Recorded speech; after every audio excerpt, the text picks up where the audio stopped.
preaching and working miracles. The fourth city he visited was Bethsaida. Here, Jesus miraculously fed 5,000 people with only a few loaves of bread and a few fish.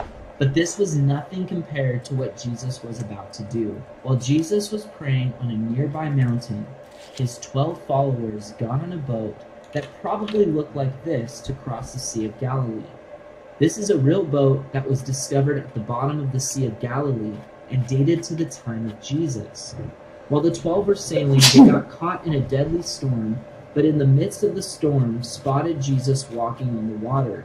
After giving Peter the ability to join him on the waves, Jesus was able to stop the deadly storm with nothing but his words. If you are ever in the middle of a storm of your own, don't ever forget that Jesus is in control. But remember those multitudes who he just fed? They followed Jesus across the sea to Capernaum because they wanted to see another miracle. But when they got there, they weren't prepared for what Jesus would tell them. He said that he was the bread of life and that anyone who ate of him would live forever. This statement seemed crazy, and many stopped following Jesus here. Jesus then traveled through the cities of Tyre and Sidon up north, did incredible miracles, but many rejected him. So he went down to the region of Decapolis, where he healed a man who was both deaf and mute, and fed another 4,000 people again with just a few loaves and fishes. He then went up to the 8th main city he visited in Galilee, Magdala, the hometown of a woman named Mary Magdalene, who had 7 demons cast out of her by Jesus. From that point on, she followed him wherever he went. Finally, Jesus came to the strangest of all the places he had visited yet, Caesarea Philippi.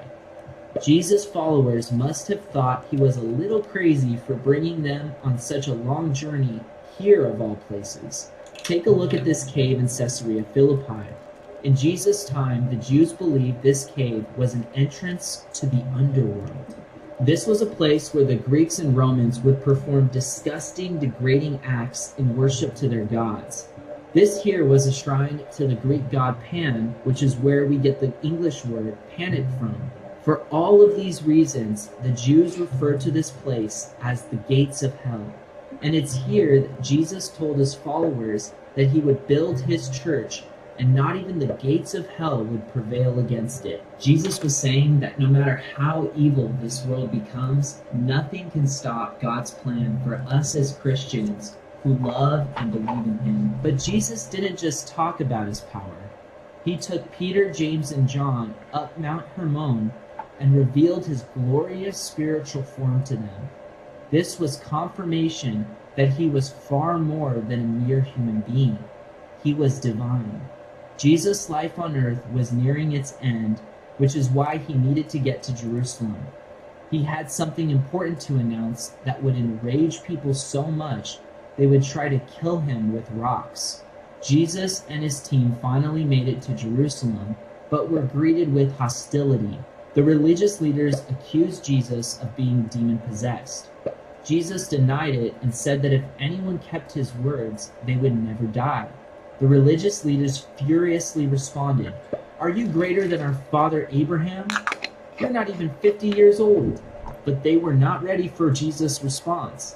Jesus said, "Before Abraham was, I am." This was even more shocking than what he said in Nazareth. Not only was Jesus claiming to be immortal, Jesus called himself the I Am, the same title God had used for himself. Jesus was claiming to be God, which is why the Jews immediately picked up rocks to stone Jesus to death. But he made it out of Jerusalem alive and stayed with his friends Mary, Martha, and Lazarus' house. Once the commotion had died down a bit, Jesus returned to Jerusalem, but after healing a man by the pool of Siloam, which is still there today, by the way, the religious leaders cornered Jesus on the Jewish holiday of Hanukkah and demanded that he tell them plainly if he was the prophesied Savior King the Jews had been waiting for. Again, Jesus enraged them by saying, "Me and God are one." They tried to stone him again, but Jesus was able to escape, this time into the region of Perea, when he got news that his friend Lazarus in Bethany was deathly ill. When Jesus arrived at Lazarus' place, Lazarus had already died from the sickness. But then Jesus did something that would make almost all of Israel worship him instantly. He raised Lazarus from the dead. This was by far Jesus' greatest public miracle yet, and everyone heard about it, including the top religious leaders, who voted to have Jesus executed after hearing the news of this new miracle. They argued that the emperor of Rome would have the entire nation destroyed if he found out that someone other than himself was claiming to be God. Plus, I think they were jealous of how popular Jesus had become. Jesus was now ready to accomplish what he had ultimately been born to do: die. After Jesus preached some more in Perea and then in Jericho, he came back to Bethany where Mary anointed Jesus' feet 2 weeks before Jesus would be crucified. She was anointing him for burial. Because news had spread to Jerusalem about Jesus' miracle of raising Lazarus from the dead, the people gave him a royal welcome as he rode into Jerusalem on a donkey. After he arrived at the temple, Jesus dismounted his donkey, fashioned a whip, and drove out the greedy money changers who had turned God's house into what he called a den of thieves. Jesus then took his followers up to the Mount of Olives to teach them. I've actually been to the Mount of Olives myself, along with many of the other holy sites in Israel. The Bible comes to life like no other when you walk the same places that Jesus walked. This is why I'm going to plan another trip once Israel becomes a little more safe to visit. But this time, I want to take you with me. If you're interested in going to Israel with me and the team and want to be the first in line to sign up, I'll leave a link below where you'll be notified before all of the spots are taken. When Jesus returned to Jerusalem, he was arrested and given the death penalty. Jesus was then crucified for claiming to be what the Magi were searching for over 30 years earlier, the King of the Jews. In fact, this title was nailed to the top of Jesus' cross. For a moment, the nation of Israel believed that maybe God had finally sent a king who would defeat Rome. But they were wrong. God had sent Jesus to defeat a much greater enemy, death. But Jesus didn't just defeat death by dying. He defeated it by rising from the dead 3 days later. His followers could barely believe it when he visited them at the Sea of Galilee, where they had shared so many memories together. Days later, at the Mount of Olives, they asked their resurrected king, "Lord, will you at this time restore the kingdom of Israel?" But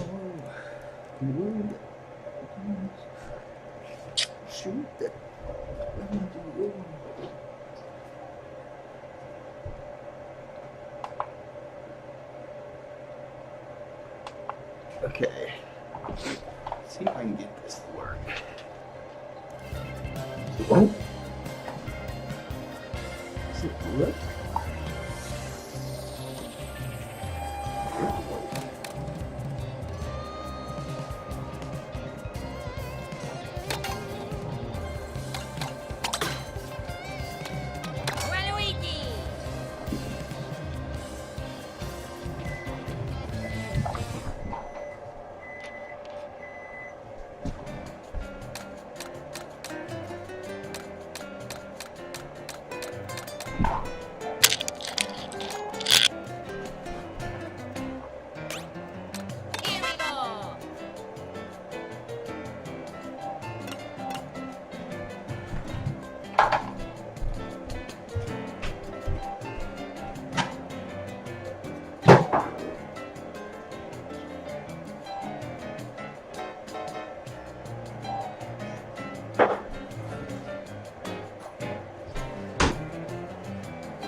Bum, bum, bum, bum, bum, bum.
to hit me.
All right, we are here at Chicago, day 2 of the High Rocks World Championship.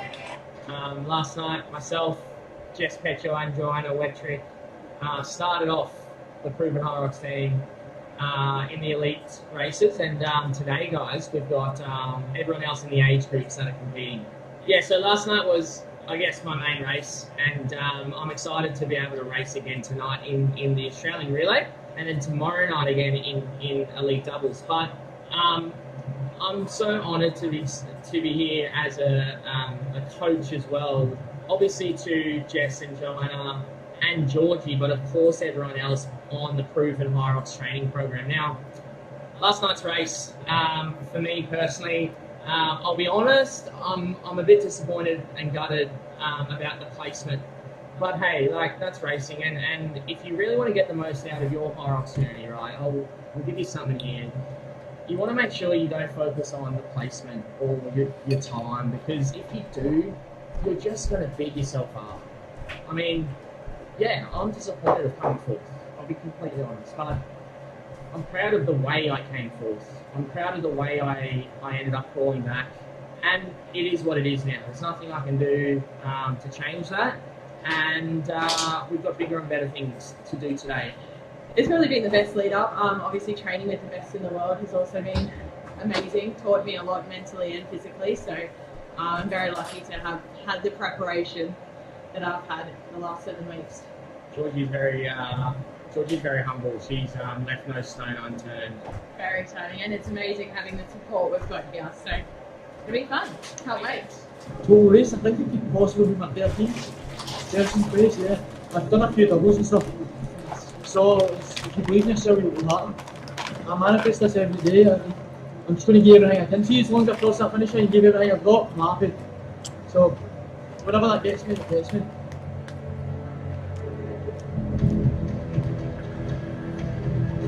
I want for you also! Rookie, you can do this! You can do it!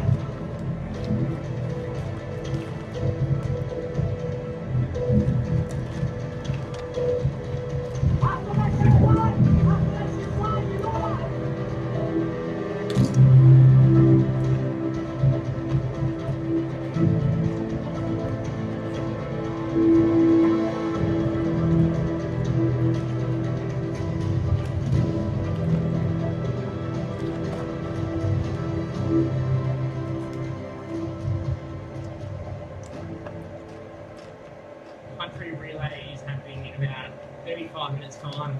Exciting, like I was part of the Australian relay last year, but this year it's ours for the taking, to be completely honest. Joanna, myself, Jess, Petro and James Newbury is the team, and we're ready to shut some people up in. I guess from my end, I'm doing the burpees and the lunges, so each person does 2 runs and 2 stations in whatever order, and you can choose whatever you want, or the team chooses. And I'm doing the burpees and the lunges. Technically, because I'm not doing a full high rocks ride, my warm-up is so different. It's a lot more explosive. I want to get my heart rate up a little bit, and also technically I'm not starting myself until 25 minutes into the actual race, because that's when the burpees will be. So I've got to get warm and stay warm, which is the most important thing. But here we are, 35 minutes out from the country relay. Australia's ready to rumble. Really exciting. I love a relay, and I think it's just so cool to have 4 of us that are just ready to rip in tonight. So the energy's high, vibes are high, we're ready to send it fast and furious. We got the team behind us, we know that we're doing it not just for us, but it's for the country. So, that puts a little more, not pressure, but it's a lot of pride to be out there to represent our country tonight. I'm just going to feed off the adrenaline building from last night. Last night was an incredible experience for me. To be second in the world is pretty extraordinary in my first season. So I was just saying before, I never really do a team thing in the Hyrox. It's always me solo out there. So having JK, James, and Jess next to me, we're just feeding off each other's energy and just ready to send it. I'm so excited. Feel great. Feel really good. It's going to be over before we know it, so we better make the most of it when we're out there. I think just absorbing the experience, and whilst we want to win, it's like absorbing the whole process of improving on the running so much in the last 6 months and putting it all together. I think it's just like absorb, enjoy the moment, rip it.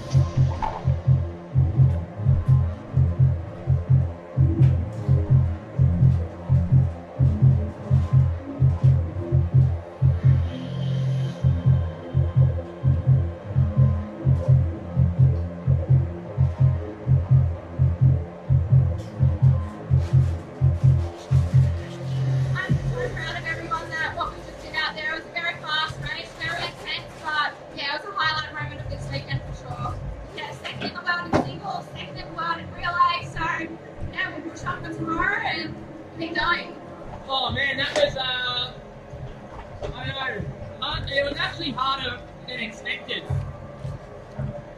Came out in second place. We're happy. Congratulations to America. I hate saying that, but I've got to. Congratulations. They were the team to beat tonight. The team did really well though. We're in first place for a little bit of the middle aspect. So I thought we were going to hang on, but we weren't able to pull it through in the last run and the wall balls. But hey, second place, we'll take that, and super proud of the team. Yeah, look, I couldn't have asked for any better. I ran hard. My aim was to come in after the first one right off the back of the pack, which I did. The ski in the road were probably, say, they were on pace for the first 500 each, and then probably dropped by 3 seconds per 500 for the last 500. So maybe it's just a touch off the pace, but I ran as hard as I could. I don't think I could have run much harder in the second run unless I was to sacrifice an extra 3 or 4 seconds per 500, so it probably wasn't worth it. I gave it everything I had, so I can't complain about my effort. We did our best, and I think it was a good effort. Second place, nothing to sneeze at.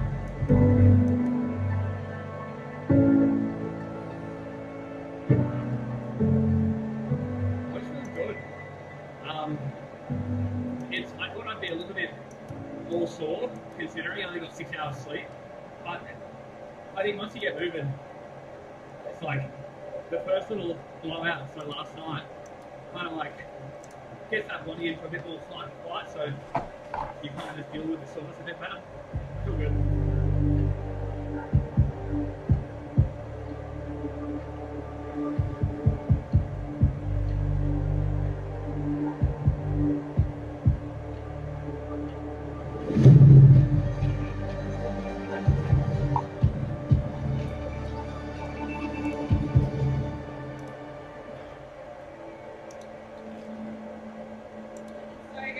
We came into the road and I actually had no idea what was for it. And I was like, oh shit, we're in like big place. Yeah, we did so good. I'm so proud of us. I'm so proud of you, Maria. Like, it's just something special in a doubles race to like be pushing yourself so hard and knowing that Maria's next to me doing the exact same.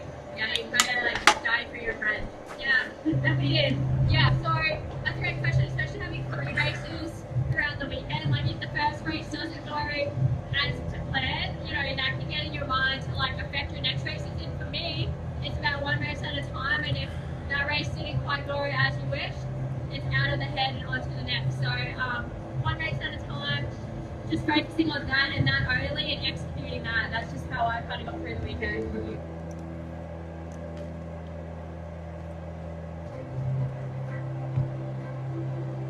Oh man, what a race, what a controversy, what a last 24 hours.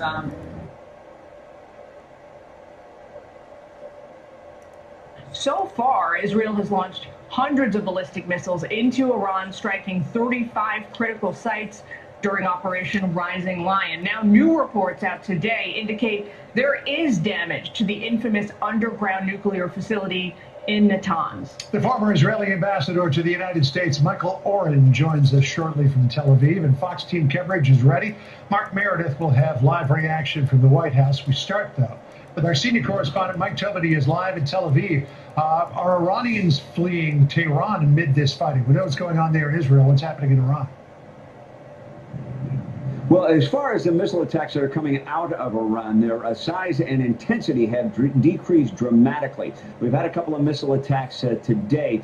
One of them, just about an hour or two ago, it could have involved as few as 2 missiles. The IDF says one of them was intercepted. Earlier this morning, there was a missile attack involving some 20 ballistic missiles out of Iran. 4 of those got through. The damage was minimal. It resulted in a bus that caught fire, a structure that caught fire, and several craters that were formed in the ground, but no injuries reported from that. Now, Israel's defense minister has taken to the airways with a warning for Ayatollah Khamenei, saying if he continues to fire missiles at Israel, he could meet the same fate as Saddam Hussein. I warn the Iranian dictator from continuing to commit war crimes, firing missiles at Israeli citizens. He should remember what happened to the dictator in a country neighboring Iran who took this path against the state of Israel. And that is in line with the Truth Social post we've just seen from President Trump, saying we know exactly where the so-called supreme leader is hiding. He's an easy target, but is safe there. We're not going to take him out, kill, at least not for now, but we don't want missile shot at civilians or American soldiers. Our patience is wearing thin. Now, Israeli fighter jets, meantime, have been busy in the skies over western Iran. Israel claims to have hit dozens of surface-to-surface missiles. The IDF says they also hit air defenses like surface-to-air missiles and radar, backing up Israel's claim of air superiority over Iran. The IAEA, International Atomic Energy Agency, has issued a new assessment of that strike at the Natanz nuclear enrichment facility, saying that facility took a direct hit from Israeli airstrikes, sustaining significant damage. That new assessment was issued after they reviewed satellite imagery of the Natanz facility. John, back to you. All right. Mike Tobin with the latest from Tel Aviv. Mike, thank you. Chile? All right, well, President Trump cut his G7 trip short as Israel and Iran broadened their attacks yesterday. He's expected to spend the day at the White House today, meeting with his National Security Council in the Situation Room. Mark Meredith is at the White House for us this afternoon. Hey, Mark. Jillian, good afternoon to you. The White House and President Trump himself throwing cold water on the idea that the U.S. is going to be brokering a ceasefire between Israel and Iran anytime soon, even though there's growing political pressure on the White House to limit U.S. military exposure to what's happening in the Middle East. The president cut his trip to Canada short by a day, given the developments, the escalating violence between these two countries. And as you and John were just talking about, he's been quite active on Truth Social. Mike Tobin read one of the posts, but I wanted to read one of the other ones where he also said this, and it was interesting. He said the word we, because we now have complete and total control of the skies over Iran. Iran has good sky trackers and other defensive equipment, but it doesn't compare to American-made, conceived and manufactured stuff. Nobody does it better than the good old USA. While Trump has been active on social media, so is Vice President Vance. He issued a lengthy statement online, making it clear all options remain on the table. Very quickly, the debate over what U.S. involvement may or may not look like is engulfing Capitol Hill, especially among Democrats. We're seeing two very different trains of thought play out. They have to be held accountable for what they've done. They are the ones that built and created the proxies like Hamas and Hezbollah and put our whole region in this kinds of chaos. I happen to believe that the U.S. being at war with Iran would be a colossal mistake. There is no national security imperative that suggests that we should. And it's not just Democrats who are speaking out against the possibility of any U.S. involvement in Iran. We know that today, House Republican of Kentucky was also Thomas Massie, was one of the ones who said he would try to limit the president's ability to use U.S. military against Iran without Congress to say so. Jillian. As the president himself has been saying today, he might make a decision about how to engage here any moment. We'll be tracking it all afternoon. Thanks, Mark. John? All right, let's go live to Tel Aviv now, bringing the former Israeli ambassador to the United States, Michael Oren. Michael, it's good to be with you. I want to start you here. This is the latest from President Trump. A couple of big posts on Truth Social. He said, first of all, we know exactly where the so-called supreme leader is hiding. He is an easy target, but is safe there. We are not going to take him out, in brackets, kill, at least not for now, but we don't want missiles shot at civilians or American soldiers. Our patience is wearing thin. And then a few minutes later, the president followed up with this, said, unconditional surrender. Sounds like he's done talking to Iran. He just wants them to lay down their arms. He wants them to agree to end their nuclear program, or it may escalate from here. What are you thinking in this moment? I think it's extraordinary. We're in a truly historic moment. John, Jillian, always good to be with you. Who would have thought? This is one of the world's most wicked regimes. It's not just that they have tried to destroy the state of Israel again and again for the last 46 years. They are the world's largest state sponsor of terror. They're responsible for thousands of deaths of Americans too around the world. They are the major backers of Hezbollah and Hamas that triggered this horrendous Middle Eastern war for the last year and a half. They supplied the drones and the rockets that kill Ukrainians. I can go on and on. This is a truly wicked, wicked regime. And when the president says total surrender, unconditional surrender, we couldn't agree more. And we hope it's not just about their nuclear program. It's the end of Iran's support for terror. It's the end of Iran's attempt to assassinate American leaders, including President Trump himself. I mean, who lets a regime get away with that? It's not just about their ability to enrich uranium. So it's an extraordinary moment. And we greatly appreciate the president's support for us throughout this crisis. It's providing us with munitions, even with jet fuel. And if the president decides that he, in the United States, wants to intervene directly, we're the last people who are going to say no. Well, let me ask you this question. Can Israel accomplish its goals of eliminating Iran's nuclear program without U.S. help? I don't know about eliminating. We certainly degrade it extremely. And if the Iranians do come back to the negotiating table, they're going to negotiate about dismantling the program and not just capping the enrichment. And the great thing is they'll be discussing dismantling nuclear facilities that are already dismantled to a certain extent.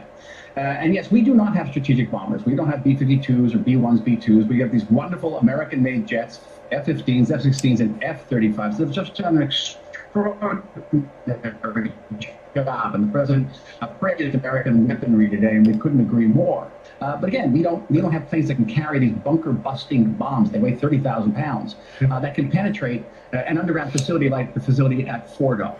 We could take our time. We could begin to sort of peel off various layers of that mountain, but that would take a very long time. The United States could do it much more swiftly, cleanly, and effectively.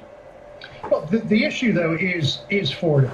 And if Iran, if there were to be a ceasefire declared and Fordo was intact, do you have any belief that the Ayatollah would actually agree to dismantle that, or would it be left intact and eventually, as he's done so many times in the past, drag this out, at the same time reconstituting and rebuilding his nuclear program so that in a couple or 3 years you'd be right back here where we are now? Exactly. That's our feeling, too. That the whole system, the whole architecture of the Iranian nuclear program has to be dismantled and has to be verified. Dismantled through an agreement, or dismantled through kinetic measures, as they say euphemistically, by military measures. That is okay, too. That's the goal, though. But I would stress it shouldn't be just about the nuclear program. It has to be what we used to call, sort of euphemistically, Iran's malign behaviors. If Iran was sort of wrecking its home in some way. Iran, the world sponsor, has killed hundreds of Americans in Beirut, as you remember, John. Assassinated American leaders, everyone from John Bolton to Michael Pettit, the president himself. And by the way, they tried to assassinate me when I was in Washington, D.C. They don't care. These people are terrorists. and they should not get anywhere near a nuclear facility. So, we talk about the head of the snake, and President Trump has said we know where the Ayatollah is. He's safe for now, at least. Apparently, there are reports that the president vetoed the idea that Israel would take him out. Senator John Fetterman was on Fox earlier today and said he thought that was a mistake. Listen here. I think they should have targeted him, absolutely, taken him out. I think the way Israel operates, they just take out the leadership just like they did with Hezbollah. And they've already done that with the Iranian leadership. Just took them out even laying in their beds. And they didn't take down the whole building. They actually targeted where they lay in bed. So what do you think about that, Michael? You took out the head of the military and the new heads of the military. They were just taken out this morning. You took out Nasrallah. You took out Haniyeh. You've taken out Hamas leadership time and time again on the ground there in Gaza. Why not just get rid of the Ayatollah?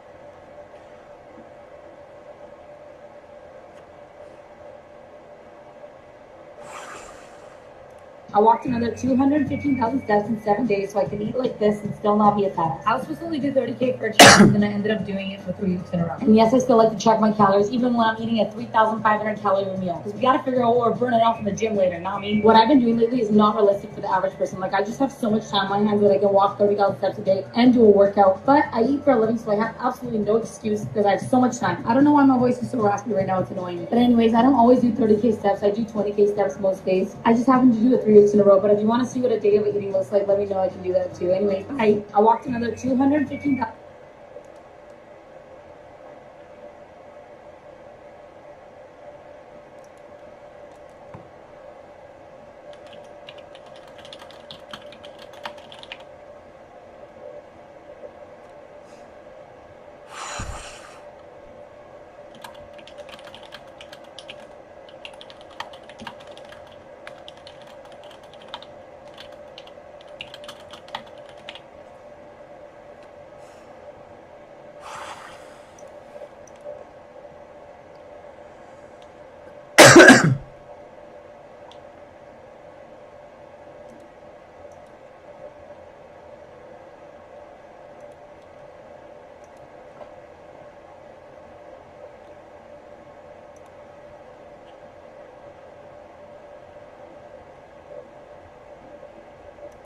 So there's now speculation that Bonnie Blue is actually a man, someone called Kyle Butler. Shout out to Kyle. 1985. Kyle Butler had to change when he was 13 and then became Bonnie Blue.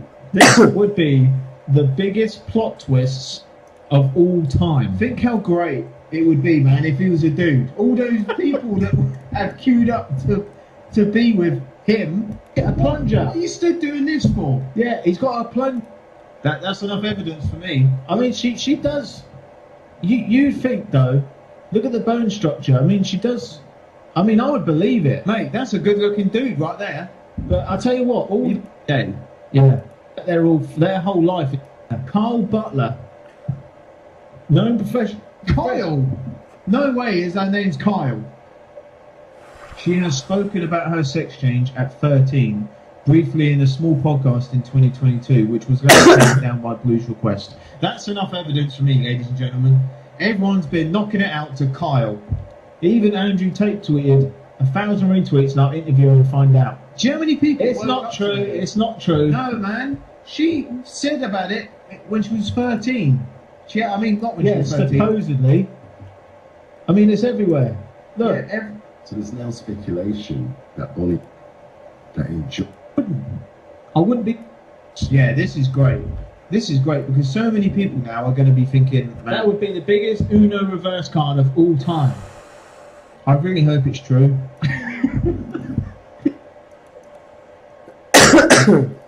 Good morning, sleepyheads. It is day 8 of visiting all 50 states in 50 days. We are currently in Nebraska, next to a bunch of cornfields. We stayed in this cabin last night. It was very cozy, very nice. Yesterday was our longest drive of this entire challenge, and hopefully the longest we will ever have to do. It ended up being 13 hours of driving. We woke up at 3 a.m. It was crazy, which makes me very happy to let you know that our next Airbnb is less than an hour away.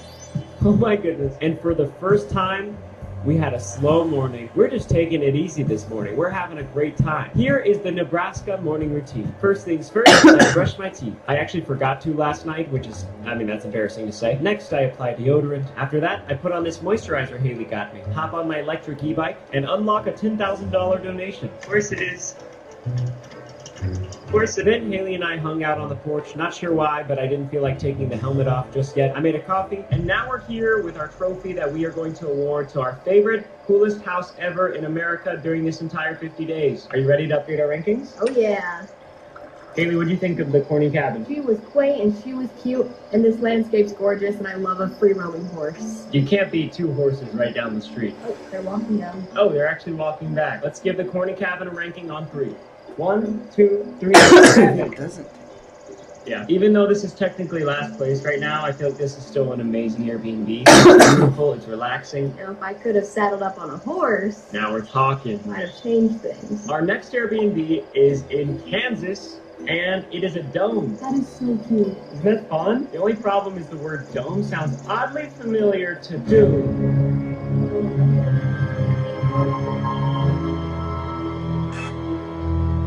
Here's the game plan. We have 6 hours until we can check into our next Airbnb. The Airbnb is 47 minutes away. I think we should go on a breakfast date. After that, we still have plenty of time before check-in, and my thought is that Haley and I brainstorm ways to overcome each penalty in the Wheel of Doom should it be activated. I like that idea. You were really good at brainstorming rules for our road trip yesterday, so I thought we'd give you another shot. Yeah, thank you. Got us here. Days like this are few and far between during this challenge, where we don't have to drive too far. We get to enjoy time together, so we're gonna soak it up. Because at any moment, our entire world could be flipped upside down by this box. It's more of a wheel.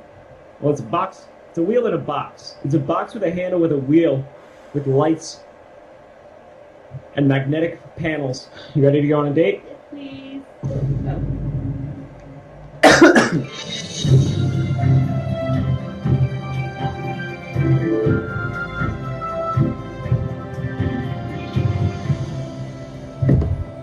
All right, to Kansas. Kansas.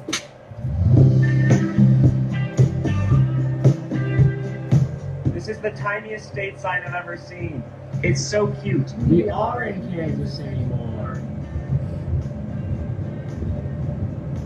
I don't know. We stopped in a little town called Seneca, Kansas. I think we're downtown right now. Look how cute this is. This is adorable. I love small towns like this. I know, it's so cute. Little cobblestone streets. Yes. Behind us is the location of our breakfast date. Can't wait for that. Can't wait to get some coffee. Yeah, I need that right now. But first, there's a celebration of sorts to be had. Haley's doing the honors. 1, 2, 3. How does it look, Haley? It's gorgeous. Oh my gosh, it is. Look at that. All right, let's have our date.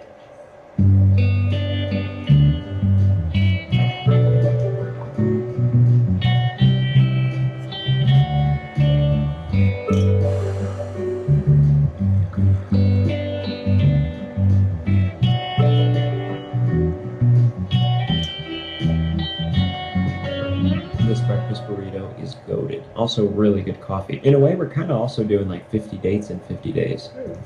I just spilled all the food all over me. And that's romantic. What is one thing that you remember from our first date that is still true today? I get really awkward in front of the camera when taking photos. I took these photos of Haley on our first date ever. You were making funny faces whenever I was taking them. We played a question game, and I feel like we still like to do questions that make you think. We like to pick each other's brain. Yeah, hypothetical scenarios. It's fun. Ask me a question. How long do you think you could live on the road for? I feel like we could do a year. Yeah, I agree. How did we just randomly become adventurous? I feel like we're not like this. I think we always wanted to be like this. The reason this is perfect is because we always wanted to do a road trip, but we also really love making YouTube videos and being at home with Spock. Shout out to Spock. Hope you're watching, buddy. So the hardest part would be not having Spock with us. But so far, I'm loving this. Me too. Right there. Every time I'm enjoying something, I'm like, wait, where's the Wheel of Doom? Wheel of Doom is right there, guys. It's not going on. Don't worry.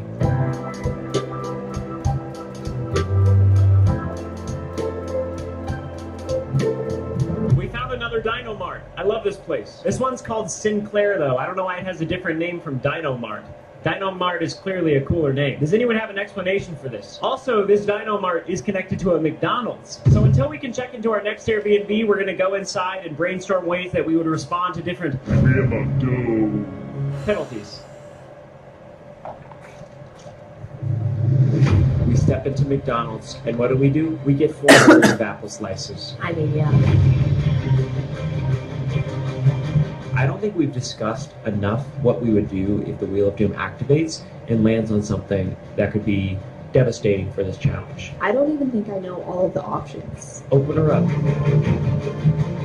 I get scared every time. Before we start strategizing, just to reiterate, the rule is that we must stay overnight in all 50 states in 50 days. We have to get to the Airbnb and stay overnight. Otherwise, this challenge is over. And beyond the fact that going to 50 states in 50 days is hard as it is, these penalties right here are going to be what makes us fail for sure, unless we can overcome them. Let's go through a few of these. Number 1, running on fumes. You must drive until the tank says empty. The amount of places we've been where there's not a gas station for hundreds of miles, common. What do we do if we land on this? We would get a red thing and fill it up with gas. A red thing? Yes, a red tank. My thought is we get as close as we can to a gas station and then just drive in circles around the gas station until the tank says empty. That way we're right there to fill up. I think my idea is better, but that sounds great too. What about this one? Locked out. You are not allowed to sleep in your next Airbnb. You basically did this day one. When we were in Texas, I slept in the car because the Acorn was so toasty, so this wouldn't be that bad. And I was so sleepy, I locked you out and I went. More than anything, this one would just be kind of sad. I think it'd be pretty funny. Detour. You are not allowed to drive on highways to the next Airbnb. I don't even really know if this is possible in some states. What do we do if it's not possible? We will find a way. And then, of course, we have the split. The split is where Haley and I must split up and find 2 different ways to the next Airbnb. If that happens, I'm going to let you keep the van. You'll be fine. And I'll just have to find a way. Don't do this to us. Do you see how nauseated I look? That's why we need the golden ticket. Did you know it lights up? No, I didn't. That's cool. If we land on the golden ticket, we can activate it at any time and it will give us hours. I was going to say 24 hours of immunity. If we get that in our back pocket, we can literally activate that on the long drives and make me feel so much better. It makes me feel so much better. Well, at least we have apple slices. We are heading to the Dome, the Kansas Airbnb. To the Dome. To the Dome. Shout out to Jerry and Kathy, our Airbnb hosts. They are giving us early check-in. You see it? Oh yeah, oh my gosh. We made it!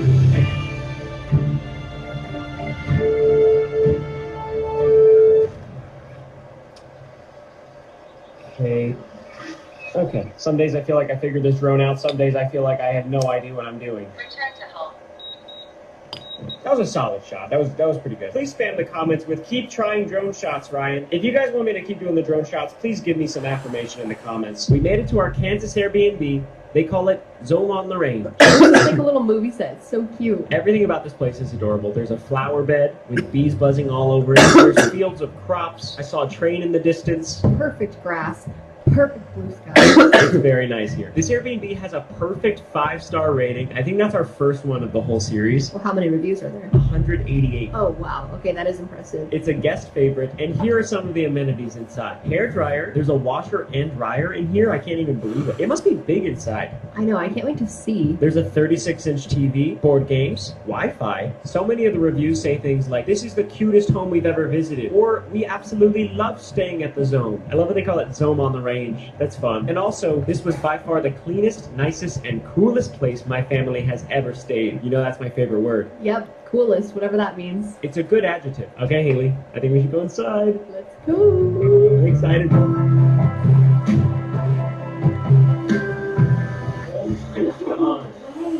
It's huge. This thing is gargantuan. This Airbnb is so much bigger on the inside than it looks. You walk in and you feel like you're inside a big acorn. We would know what that feels like. I also immediately noticed that this Airbnb is so Kansas. Kansas art, Kansas ceramic, Kansas coffee table book, Kansas drawing. There's also a Wizard of Oz theme, which makes sense. Dorothy's from Kansas. I love how much the hosts love Kansas, because every state is somebody's favorite state, and it just makes me feel more at home here. We found the 36-inch TV, as well as tons of movies and board games. This is the coffee nook with homemade muffins. Haley lost it when she saw that. What's up? You gotta be kidding. That's Southern hospitality right there. Good. I'm not joining your Discord. Wow. This is for, so cute. graphics. There's also a really nice bathroom with a washer and dryer. We are definitely doing some laundry tonight. The upstairs loft is the coziest bedroom. There's 2 beds and a couch. Dang! This is like your dream childhood sleepover basement upstairs vibe. And finally, there's a full-sized kitchen with probably the most relatable sign I've ever seen. On the kitchen counter when we... Yes, and I'm not going to join your Discord to get graphics.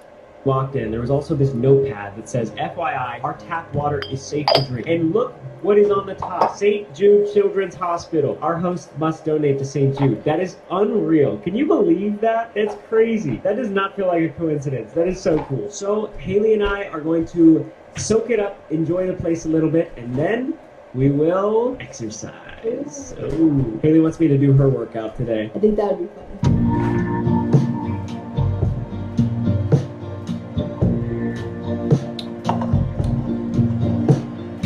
We're watching Wizard of Oz tonight. It is time. We're doing our daily exercise. I want to be able to say I ran in every state. And I want to be able to say I did a little bit of this and a little bit of that in every state. Haley thinks doing a little bit of this and a little bit of that is harder than my workout. So we're going to do both today. I'm going to do a little bit of this, a little bit of that as well. And after that, we're both going to run a mile as fast as we can. Sound good? Sounds good. Okay, ready for boot camp? Let's drop one of these on your ankles.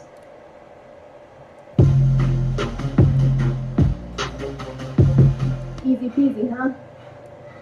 That was so hard. You kind of like, your hearing goes out a little bit. Yeah. It's fun. You've been doing this every day? Sometimes I run like you. Oh, my legs are shaking. I don't know how we're going to do this mile. All right, Haley, here we go. 3, 2, 1, go. My legs are like jello already. Ooh, I don't think I can run a fast mile after that workout. Me too. I'm struggling with it. It's a lot easier than the Colorado mile. Halfway. It looks like the fastest mile so far. Good job, Haley. Mile complete. Haley and I are both done. We did it. Look at my time. Yes.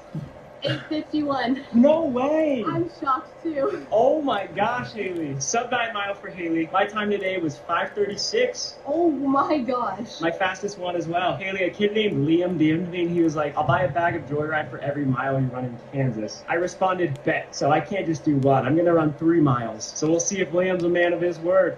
Come on, Liam. Come on, Liam. All right, Liam.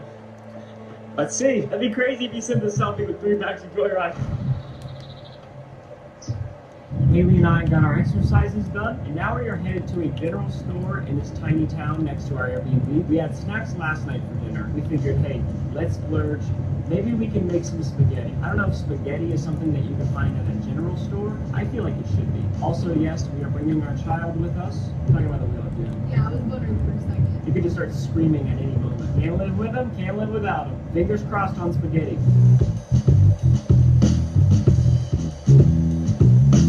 Emergency meeting. The general store does not have spaghetti. We scanned the entire store.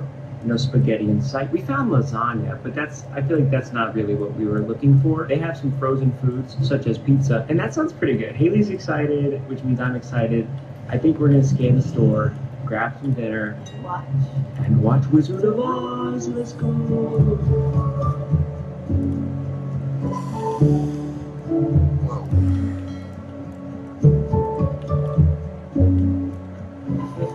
Yes, that. No, it's okay. Awesome. Thanks so much.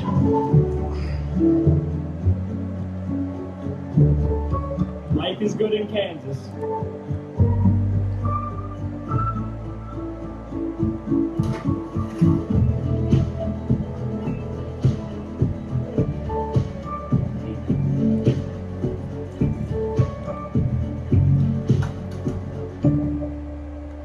Bon appetit. That was perfect. That was crazy. Mm. Pizza is served. We got pepperoni and sausage. Pretty yummy looking. I don't know about you, but I've loved Kansas. Totally agree. I feel very peaceful here again. Maybe it's because the longest drive of this entire challenge was followed up by the shortest drive of this entire challenge, but today's just felt easy. I don't even think it's just the drive. It's just perfect grass, perfect sky. Everyone is so nice. A man held the door for us. It was one of those where it's like, dang, I might be too far away. I started laughing because I saw him, gear up to hold the door, and I was like, all right, it's time to start trotting a little. We also met a couple people at McDonald's, and they introduced themselves to us with their full names. That was awesome. I want to start doing that back home. Ryan Trahan, nice to meet you. Last thing I'll say, Liam messaged me back. I sent him pictures of my watch showing that I ran 3 miles total in Kansas. Then he DM'd me back and said, on my way to Target. And then he sent a selfie holding 3 bags of Joyride. What a legend. He also said, these are really good, by the way. Never had Joyride before now. So shout out to Liam. You're the best. We're gonna eat our pizza now. It is once again Jamie time. Oh, Where are you guys? where are you? Guys. Hello? Oh, there they Oh, are. they're downstairs. Oh my gosh. Come on, Guys, guys. we were doing jamming time up here, and you're down there. You're like trying to avoid jamming time, it seems like. You can't avoid jamming time. It's the whole point. We're gonna watch The Wizard of Oz now, so we'll actually come to you. We are in the living room of the Dome. I popped some popcorn. I love popcorn. We put The Wizard of Oz into the DVD player. We got it loaded up, and we're gonna have the best night ever. I mean, she's literally in Kansas. That's where the movie starts. This is so cute. It's so cute.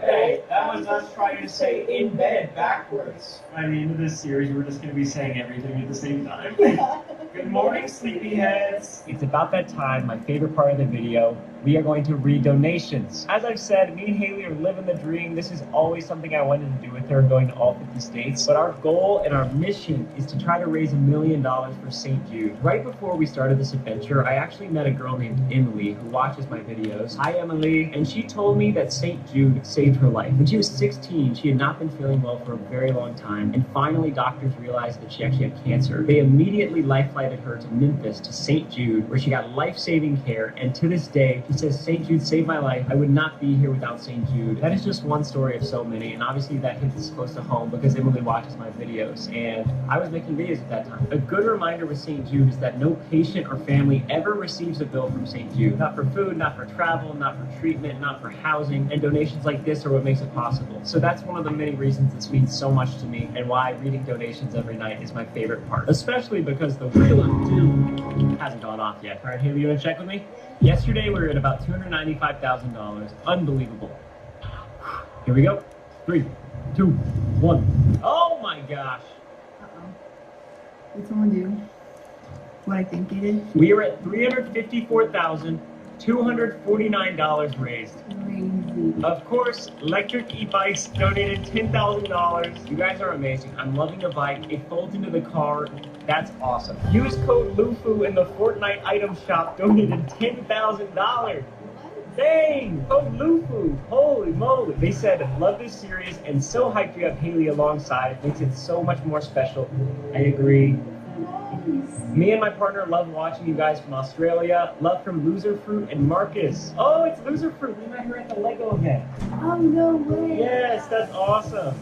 What a donation. That is so generous. Thank you guys so much. Wow. Luke Wiles donated $5,000 and said, go Ryan, lost my wife Emily to ovarian cancer December 2024. Love the joy you bring to this world. My YouTube is at Wiles1. Thank you so much, Luke. I'm sorry. I'm so sorry for your loss. Justin B donated $5,111.11 and said, thank you for being a force for good in this world. Your videos brighten my life and your relationship with Haley gives me hope.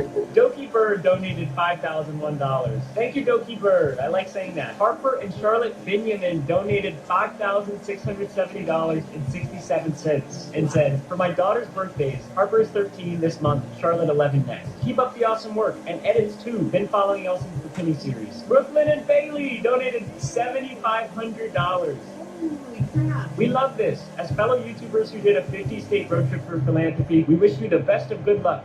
We love you guys. Brooklyn and Bailey, shout out to you guys. You guys are awesome, fellow YouTubers. And this donation just came in as we were reading these. Zoe Jen Neal, the Bakers, donated $5,123.45. They said, I lost my dad to a heart issue when I was 6 months old. Same congenital condition later found with me. 2 open heart surgeries later, St. Jude's mechanical valve keeps me going for my family. So grateful for St. Jude's. Love Ryan Trahan forever. Blessed. So crazy to get former patients donating that much. I feel like that just shows how special this is. This was a very special donation day. I'm blown away. Blown away by generosity. The stories are amazing. And the crazy part is, this is day 8. This is just the beginning. Tomorrow we head out for another adventure to our next state and our next Airbnb, and I can't wait. See you in the morning. Wow.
For the next 50 hours, we're going to see if I can take to survive real SWAT school. Let's go, boys. Where my mind and body will be pushed to its absolute limit. It hurts so bad. I don't know if I can finish. And although I don't know what I'll be doing over the next 50 hours, I'm going to be getting harnessed into the helicopter so I don't fall out. I'm determined to make it to the end. The first thing I had to do for SWAT school was meet my instructors, most notably Cadre Dennis Medina. Dennis is going to be the main deputy leading me through the next 50 hours. However, me and Dennis got off to a bad first impression because I didn't do my homework. So this is something that I need to know throughout the day? Yes. Am I allowed to know when I need to know this? Like, when do I need to recite it? Should have known like today.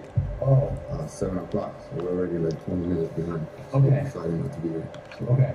So things were off to a shaky start. However, the officers offered me something that made me believe maybe today wasn't going to be so hard after all. Oh, you got donuts? You're going to have to eat 6 of them based on the calories that you're going to be burning. Okay. And then... Is that right now? Right now, 6 donuts? Yeah. This is the best video ever. First thing, 6 donuts down the hatch. They told me that the donuts were meant to ensure that I had enough energy for today's physical activities. However, what they didn't tell me was that this was actually one of their first of many mental tests. I'm full. You're going to 6. Yeah, so you're satisfied with the bare minimum. Wait, am I supposed to finish them all? It's a test, man. We asked you. Do what you want to do. So I tell you, it's 50 push-ups in 2 minutes. When you get to 50 push-ups, you're going to stop, or you're going to keep going until 2 minutes over. What type of person are you? I'm going to keep going. That's right. Everything is going to be maxed out, okay? The workouts, you're not going to know the pace, you're not going to know the distance, but we want to see how far you're going to push it. All right, 7 donuts. Thank you. It's me mind games, I already know this. And speaking of mind games, next they had me rewrite the entire speech that I was supposed to memorize. This is Teddy Roosevelt's speech? With the purpose that it would ingrain it into my memory so that I could recite it later on in the day. That was a very interesting first task. I had to eat 7 donuts. I did not expect that whatsoever. I have no idea what's coming for the rest of the next 50 hours. I'm terrified. Let's do this. They told me in 5 minutes to get to the track. I literally don't know where it is. And it was at this track where we'd be having the first physical assessment of the academy. Excuse me, sir, do you know where the track is? The track is that way? It's got to get crazy. So these shorts are really short. Okay. You know what attention is? Attention? Standing at attention. I think that's like... That's the best you could get. Attention to detail, right? That's attention. Okay. From now on, there's no more bro, no more, none of that? Yep. Sir? Sir. Sir? Okay. Sir. Would you put the speech? It's it's right here. Should I put it there? You know it? No. You want to give it a shot? No. You don't even know how it's like? No. Just ruin it. I know. Push your position. Yes, sir. Pull it up. It is not the critic who counts, not the man who points out how the strong man stumbles, or where the doer of deeds could have done them better. The credit belongs to the man who is actually in the arena, whose face is marred by dust and sweat and blood. May I try memorizing the first few lines first, rather than reading the whole thing? You want to make up your own rules? How about you do this? You're gonna roll all the way to the fence and come back. Go. Yes, sir. Because I talked back to my instructors, I had to endure my first of many punishments. Holy crap. I'm getting dizzy. Across the gravel or? Get back to the word. Yes, sir. It is not the critic who counts, not the man who points out. It's not the critic who counts, not the man who points out. It is not the critic who counts, not the man who points out how strong. Not the man. It's not the critic that counts, or where the doer of deeds could have done them better. How many times you read that? 10, sir. Give it to me. It's not the critic who counts. Strong man stumbles, doer of deeds. You ever wore orgasm before in your life? No, sir. It's not the critic who counts. It was safe to say that I was struggling to memorize this speech. And although I didn't know it at the time, my failure to memorize this speech was going to cost me a lot for the next 50 hours. Okay? Look. You could give me that sentence now with it away? It's not the critic who counts. It's not the critic who counts. Or maybe you could think about it. It's not the critic who counts. What did you do throughout the world? You never ran into that speech. All the way to the end.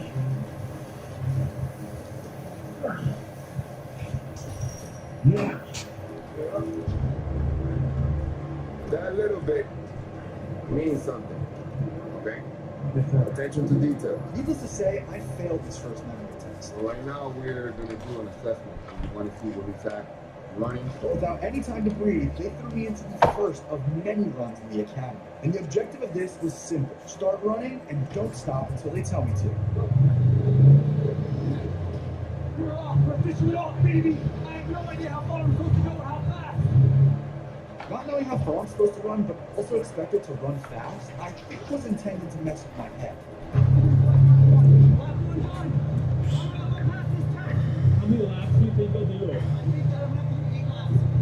2 miles. I finished up the second, third, fourth, and fifth lap out of my anticipated 8 laps. I was starting to feel a little bit nauseous. Donut just came up. So far, how do you think he's doing? Pretty bad. I almost just vomited. Donut came up a little bit. Not very pleasant. Not pleasant whatsoever. Last 6, almost puked.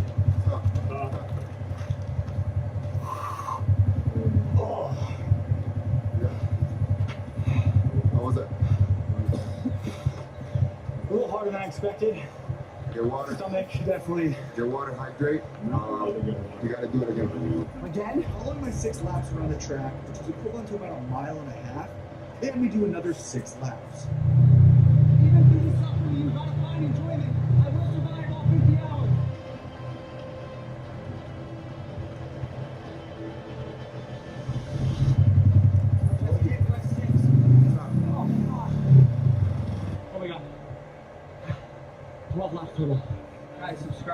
for free. Come on.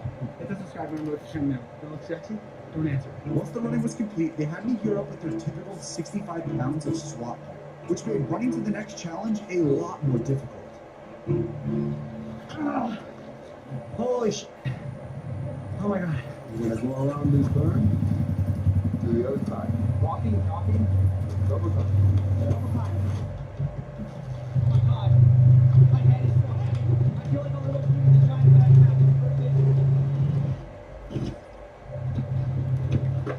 How the hell do you talk for?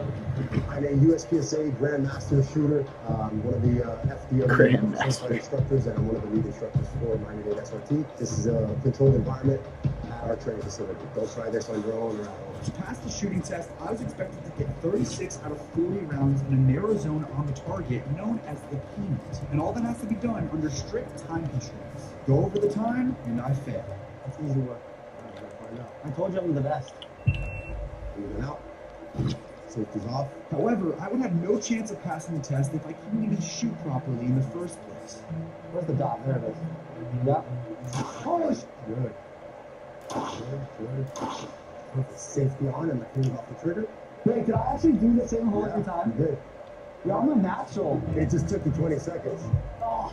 After that quick warm-up, it was time for the real test. But I needed to be much faster if I was going to pass. 4 rounds, 8 seconds. If you hear that second beep, you stop shooting. Okay. Keep shooting. 4 rounds, 8 seconds. Listen, 8 seconds is all I need. Ask any other woman I've ever been with.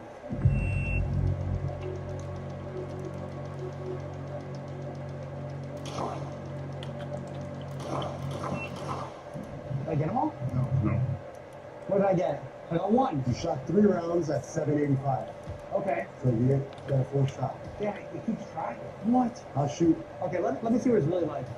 Because I only fired 3 out of the 4 shots within the 8-second window, I failed the first of 2 shooting tests.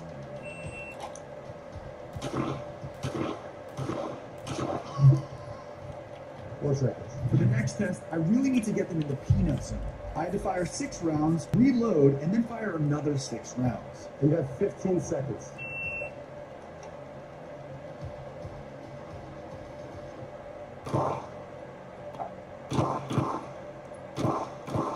Well, that's it? That was No, it? that's 5. That was 5. Oh, good. I'll do 7 on this one. So make your own course of 5. Safety on. Yep, finger off the trigger, and you only fired a total of 10 rounds.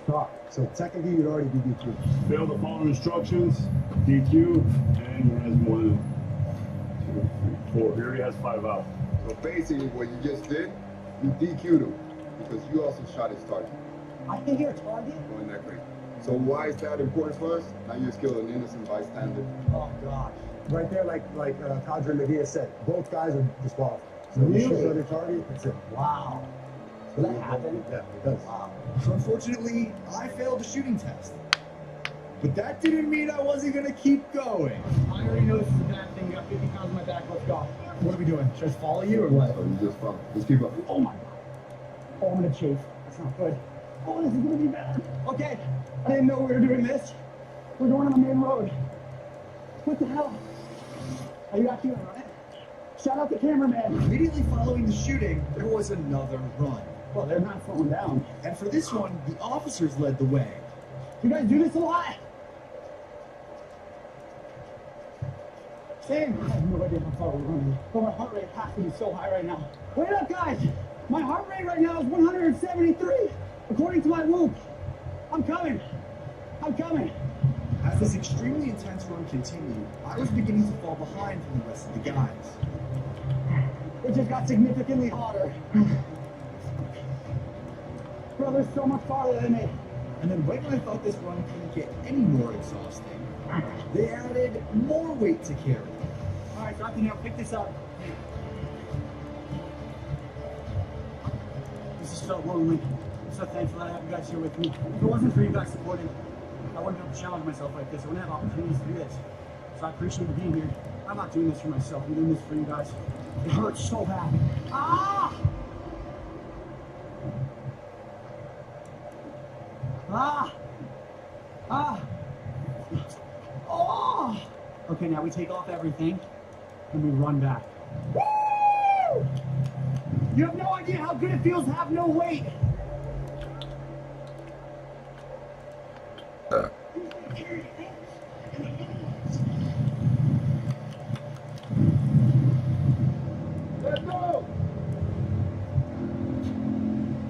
All those muscles and no push. I didn't stop once. I'm a fucking animal. I'm way to the fence. Huh? 13 minutes behind. So in real life, no, I'm not next to you. Damn. How do you fail, technically? Another thing you fell. Another thing? Let's keep it moving. We're not stopping. I need food so bad and water. I'm so exhausted, guys. Hour 7. You know the best part is when you sleep, we count those hours. You know what the best part is? 7 more hours we have after this. You're fired. Next up, we're doing jiu-jitsu, because all members of the SWAT team are expected to be proficient in self-defense. Alright, so the next thing is going to be 500 rounds between the three. Okay, I'm going to eat everybody. Is that what you do? Oh, I needed to know. Right off the bat, I knew this was going to be a grind.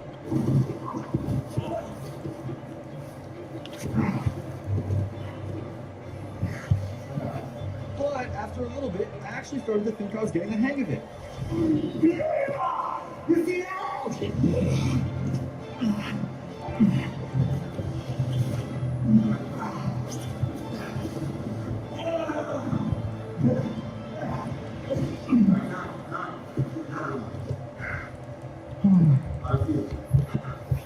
Holy. So good. The second round against my next opponent was pretty similar to round 1. This is definitely the new night torture. I'll fight you. What the hell is this?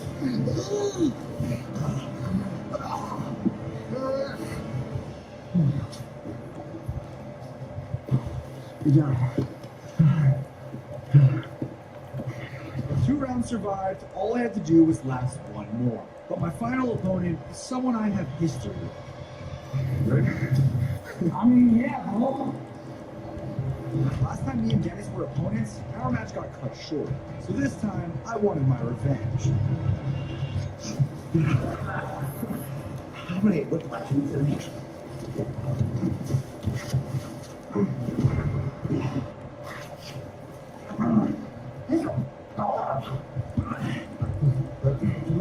Yes. What the hell? Okay,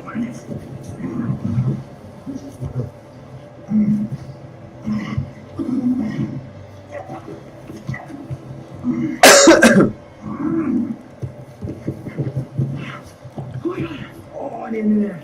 Oh. Dude, you're so good. Oh my god. Okay, that was crazy. The annoying part was that I just did not know what to do. And I'm like, I know there's a way out, but I just don't know which one. We're going to have Jesse tread water for 15 minutes, which is a requirement for our course. 15 treads. Holy shit. I am someone that sinks, and yet I couldn't afford to sink if I wanted to keep going. Okay. And if I fail, then I can't do tomorrow the cool stuff. Okay. I want to do the cool stuff. All right, 3, 2, 1.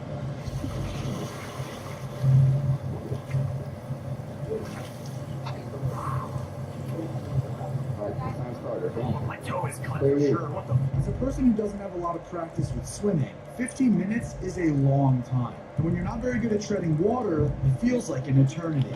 All I know is that I'm burning a ton of calories today. I'm gonna eat a lot of food. My heart rate is probably through the roof. And I'm tracking all of that with my Whoop. The Whoop has 14-day plus battery life now, 7% smaller, with so many new features. You're 1 minute in. What? 1 minute in. Oh, that's it? You're kidding. What? The new health span feature. You can see your basic aging based on all of your metrics on the Whoop. Ladies, you can track your cycles. It also has ECG readings that you can take right to your doctor, which is a few taps of the button. Later on tonight, when they're not here, we're going to come back and get real comfortable in the water. I've been using the Whoop for the past few years. Let me just tell you, it's actually outstanding. It tracks your sleep, calories, steps, everything that you do in a day. You have 5 minutes. I'm at 5 minutes? Yes. I have 10 more minutes? Yes. I don't believe you. This is so hard. Although the 15 minutes of treading water was extremely demanding and out of my comfort zone, eventually the time ran out. Oh my god! You just gotta really be okay with almost drowning there. All those leg days make me sink to the bottom of the pool. Click that first link in the description. You'll find out what membership from Whoop is the best fit for you. I'd recommend it. What we're gonna do here is we're gonna swim now. You're just gonna have the mat, you're gonna push from the wall, and you're gonna swim. You know what's gonna be great? When I pass the remainder of this school. Yeah. Yeah. He's gotta do it 10 times there and back. Every time he reaches this wall, it's one. It's pretty slow. It's not fast. If I was going to complete the swim test, I needed to complete 10 laps in under 10 minutes. Jesse James West won. See you later. However, I was not on pace. First lap, 122.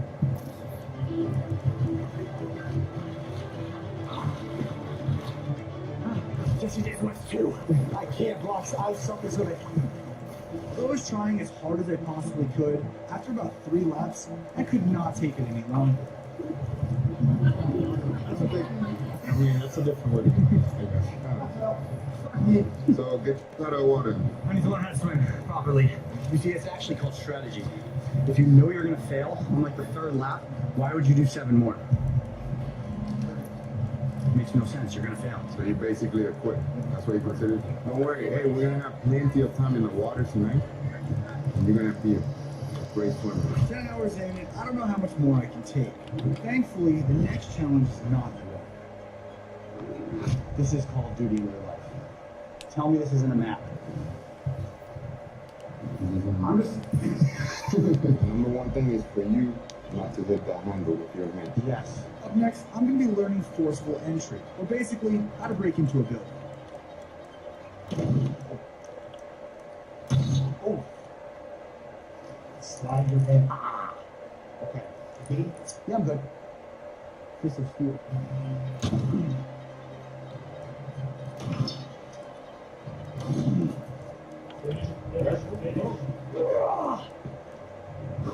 Go team, go. So we're gonna go over some basic shield stuff. Okay. Basic interior type of stuff. The scenario would be more like an active shooter type of scenario. Okay. You can get responded to those calls, right? So active shooter scenario, the main priorities, right? Stop the killing, stop the dying. Okay. There's no killing. There's no dying. Okay. Got it. Basic. Stop killing, stop dying. So what you're doing right now is pieing the room. Pieing the room. Pie. Piece of Pieing. pie. Okay. Pieing the room. Pieing the room. Ladies and gentlemen, pieing the room. Stop the killing, stop the killing. Set. So you get the concept, right? Yeah. In real life, right? Shots are being fired, you're shooting and stuff. You're gonna want to move a little bit more. Okay. Pieing the room.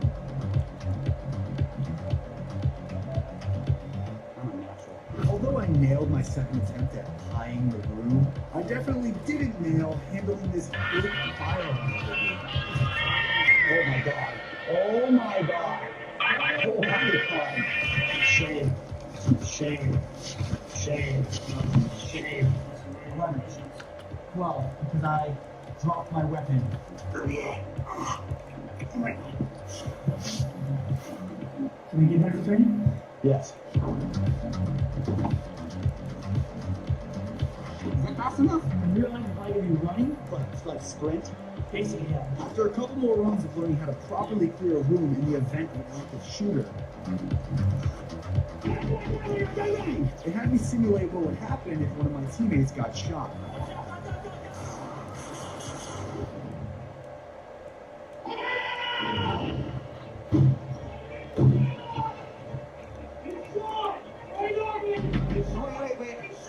We gotta stop the killing first. Stop killing, stop dying. Before I could tend to my injured teammate, I had to make sure that there was not an active shooter in the building. Bang, bang, bang! I'm going back! I told you! Calm it down. I'm coming. You still have a few minutes. You're okay. In order to stop the bleeding in this scenario, I had to apply a tourniquet. A tourniquet is essentially cutting off the blood circulation to whatever part of your body that was shot. Is the shooter still there? No, sir. We're stopping the dying. What happened to the shooter? I shot and killed him. Shooter killed! Or so I thought. Shooter back! Where is he? You were him. Was that your question? False alarm. They were just testing. So you see how you got reelected, right? Yeah. You got one thing going on, all of a sudden you gotta leave now? Yeah. Something else? That's insane. have a crazy adrenaline rush. Which is a good thing, because this next challenge is going to push me to my breaking point. I don't know how I still have a smile on my face. I'm hoping that this is the last thing of the day. I have no idea, but at this point I'm just so numb, I don't even know what's going on. So basically you're going to be standing here on the edge of the pool. Okay. You're going to get in the water. You're going to get out of the water. That'll be one repetition. Okay. Don't hit your face with this. Okay. You're basically doing a muscle up. Drop. You're out of the water. What do you say once you're out? 1. Again. Down. 1. Down. 2. Down. Although this exercise was simple enough, the real challenge was not knowing how many reps we were going to be doing. And it was around the 50th repetition when I began to wonder, when will this end? Ready. Down. 51. Wow. Go hands. These little whippy hands. It's all good. And if my hands bleeding wasn't bad enough, Dennis also wanted to see how my memory was holding up. I'm gonna put 2 fingers on the each. It's not the critic who counts. It's not the critic who counts. It's not the critic who counts. Have a strong man stumble. The critic who counts. The man who points out. That the doer of deeds. Not a strong. Not a strong. The man that points out. Not a strong man. Not a strong man stumble. Oh, you. Down. Down? Yes. Right there. It's not the critic who counts. Not the man who points out a great man stumble.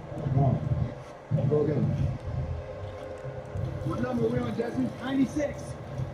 Give me a sentence. Not the critic who counts. Not the man who points out a strong man stumble. Or the doer of deeds. Down. Remember. Holy crap. Just so you know, we're not doing just this. Okay, we do this to everybody, but it's just not man arena. What's the Florida statute for the search group? What's the definition of a flashbang? What chemical agents we use?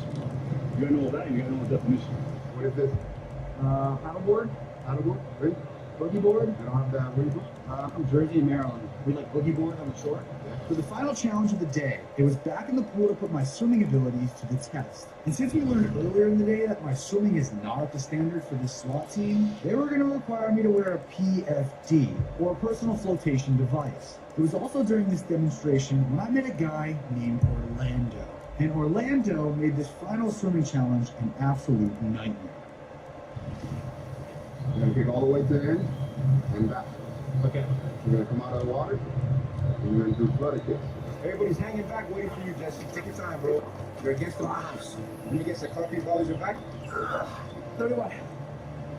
32.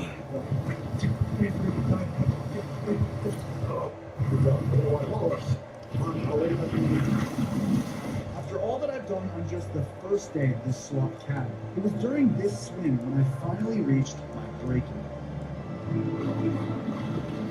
I'm getting to the point where this is my head. I don't want to do this anymore. I don't care. I'm done. I want to go home. Jesse takes lesson 2. That was computer when you finished the first. Alright, what do you want? 1, 3, 2, 4, 2, 3, 3, 1, 2, 3, 4, 2, 6. He's done. A little bit of water. 8, 29. 29. A little bit of water. 30. Can I help you up? Sure. Yes, sir. The mind game, everything is crazy here. Once the laps and flutter kicks were complete, Orlando let me tread water for what felt like hours. Actually, the SWAT team is responsible for about 3 miles up to the ocean. Okay. I just sometimes I sit at 8 feet. When you're in the water, any mistake in the water is catastrophic. Any mistake in the boat is catastrophic. Seriously, You're still the person, right? Yep. Trying to make a better person who will conquer the water. You're right there. Maintain a composure. Go throw it like that. Go forward. Go over there, bro. I'm on the run. That's okay. That's my limit. What happens if you push it further? You prefer to turn it off? What happens if you push it further? At this point, I really wanted to quit. But Orlando was insisting that I keep pushing. This is happening. If I keep it on, what's going to happen?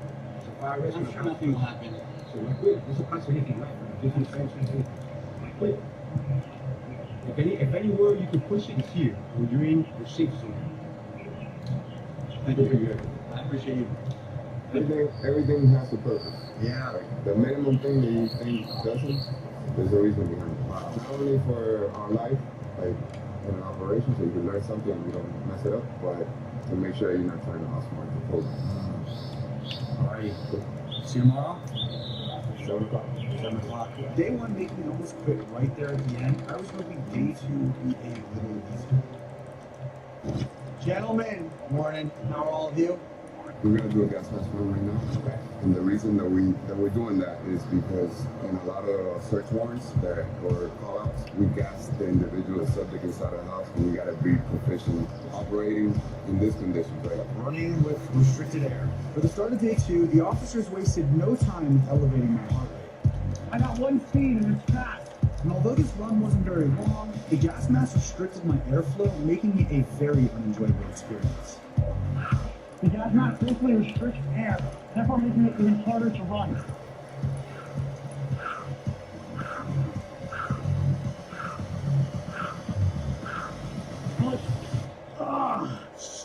Oh, air.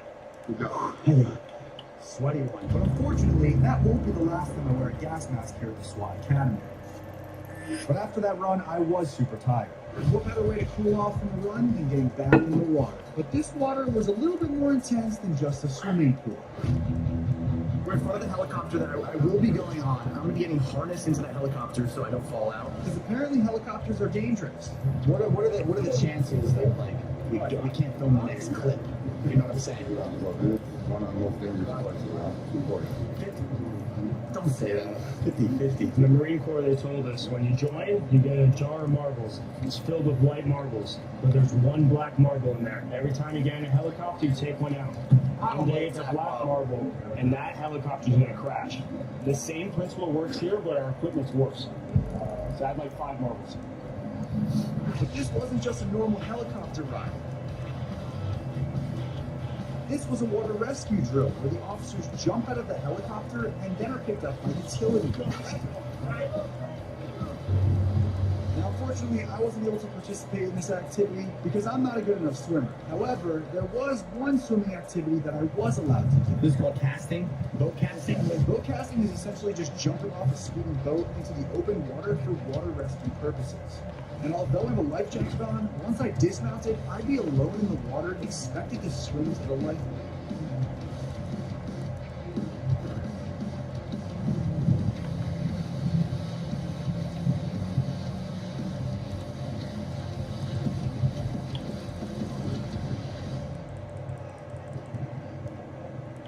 And then a shark bit my leg. Just kidding. We're on.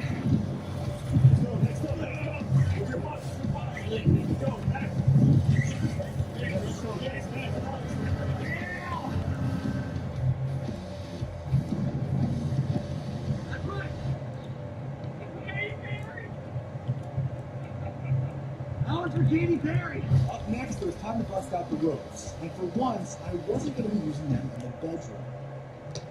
But before going to the top story, we had to start on level 1. Level 1, baby, let's go. Rappelling. The first thing I did for rappelling was easy enough. It was just from the second story of the building, and I had the instructor walking me through every step of the way.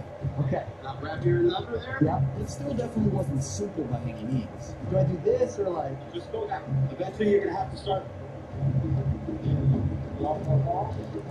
Don't just grip on your brake. Yeah. Right? So just let it slide through. Boom! Apparently he's not as scared as heights as he is the water. Success. That's 1. That's level 1. Nuts, man. We're all the way up now. Oh, man. We're just going straight for the roof, dude? Oh, my God. Woo. Let's go. Despite this being my first time rappelling, they thought it would be a good idea to move me to the top story of the building without any further practice. Is that normal just to go from level 1 to 5? Yeah, that's normally what we do in the school. Standard procedure. Okay. This one's like here, right? Okay? I'm getting it. No, I gotta do that again. That was terrible. That was so bad. That, as soon as it happened, I was like, I need to go home. I need to go again. Round 2, here we go. So just hold right here. Yeah. Drop your head onto the ground. Okay. And then just slide out this legs to the ceiling. Okay. Just drop your head. Ease up into it. Got it! Let's go! Got it good? See later, boys. No, you gotta throw a foot over the line. Yeah. And start pushing yourself with that leg. There you You're go. going to reach all over to the break hand. There you go. Although I repelled much better this time, help, step bro! It had me flip into this Spider-Man position. What do I do? Which didn't feel like the most practical, but definitely was fun. 1, 2. All right, here we go. Repelling. Nice and easy.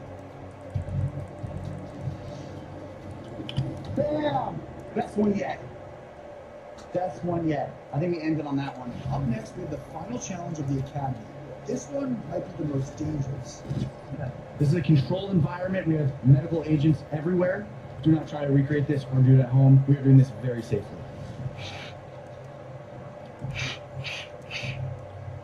Okay. Yep. That's the worst feeling ever. For my final test, I was going to be getting tear gassed. Not once, but 3 times. It's like, this is going to apparently feel like rubbing alcohol on a cup. And I have cups over my whole body right now. Let's go! Okay. The reason I was doing it 3 different times is because I had to safely ramp up the exposure's intensity. If I were to do it once without a mask, my body wouldn't be able to handle it. Oh my god! Okay, here we go! Oh, it's stinging my neck! Oh my god! Oh, it stings! Oh my god! My hairline is burning! Oh! Oh my god! Your neck! I feel like the worst razor burn in the world. I thought my necklace was like lighting on fire, but it's just like, oh, it's kind of my eyes right now. Oh shit. Oh my god. Fucking hairline. Right? Oh shoot, the next one is letting it in the mask. Bro, my face is gonna be on fire. For the second out of my 3 exposures, we were still gonna be wearing the mask, but we are briefly going to be opening the mask to let some gas in. This is simulating, breaking the seal simulating that maybe you bumped into something outside of the house and you got a little bit of a gas in there.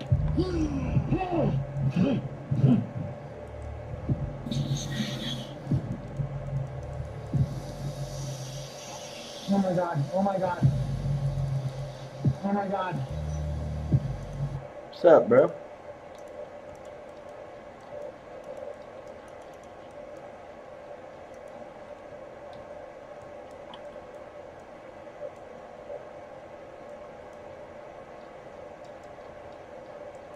It's Doris Gills.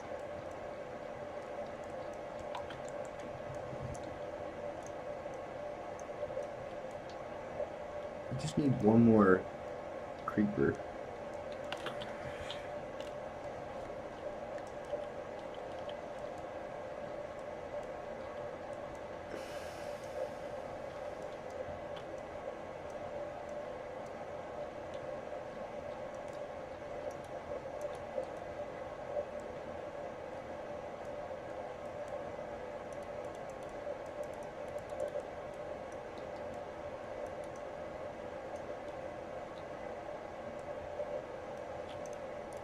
Alright?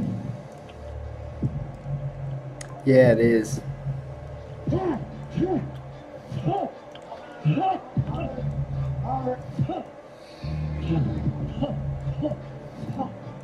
can breathe. My eyes are tearing. Oh god. Oh, I'm crying. Oh my god. Oh my god. It's kind of weird. It's kind of like slightly feels good, like tooth pain. I want to wet my eyes so bad right now. It's terrible. Huh, it's a good build-up. The last one, when I take my mask off, holy crap. Good? Oh, here we go. Whenever, now? Oh my god, I'm so nervous. I'm gonna take this off, it's gonna burn.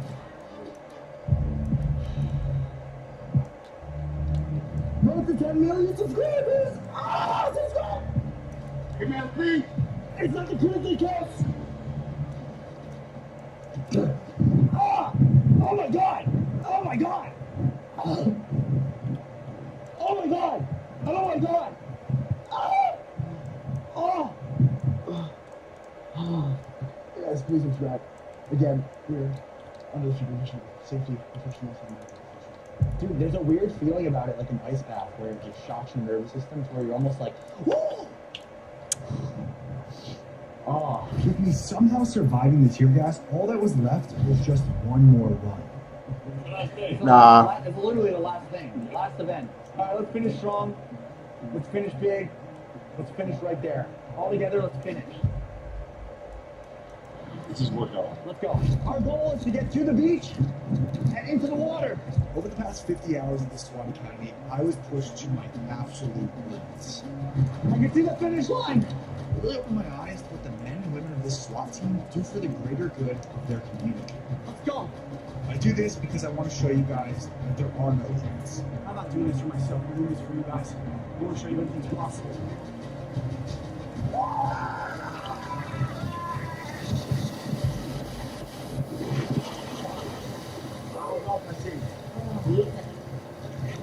Yeah, baby! Yeah! If you enjoyed the video, subscribe. But most importantly, do not forget. Except for swinging. Huge shout out to Parker Thurston for getting the top comment on the last video. Also, YouTube and I both think that you're really going to like this next video, so click it. Show it some love and check it out. I love it.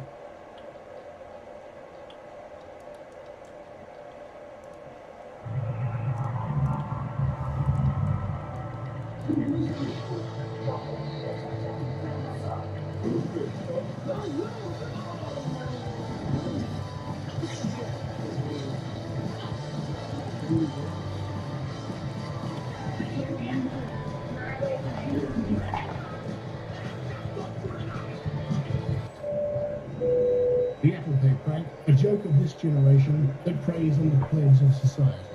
Let's just hope the herd doesn't attempt this. He's gonna charge you for sure. This is weird. You just got money for it. You did a sound. That's who's in blackout over the green. Yes, nasty. Nasty.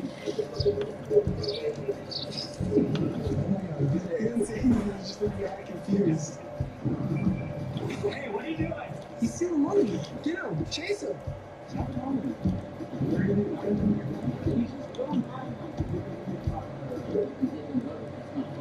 He's going on the hard way.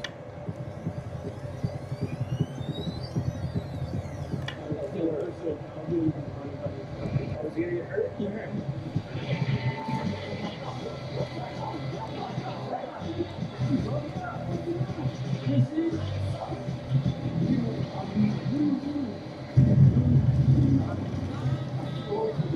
But I saw it on TikTok. It's a TikTok trend. That's the good deed. I was giving them money. I wasn't taking money.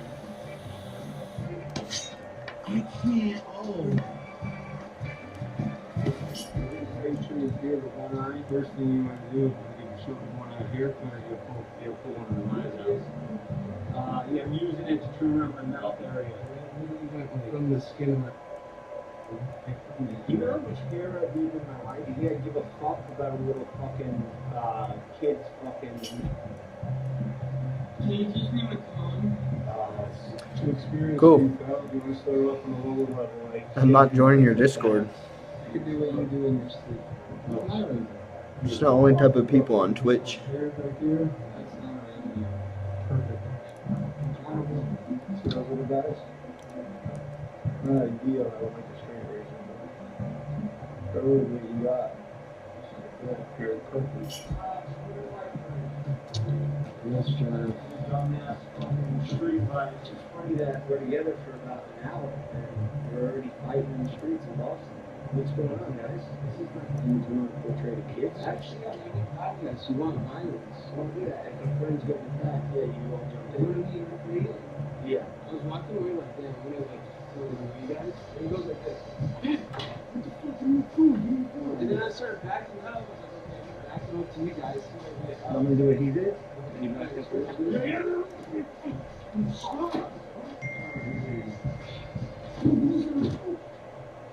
Sorry. What is he? Yeah, tour got canceled. I was angry. I was frustrated. I'm sorry, guys. You know, I know you're all excited to get the show. People will do this stuff and you're not wrestling.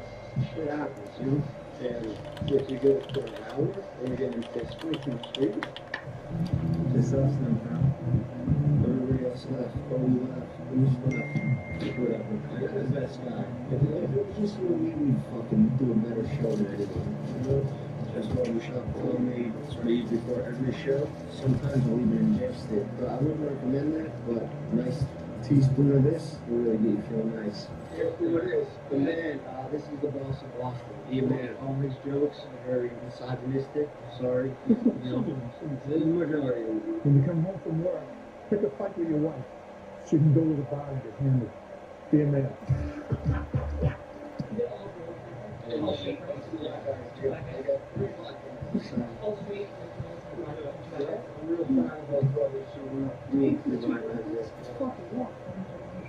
get back to yeah. Can I get that working too? I want 1,000 I'll help around, Kyle, because now I'm going to pay more since he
Yeah, this is gonna be funny to see him do this. What are you doing for free? Let's see. I just opened a showbook to a store and I'm gonna play. I picked like a simple song. It's the song that I said we would go to this one and he kept saying play in the car. And I got it. It's right here. Yeah, this one? Gonna rehearse. Or here, surf rodeo. We'll be practicing all night. I'm like 10 shows in. We're veterans at this shit. What are you nervous? You need a beer for this? Okay, let's do this. Boys from New York. The best of all worlds. We get barbershop. We get really stupid haircuts. So don't think it's a regular thing, but this is it. This is the last show. This is the last show until you get a new idol. That's pretty wild to say. Look at your new idol. It's good to have all the fucking idol. Yeah. All right, everybody on the count of 3, say Ryan, you better not fuck this up. 1, 2, 3, Ryan.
because the space for the eyeball is too big. What I did is put bone pasting and build it up, which would have been great other than your eyes started reacting to it. So now all your tissues are swelling. And that created more volume around the eye. So as soon as you're done with this, by the way, you're probably still gonna wake up and feel very similar. Is it gonna be painful?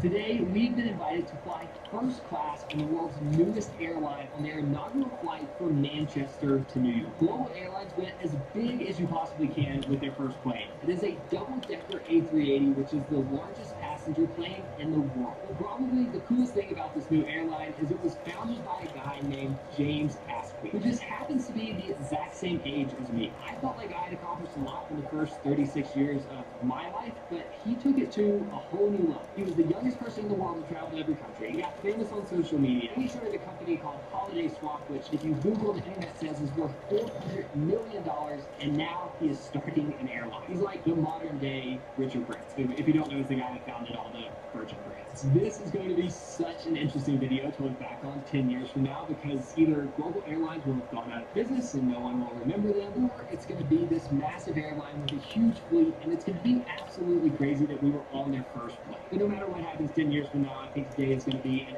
absolute blast, because not only are we flying in first class, but the founder himself is joining us, along with a few other fun characters in the travel space. Is this the most fun flight that we've ever been on? 100%.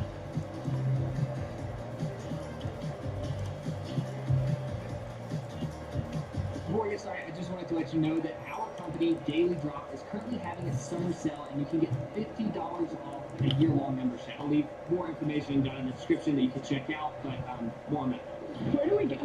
Because it's a brand new airline, there are no signs outside that tell you where to enter the airline. It's not on the board, but I'm pretty sure we're in the right place. I love it. Down there, cupcakes. Cupcakes and their photo wall. Do you think you can bring cupcakes for security, or should I eat it? Sorry, I wasn't looking at the chat. And that's a harsh critic on cupcakes. Yeah, I can see your text. But since Global Airlines is a new airline, they're not operating their own lounges yet, so they partnered with the Aspire Lounge. And Yeah, I'm on the computer, bro. Our first class tickets also give us access to the fast track lane through security, so we are through in a matter of minutes and heading to the lounge.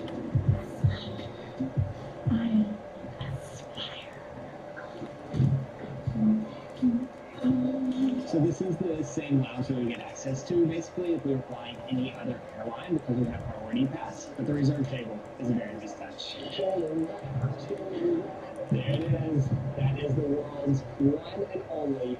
No, this is World of Warcraft, my guy. It is still absolutely mind-blowing to me that you would choose to start an airline with a plane this big. I'm not gonna join your Discord to get graphics. I don't care. Yeah, see now. And according to the internet, this plane costs $30,000 per hour to operate. And I've heard that my entire for the plane costs as much as a house. I cannot imagine the stress.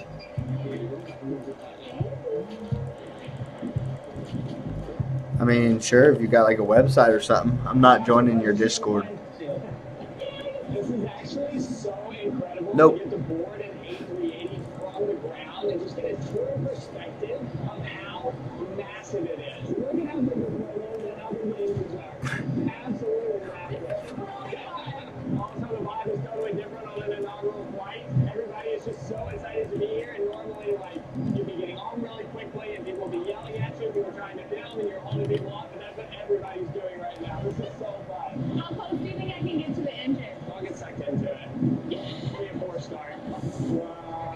So many stats. What makes your thoughts on the leading trainers there? That's from previous damage, so we had to fix hailstorm. We're officially on board. 2, 3. Yes. I don't know you, bro. I don't really want to add you on Discord. Welcome to Global Airlines. It's like if you have a website or something, In the middle. just link it and I'll click it. So we get to sit together. First impressions, it's massive. And it looks like we both got 2 movies that are a little person. I love it. Slippers, PJs, our menu is waiting for us in our seats. Cheers to our first ever inaugural. Very impressed so far. I do. Seconds of sitting down, I've been offered a warm towel, a bowl of soup, and a drop. Also warm bonus points. So far, so good. I kind of feel like there's no rules. Like, you met the guy who started the airline. Feels like majority of the plane is an influencer of some sort. And I feel like I can just, we'll see what the vibe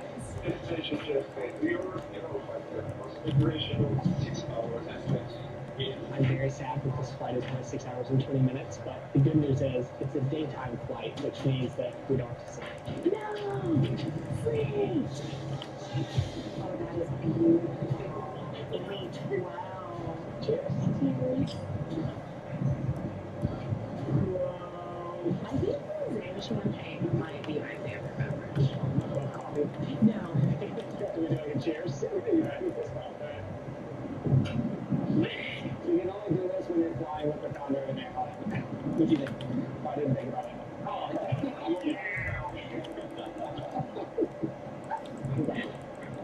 okay, what do you think now?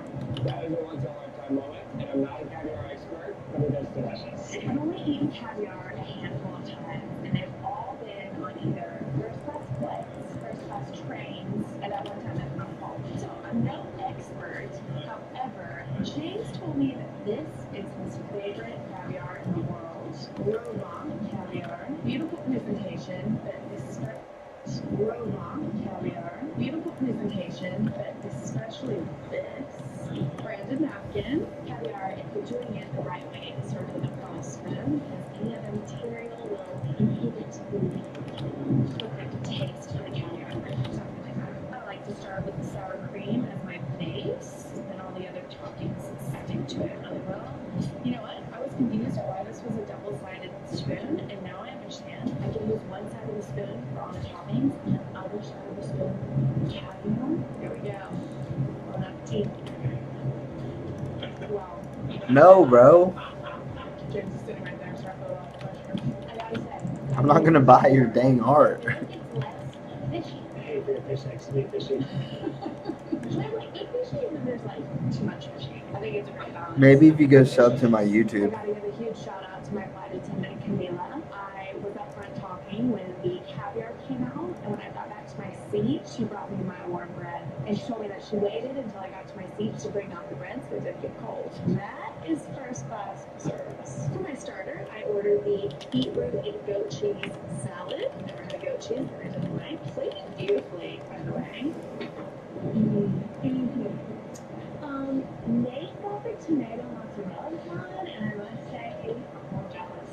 You want to stop by?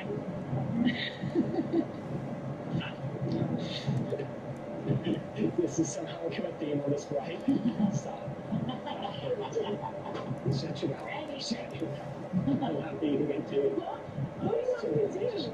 My name just came out, and I felt like I was a bit far away from it. Like I was like, I need to scoot my chair up, and I discovered these buttons. There's a fork and knife button, and when I press it, it's not like scooting me, it's like tilting me.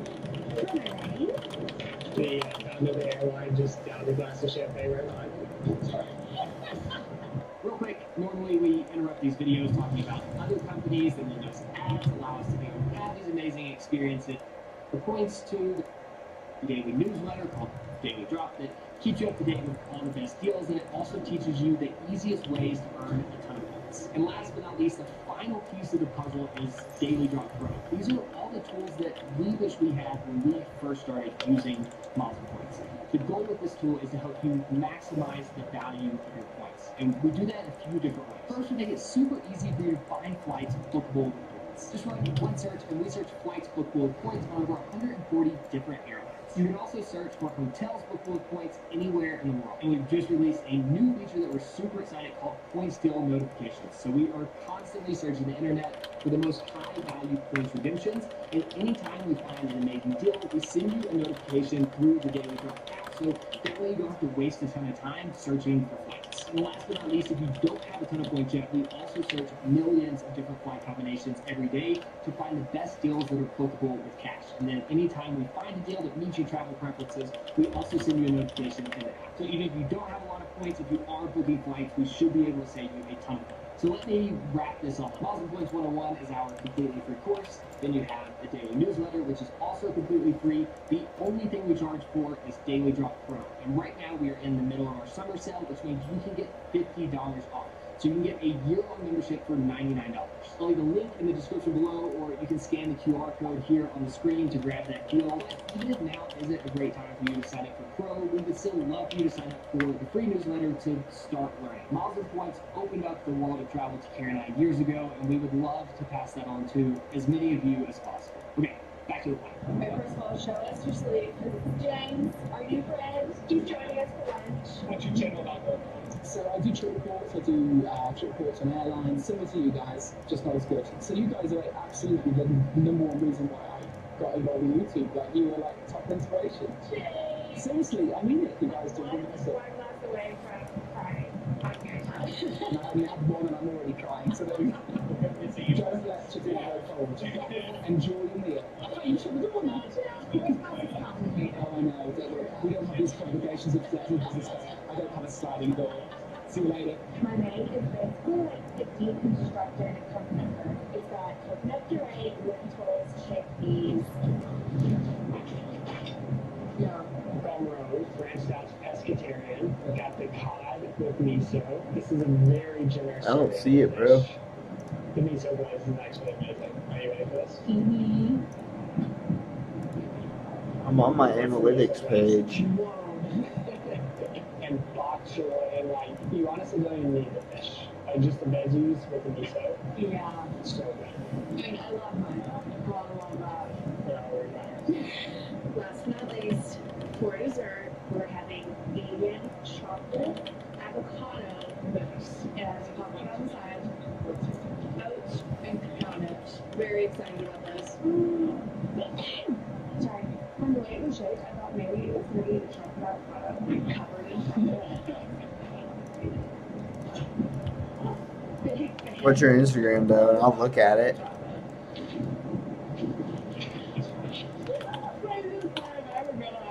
We have followed James on Instagram for years, and there's one thing that he does on every single flight, and it's something that he calls slam time.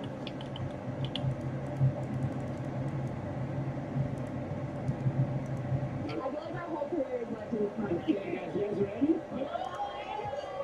James. Getting better, bro. Wow, unbelievable.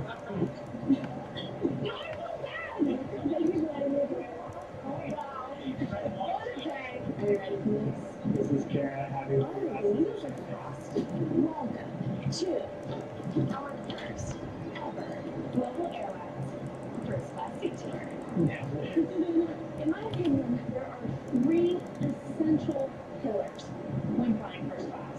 Number one, really good food and wine. Number two, hummingbirds. And number three, a lie flat seat, obviously. When James bought this A380, it was rotted in the Mojave Desert in the USA, which I'm pretty sure is the largest airplane graveyard in the entire world. We should make a video about that one day. We should. So anybody watches this channel that has the hookup, down below. In this plane's previous flight, it was part of China's Southern Airlines. And from what I understand, the majority of the plane that we see now, except for all of the safety stuff that I don't understand that's underneath the plane, is pretty much the same. Like, he's upgraded all of the stuff that really matters, plus he's reupholstered the seats. But I think most other things, besides the little details clauses added that are like extra is the same as they were with Track Center. And that's been a super interesting part of this experience. After talking to James and Richard and just knowing what goes into starting an airline, you have to make smart decisions. Can you give me an idea of like how much things cost on airplanes and hospitals? How much cost? 100 to 150 grand a time. There's 22 of them. There's like 22 houses on the bottom of the plane, basically. 14 emergency exit slides, 250 to 450,000 each. There's a printer in the flight deck, 60 grand. Wow. I asked the same question. Plus, I think it would be really cool several years down the road to come back and do another first class review when this looks totally different. Like, just imagine. The crazy thing is, I think this is the first airline ever to start with an A380. Why the A380? The bigger they are, the harder they fall. Fair enough. So in COVID, obviously the aircraft got less love very quickly from people, so we got good deals on them, I guess. I mean, look, the attention that this gets, you see the thousands of people in front of airports, and it's a marvel of engineering, right? I love when Nate and I get to sit in the suite together. Just because we can close the doors, it feels like we're just floating through the air in our private little massive room. But if we were by ourselves for some reason, which hardly ever happens, all I have to do is either book a window seat, which is one, or press this button. I'm getting to it. I'm getting to it. I be able to see your face. Excuse me. If I'm sitting here, this is what the experience feels like. A wall. I can't see Kara at all, unless she's a real creep peeking over. Let's talk about storage, you know, what makes storage grow. We've got a little bit of it. Here, there's a little shelf where I have my water bottle. I've been keeping my phone in here, menus, etc. Underneath this, we have another, very deep hole for other things. 2 USBs, the earphone jack, and the remote for the TV. There's a little storage here Bro, too. there's literally nothing on your Instagram, bro. If you want me to sit with someone, opens up. There we go. What a waste of my fucking time, dude. Seatbelts here. Technically, I'm not allowed to sit here during turbulence. This is where our tray table comes out. We have an outlet here, which is always appreciated. And we've added a few little details. We have the shower right here. This one's not real, but I will show you where it looks later. And child's lamp. I've never had a movable or touch lamp on an airplane, and but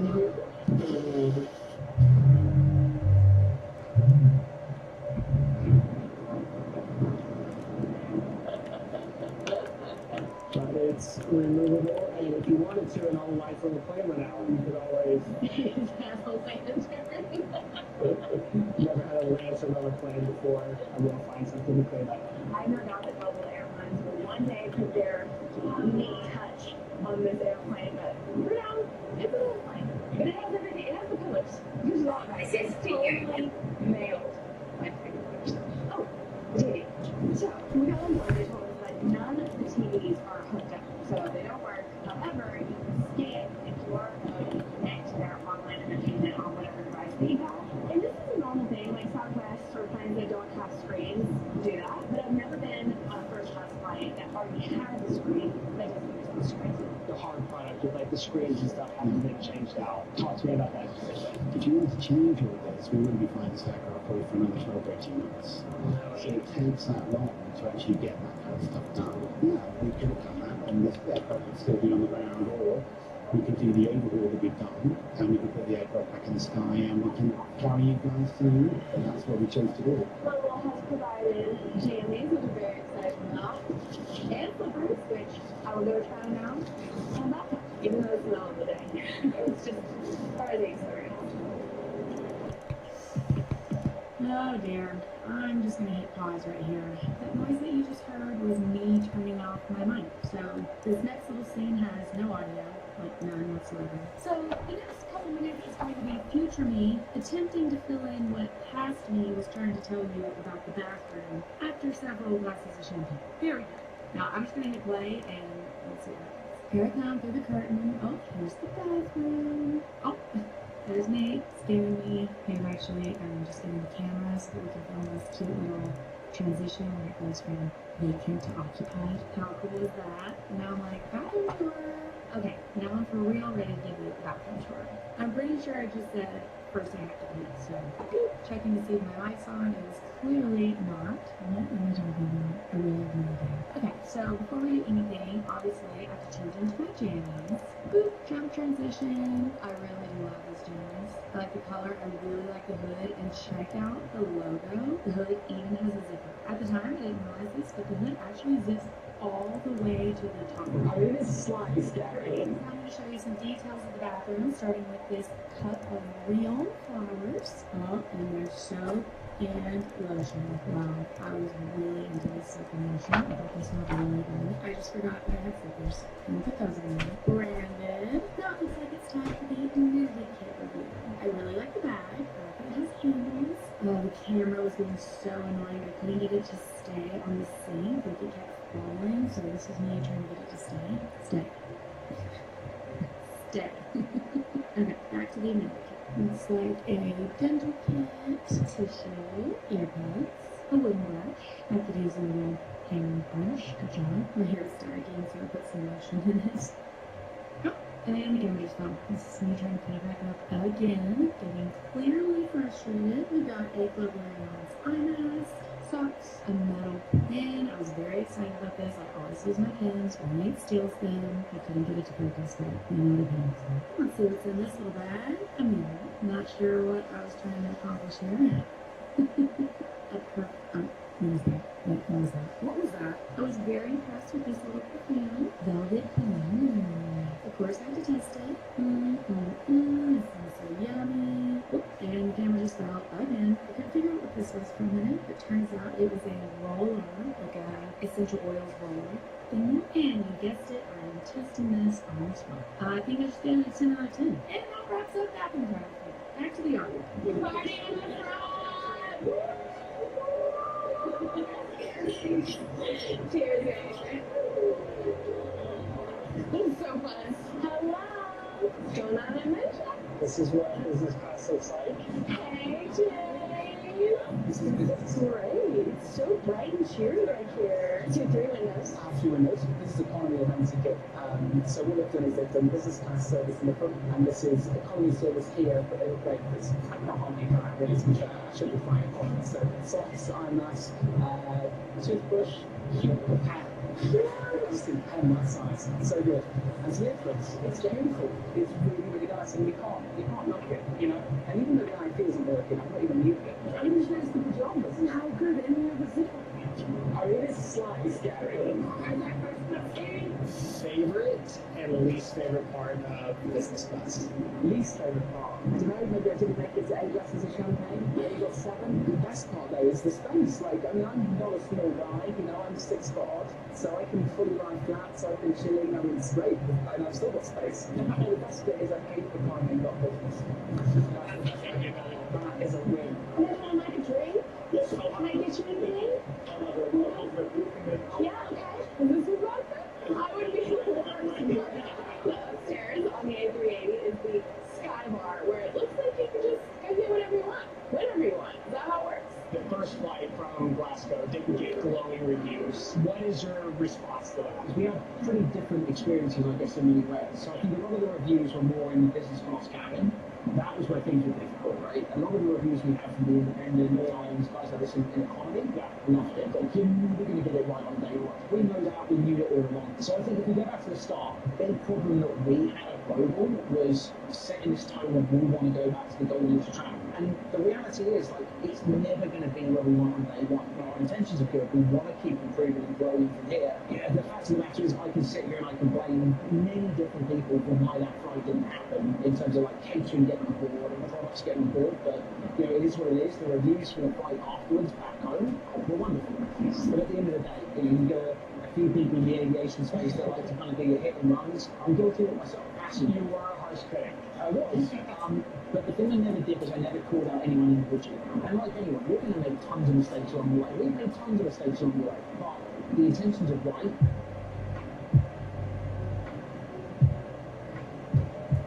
So we said before that we definitely weren't sleeping, and that is still the plan.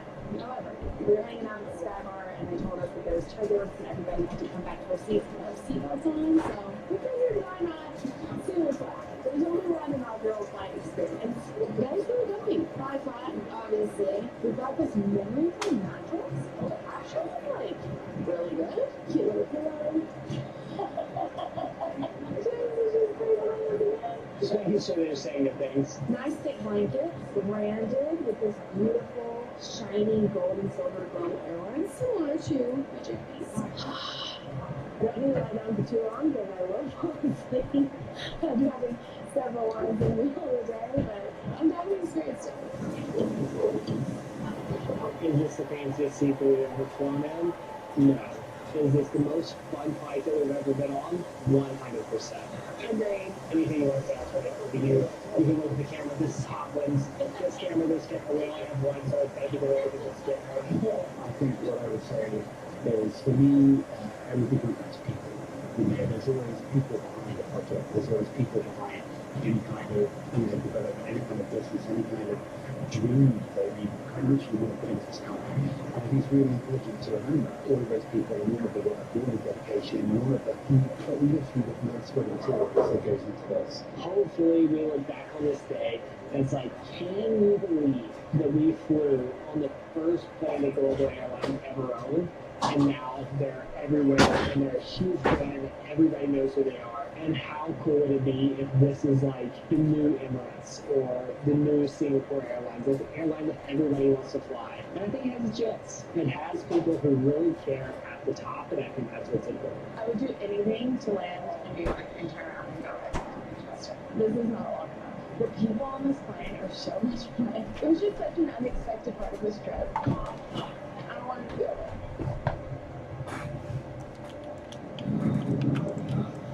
We're landing. For some reason, my teeth get really red when I drink red wine. It's not my fault. Really red? I would only do this in first class. Once again, wonderful on board New York. Thank you very much. Hey, seatbelt fasten.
Welcome to 410 days uploading on YouTube.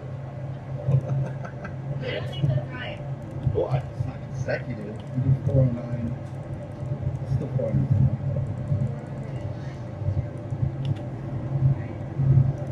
We just did 4. Welcome to day one. Listen, We're not counting anymore. counting out. Yeah. Well, it's fun. It's fun on the first week. We need a select day. Here's the thing.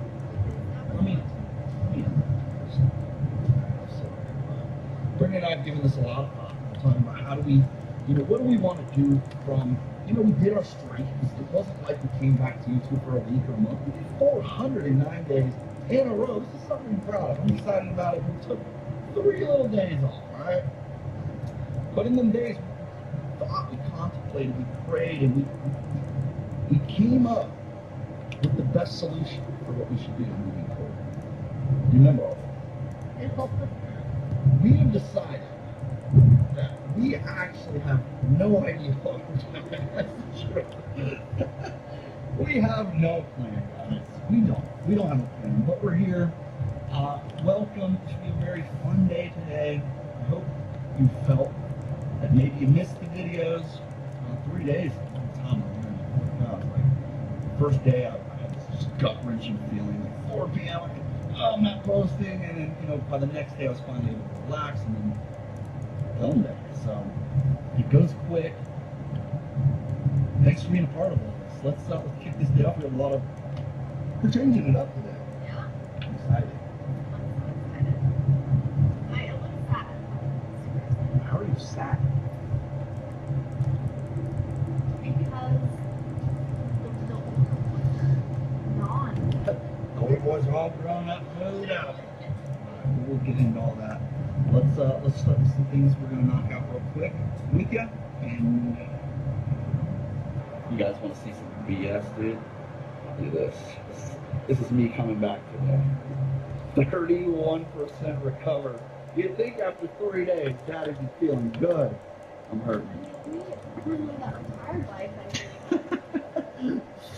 Day one, I was out there driving RC cars. I'm like, Brett, I'm retired. I'm done. I'm done. The last 2 days, I'm like, I'm bored to death. Yeah. Golly, but you guys have been here. Holy smokes, bro. What the smokes? Yikes.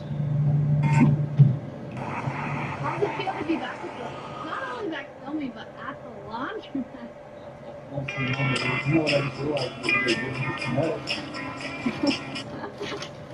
Holy Oh my gosh, that's huge.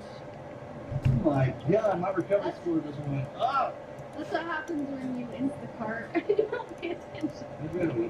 I think it was like $25 or something.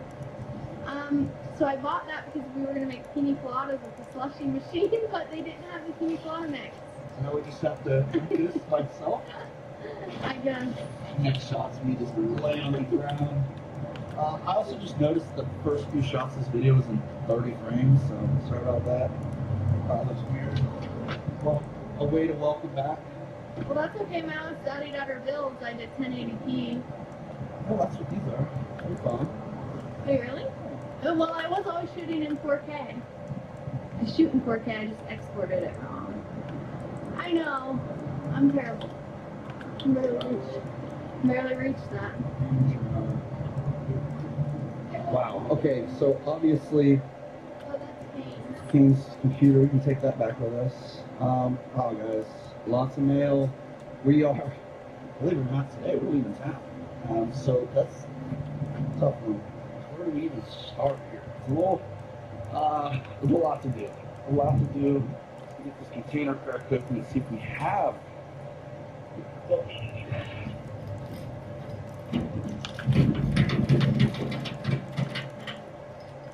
Huh? That would be a big dog right there. Can you open that?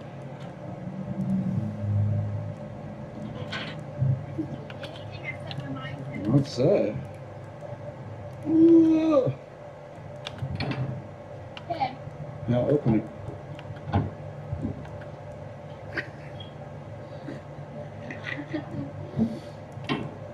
Let me see. Well, these are usually not open. You can't even open it either. I've never seen it do this.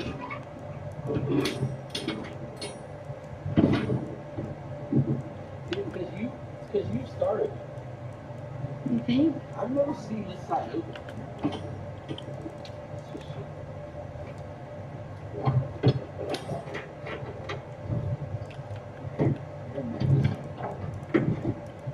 Oh, it's because both doors are wanting to open. Good job. It's tight. So, Wow, it's pretty spacious in here. we got lucky. We got lucky. Hats. Should take all those. Land of the fee right here. Right here. Land of the fee. Yeah, I just need to bundle some up, take them. Yep. I didn't look and see what shells were. Probably all hurting for a sprint one thing. Do you want me to go check? I think we have enough empty beds to share. Yeah.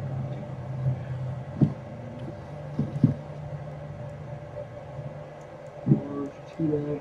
I don't see. I should have stayed outside. So what?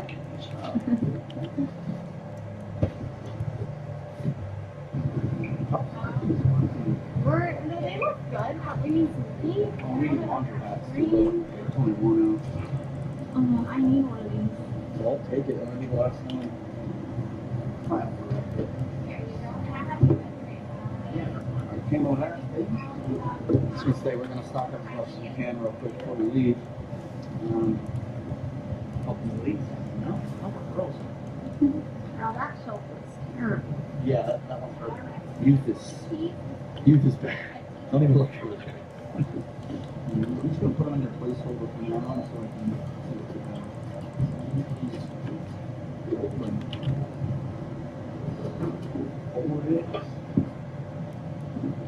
I am wildly excited for this trip that we didn't plan.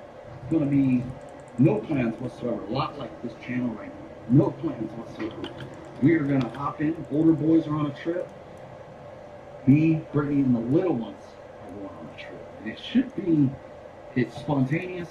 There's no plan, which usually equals the best adventure. But we'll see what we get into. I'm really excited though. We're going to knock out a little bit of work here and just, again, trying to help the girls out. They're out of space. They're out of merch. It's time. It's time to step up, get this stuff done. I definitely neglected it on my little break, and it was also like, it felt weird doing any work without you guys. Like, I have to film. How am I gonna function? That's weird. That's a nice load right there. We're gonna get out of service tees. These are fantastic. It's actually organized. I want to do this whole wall and do like this with the buckets, kind of like I have in the shop. Because like if I want to pull a 3X out, I gotta pretty much move all of these boxes to the ones on the bottom. So if I can get it all set up like this, those would be fantastic. I know. I need to pull this winner. Pull this winner. No longer Matt's popping today. Oh, it's inside there, huh? I forgot about that. Oh, we need to ship this guy too. I think I really like the idea of shipping this to Tony Hawk, right? Yeah, I mean, skateboarding duck. If you guys missed this video, somebody sent us a real duck on a skateboard. And I thought it was a gift, and then I realized you're supposed to keep sending it around the world. Why is this string on there? Huh?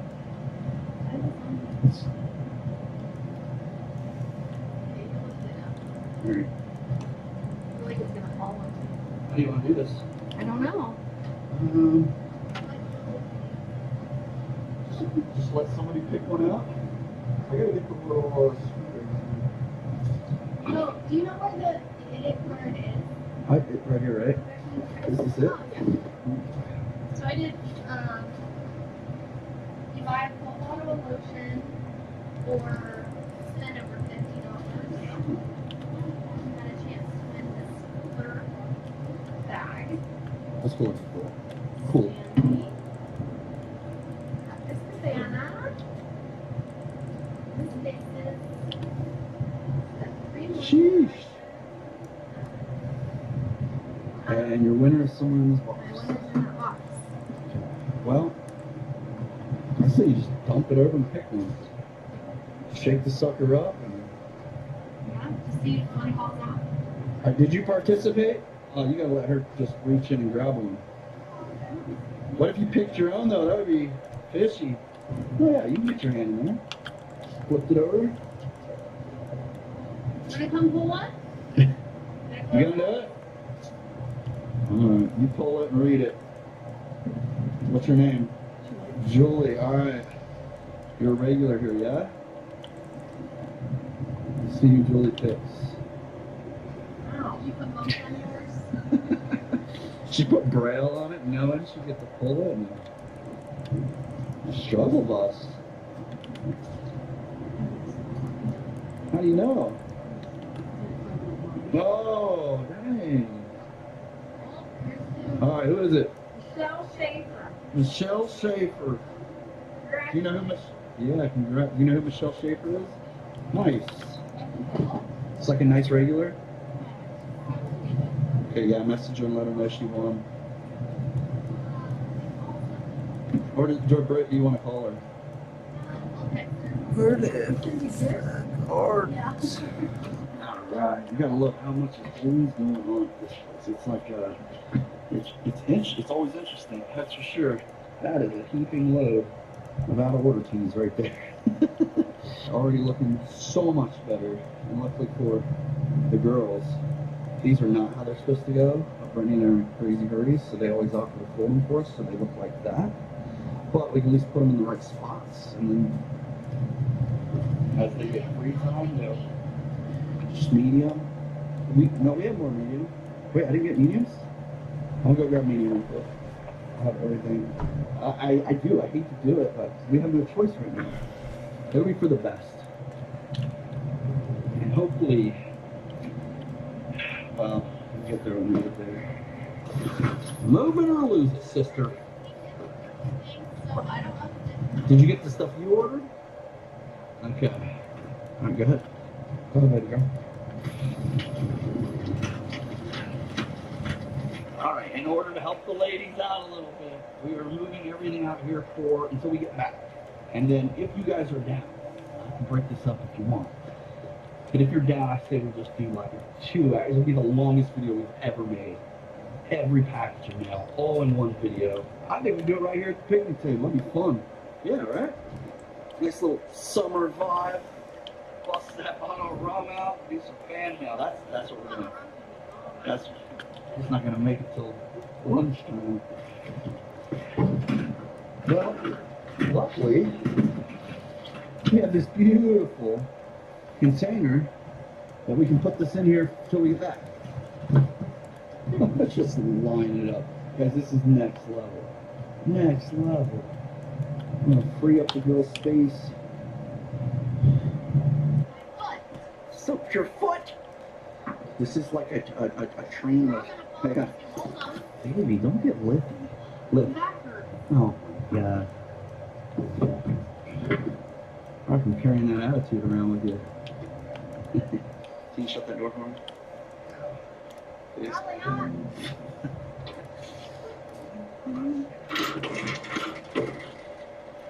That's it. That's it. Put your back into it. Good stuff. Okay. Okay, guys, we're gonna be on the move. We're gonna be on the move, guys. So yeah, no mail, no really hanging out here today. We're gonna stick and move, stick and move. You know we have a giant suggestion box full. I bet that thing's loaded right now. Oh, we just missed Becky. I'm on the run, but we just signed your washers for you. Thank you. Yes. Thanks for holding the fort down. What's up, brother? How are you? Good, man. If you're the guy, she's been watching I don't you know. What's since up? she was 13. How are you? Pretty good. You must be Ivy. Oh, right on. Okay. Not that that's not one of the most fun things I get to do every day. You know you You stoked? I'm so freaking excited. I I know I've been wanting to do this for so long. It's true. It's true. No, I have to go home. I have to tell King Yeah, King's about to get on a flight. Okay, let's run home real quick. I'll let them know we're gonna be late. Yeah, let the adventure begin. This will be a nice little change up and also just something really, really that we've been wanting to do.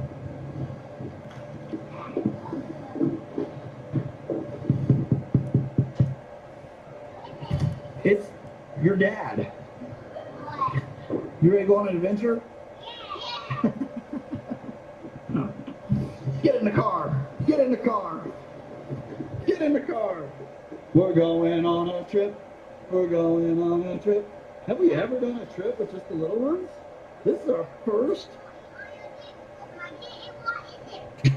That's right.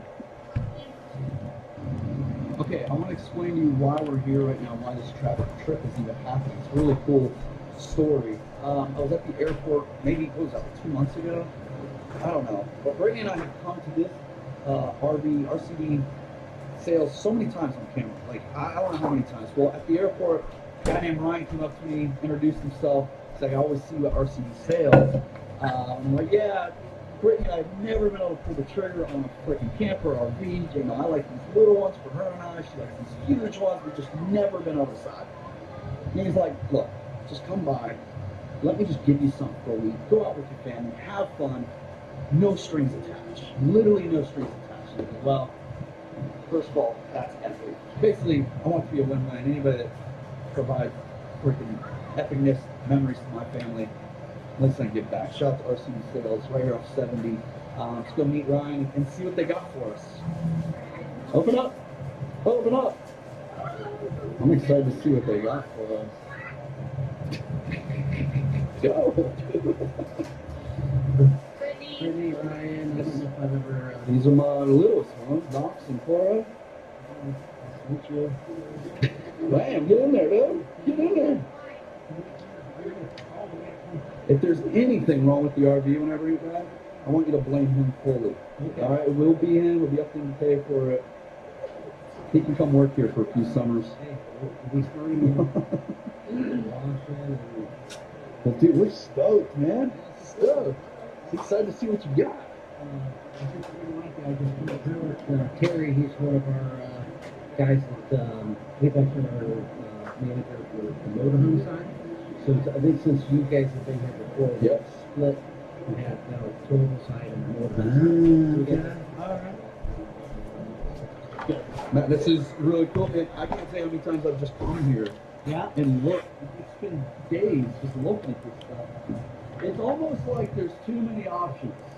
I bet if there was 4 to choose from, I'd already own one. Like there's too many options. But how do you pick the right, perfect one if you're going to spend a few hundred grand, 200, even 100? Well, we got them, you know, you can go like a pop-up camper all the way up to these. That's the problem, there's too many to choose from. And this girl makes it real hard.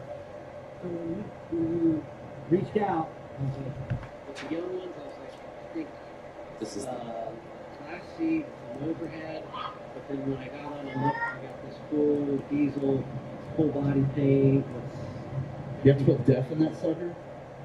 This one you do. Oh, dude. I need a stick bumper sticker on the back. Is this it right here?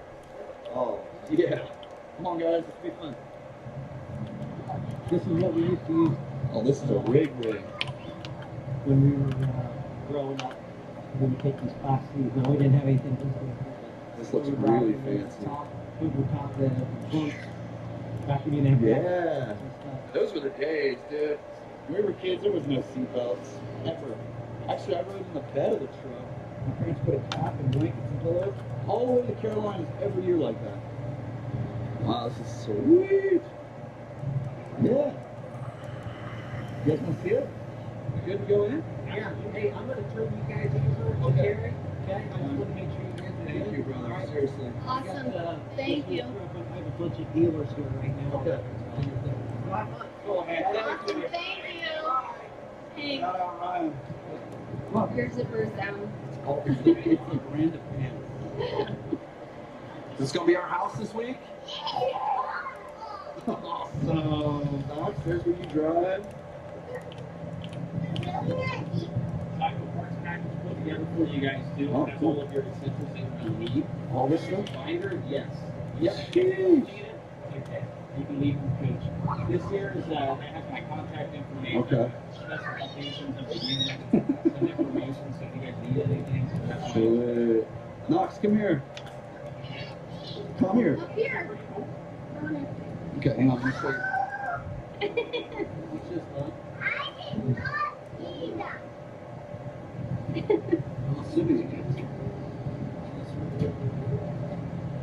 You got it. That's where you're going to sleep. I think it's a little louder. I know how. Want to see something else cool about the front? Yeah. Oh, you got a sunroof? Oh, you can sleep under the stars.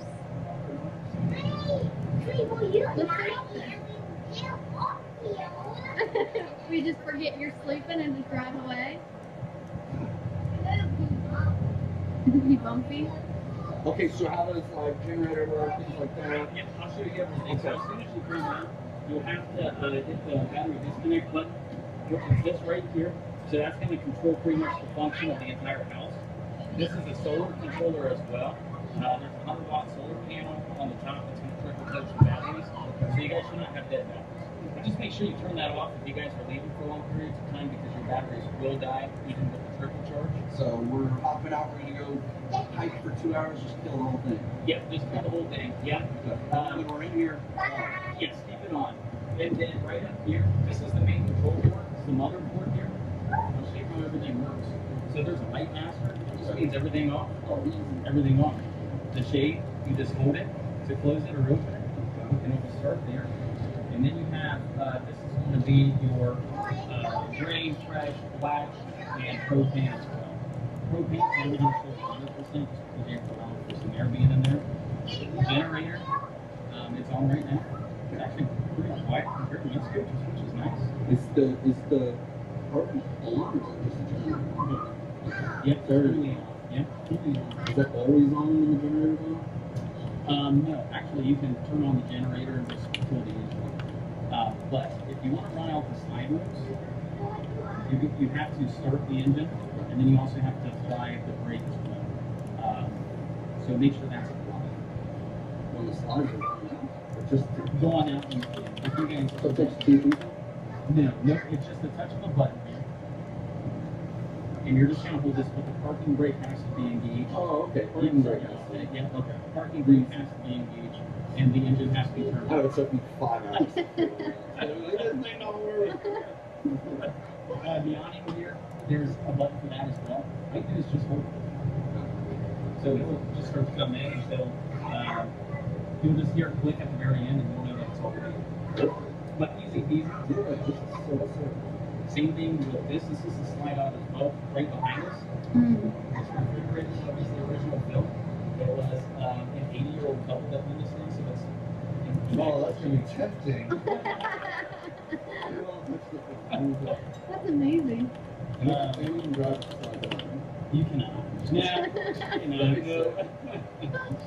I mean, if you're off-roading, maybe. It is a 4x4, so you can go off-roading, which is pretty good. Diesel and off-road. These are Diesel and off-road. seatbelts. Yes, you do have seat belts on each of those seats. Okay. Yeah, you can. Yeah. And those bolts are going to be right down on the frames. Are RV walls like persons the same RVs as Yeah. It is. Yeah. So if you're over the age of 18, you can actually come back and be with your back here, but yet you just have to be We're gonna have the best time ever. Yeah, you guys can just all say goodnight, guys. Good night. Yeah, you guys can both sleep up here. Careful.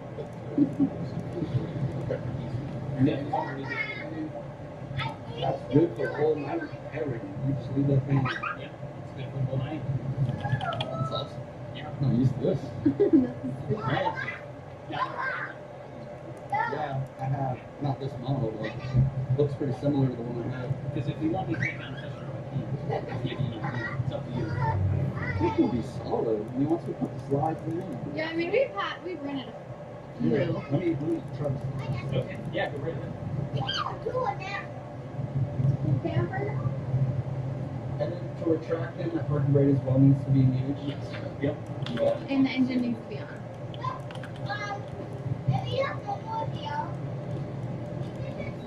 And then what part moves to There's actually going to be two motors that use this big one. The small one just controlled by like a worm gear. It just got lost, so some of that grease and stuff probably off of it as well. Might need re-grease. People re-grease it. There's our bed. give you an indicator that it's fully in. Okay. Yeah. Nope, it can't. It just has a little retraction. Okay, let's go back up front. And then this is driver's side. So you have driver's side and then bed slide. And then if you hold that, right behind you guys Hey guys, watch this wall. Ready? Yeah, stay up there. It's coming in.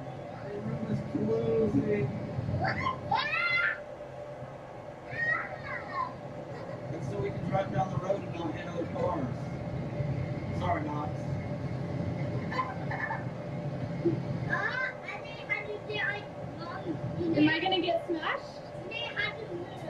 Am I gonna get smashed?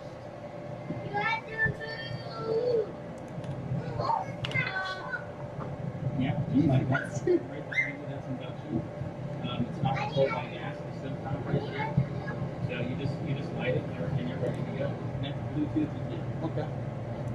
Outside TV. This right here, this is just going to be some of the motors and gears. You won't have to worry about any of that. I'm gonna stay away from that panel.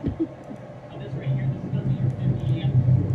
So this side here gets plugged in directly in here. And then for your 50 amp, this will get plugged into the surface that grabs the campground. Yes. Now, some campgrounds don't offer 50 amp, so you can get around that. You can do a drop down to a 30 amp. If you do that, you only run 1 Okay. at a time. Okay. So if everybody's packed a little bit, the night kick on off. Yeah. And then this right here, this is going to be your dump location. We have a dump out front here, so I can take you guys around and show you exactly how to hook up and everything. Okay. Super easy. This piece comes off, your hose goes up next to here. This is gray and black. Black is going to be toilet water, and then gray is going to be shower water and sink water. You do the fresh water second, right? Flush it or does it matter? Yeah, do that second. Yeah, do the black first, that way it kind of cleans up the pipe that goes down. You do have hot and cool water out here too. So if you guys are in a sandy, dirty area, you can spray off the feet before you go back to Thanks, And then last, 8,000 watts in, it has enough capacity to run everything inside this one. So you don't have to worry about mounting any pieces. It's just sharing diesel fuel. That's awesome. That's awesome. I love that. Not having to worry about another fuel or another dishwasher. Yeah, cool. Did you leave your brother? What'd you say?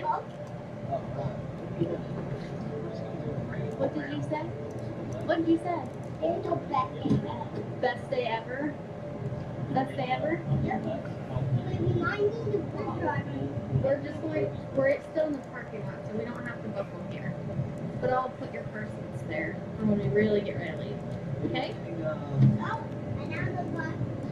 Up here, right all the basic Just like that, just like the vehicle.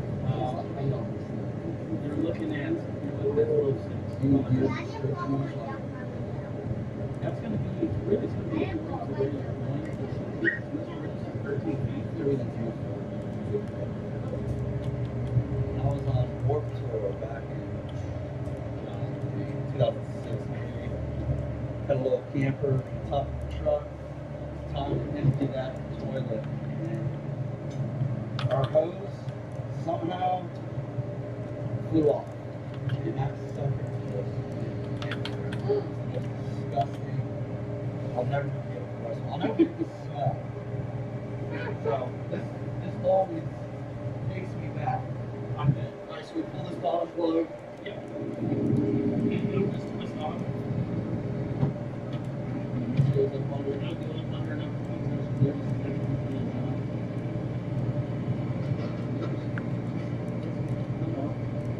is actually neat. It doesn't. Just showing me. You have to show you how to set it up here. Show my wife. She really enjoys doing this stuff. It goes on like that, and then you just Yep. Yep. And then you Oh, just it's made. amazing. Yeah. Okay, easy. We had this thing one time get really Jordans on. He just started here. And we're like, first week initiation, you need to go out here and hook one of these up, so he gets hooked up. Didn't put the back off, and then he just had tube and everything else fly all over his shoes. Oh It was probably the worst day that you could have. Well, you won't make that mistake again. Yeah, no, I don't think it was. You got random numbers now. These are like Jordan's. Are you ready? I'm so ready. I'm so excited. Oh my gosh, guys, what a treat this is. We are nowhere bound. We really don't have a plan. We have one small plan. But right now it's just going home, filling it with all our stuff, pillows, blankets, toys, warm wheels, some RCs, things for rest stops, things for campground, wherever we can find. Hope you'll come along, be a little different. Hopefully this summer you're getting to do something that you've wanted to do or want to do, and you'll find that opportunity in time, especially with the kids. If you got kids, make the time. It's tough.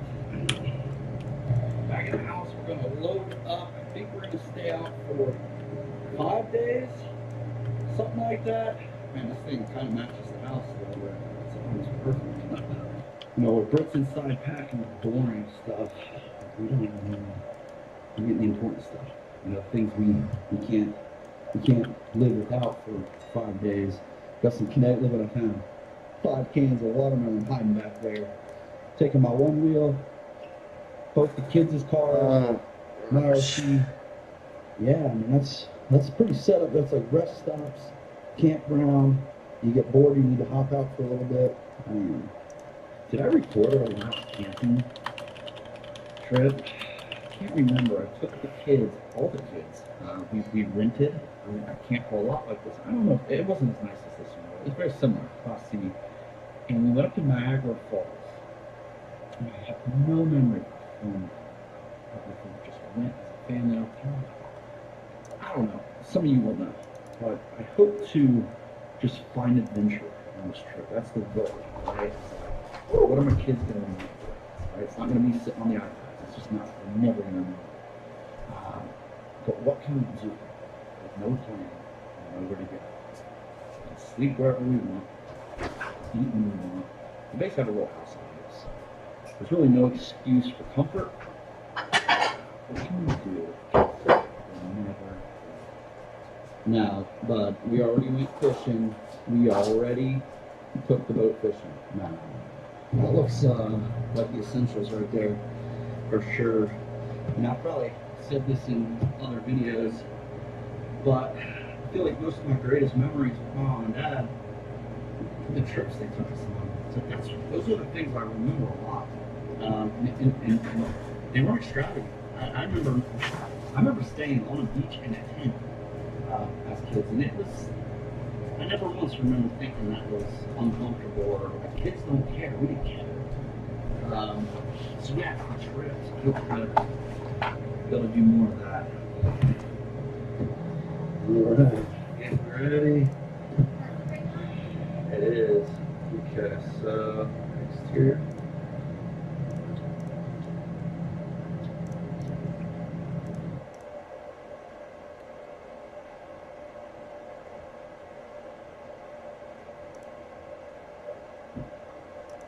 Let me ask you a question. They say fruit is nature's candy, but what if candy could be nature's candy? One fresh new brand is gaining momentum with promises of plant-based, better-for-you candy, which leads me to ask, is healthy candy a reality, or is this brand just taking you for a joyride?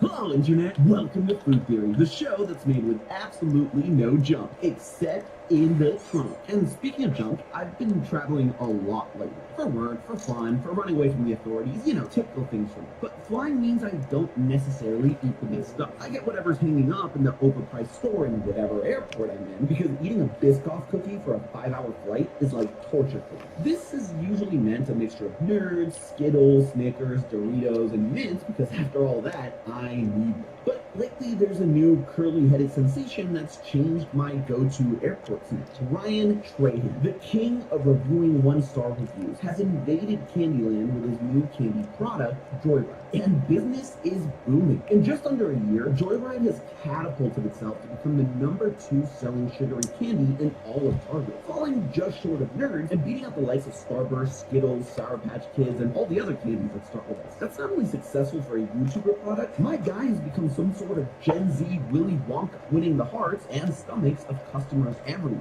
myself included. I'm telling you, the Strawberry Twists, his version of Twizzlers, are ridiculously addicting, and my personal favorite. His sour strips are a close second, but come on, Ryan, make them not all stick together in bag. But the impressive sales aren't the only thing that sets Joyride apart from the rest of the candy industry. This candy is different. No fake colors or junk ingredients. No junk ingredients. Fake colors and junk ingredients. We don't use fake anything. No fake colors, no junk ingredients. That's right, Joyride isn't like all those other candy brands it left in its wake. It's got no fake colors, no junk ingredients, and as the website puts it, they're made with less sugar, no GMOs, and are apparently entirely plant-based. What does that even mean? Can I plant a little Joyride in the ground and grow myself a sour watermelon wedge patch? And combine that with all the other claims, is Joyride trying to make a healthy thing? I've seen the unhealthy thing but healthy shtick before, and it doesn't always work out so well. And hey, on this channel, we aren't a bunch of airheads. We're nerds. Oh, it hurts. Oh, I hated that joke. Anyway, I always approach all these products with a healthy dose of skepticism. Under the hood of all that healthy advertisement, there's usually a chunk of it. So let's find out what a plant-based candy even is. What is it junk in ingredients? And whether or not Joyride has actually managed to make a candy that's healthy. So hold on to your red vines real tight, loyal theory, from point to point to find out if Ryan has really revolutionized the candy experience, or if he really is just taking us all for a joyride. And so for our first question, yeah, actually, you know what? We're going to be talking about Ryan Trahan's Jack his style too. Much better. So the first thing that caught my attention when I bought my first pack of Joyride was right there on the front of the package: plant-based candy. And my first question was, what does that even mean? Well, the Plant-Based Foods Association, a very real thing, apparently, seems like the right group to ask. According to them, a plant-based food means that the food in question is 100% free of animals. That means that all the ingredients must come from whole grains, nuts, veggies, fruits, or even fungi and algae. Basically, no meat. But wait, if Joyride is plant-based, does that mean that other candies contain meat? Oh god, is that what Swedish fish are made of? No, of course other candies don't actually have any meat in them, probably, but what many of them do have is ingredients that come from animals. Obviously, ingredients from animals can include things like milk and eggs, as you might expect, but there are some other ingredients found in most candies that you'd be surprised are not animal-free. Broadly speaking, most candies have three main types of ingredients: sweeteners and flavorings, textures, and colors. And you'd be surprised how many of these other ingredients are not plant-based and manage to gummy worm their way into our treat. Starting with sweeteners, many of the tastiest sweeteners are, in fact, plant-based. High fructose corn syrup, one of the most common sweeteners, is made from, you guessed it, corn. Raw cane sugar, similarly, is derived from sugarcane, a plant. But not all of the sugar you might grab from your cupboard actually fits the definition of plant-based. Many types of refined sugar use a process called bone charring to help give them that pristine white color. As the name suggests, bone char involves charring the bones of cows, and the charred material is then used to remove impurities and pigments from the sugar, giving it that white color we tend to gravitate toward in the sugar aisle. Unfortunately, in the US, you can't tell from the food label whether the sugar was processed via bone char. But if, like Joyride, your product purports to be plant-based, then bone charring shouldn't be a part of the process. There are other sweeteners out there that you might not have realized are not plant-based either. Honey, for example, comes from bees, so technically it's not plant-based, and therefore you won't find it in Joyride or any other plant-based treat. So what types of sweeteners are they using? Looking at the back of a pack of sour blue raspberry strips, there are basically 4 ingredients that give it that sweet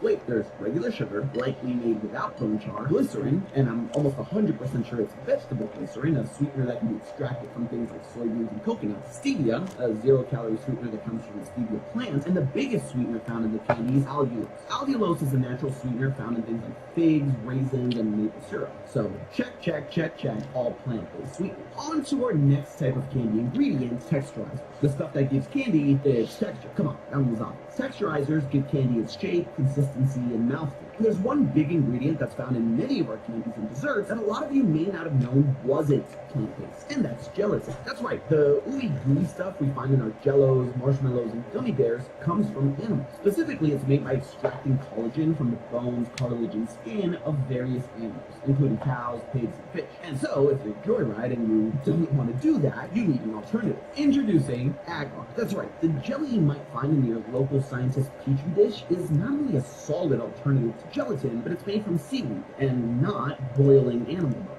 And so it's time for our final type of ingredient, colorants. Now, we did a whole episode all about artificial colorings, so I don't want to go into too much depth about them here, but there are some natural colorings that candy companies will use, such as carmine, a natural red pigment that comes from crushed up pumpkin insects. You'll usually find carmine in things like jelly beans, gummy bears, and lollipops, but not in Joyride's candies. Now at this point you might be thinking, hey Santi, all this talk about ingredients being plant-based or made without animal products sure sounds a heck of a lot like being vegan. And 5 stars for you, because yeah, they are more or less the same thing. Sure, the Plant-Based Foods Association does slightly distinguish between the two, but being plant-based or being vegan can more or less be used interchangeably. In fact, when it comes to Joyride, while its package confirms to be plant-based, their website FAQs also say it's vegan. But the most surprising thing I found while looking into this whole plant-based thing is that some of your favorite big-name candies are also plant-based and vegan. Airheads, Skittles, Sour Patch Kids, Twizzlers, and even Swedish Fish, not made of actual fish, is 100% animal product free, if that's the sort of thing you're really interested in. But it's not just being plant-based that sets Joyride apart. If you've seen any marketing for Joyride, particularly the stuff done by Orion himself, you'll know that the biggest selling point they nail home is the fact that Joyride supposedly contains no junk ingredients. But what does that even mean? Well, first, if you take a look at the back of one of Trahan's treats, you'll find a few examples of what Joyride calls junk. First, it's the synthetic colors. But like I mentioned earlier, we've already done a video diving into a weird world of artificial food dyes, so we'll just pass them off. The other major type of ingredient you won't find in any of your Joyride candy is what they call sugar alcohol. Now I know what you're thinking, and no, sugar alcohols are not Mai Tais or pina coladas. Those are sugary alcoholic drinks and delicious. Sugar alcohols are something slightly different. In chemistry, an alcohol is a compound that has what are known as hydroxyl groups, or in oxygen and hydrogen, OH, attached to it. For example, ethanol, the alcohol found in some of my favorite beverages, looks like this. Notice the OH. Sugar alcohols are what happens when you take a sugar and add an extra OH at the end. As a result of the process, sugar alcohols tend to be slightly less sweet and about half as many calories as their true sugar counterparts. This is why you'll often find sugar alcohols in foods and other products that advertise as sugar-free or no sugar added. But wait, if it's less calories and not as sweet as regular sugar, why does Joyride hate it? Well, there has been some research that suggests sugar alcohols aren't so sweet after all. The downsides of sugar alcohols are mainly found in your tongue time. Consuming high amounts of sugar alcohols can lead to abdominal pain, diarrhea, and loose stools. Blech. This is mainly caused by the fact that sugar alcohols tend to be digested more slowly, meaning more gas production by your gut bacteria and more water pulled from your intestines, causing those symptoms. There has also been some early but concerning research into the potential long-term effects of some of these sugar alcohols. For example, research into xylitol and erythritol have shown a link between them and increased cardiovascular risks, like heart attack and stroke. So would I say that sugar alcohols are all junk? That's probably a bit too far from my taste. But there is something interesting about Joyride taking aim at sugar alcohols. If you take a look at a lot of the candies near the top of the candy sales list, they don't actually use sugar alcohols. And when you think about it, that makes sense. If you're going to make a high sugar, high calorie candy, why would you use something that's low in calories and not as sweet? That defeats the purpose. But if you're making something that's low in calories, like many of the top brands do with their zero or sugar-free options, you would use sugar alcohol. Joyride would say that there's a third path, where you can use sugar, just less of it, and still produce a candy that, in my honest opinion, still tastes pretty damn good. Sure, when you eat it, you can tell that there's something different about it. But maybe different is better. Which reminds me.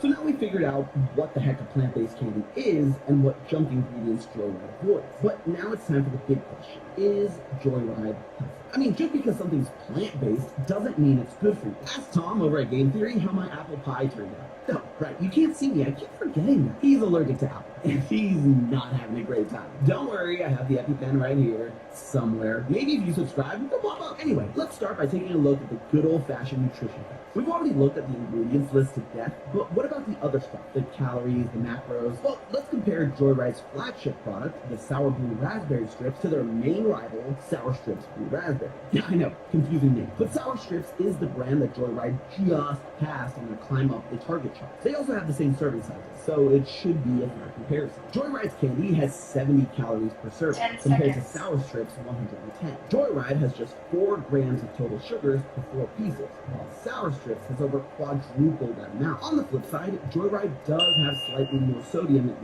75 milligrams compared to 60. But both products are pretty low when it comes to sodium in general. Joyride also has a whopping 8 grams of dietary fiber per serving. Not only is that 29% of your daily serving of fiber in just 4 strips, that's more fiber than you'll find in some products that market themselves as having fiber. Looking at you, Poppy. That being said, with all that fiber, I and Joyride itself wouldn't recommend scarfing down bags like there's no tomorrow, unless you love it coming out like flavor and Tootsie Rolls. So what's the rule? Has Joyride finally done it? Have they created the world's first candy that's healthy? Of course not. I mean, it's still candy. It doesn't matter if it's plant-based or junk ingredient-free, it's still not good for you. But here's the thing, and why I actually want to give Joyride, Ryan, and their mascot Jerry their flowers. They never claim to be healthy. Unlike so many other products, especially content creator products that claim to be the best or some sort of cure-all for all those things other products don't do for you, Joyride's pretty much saying, hey,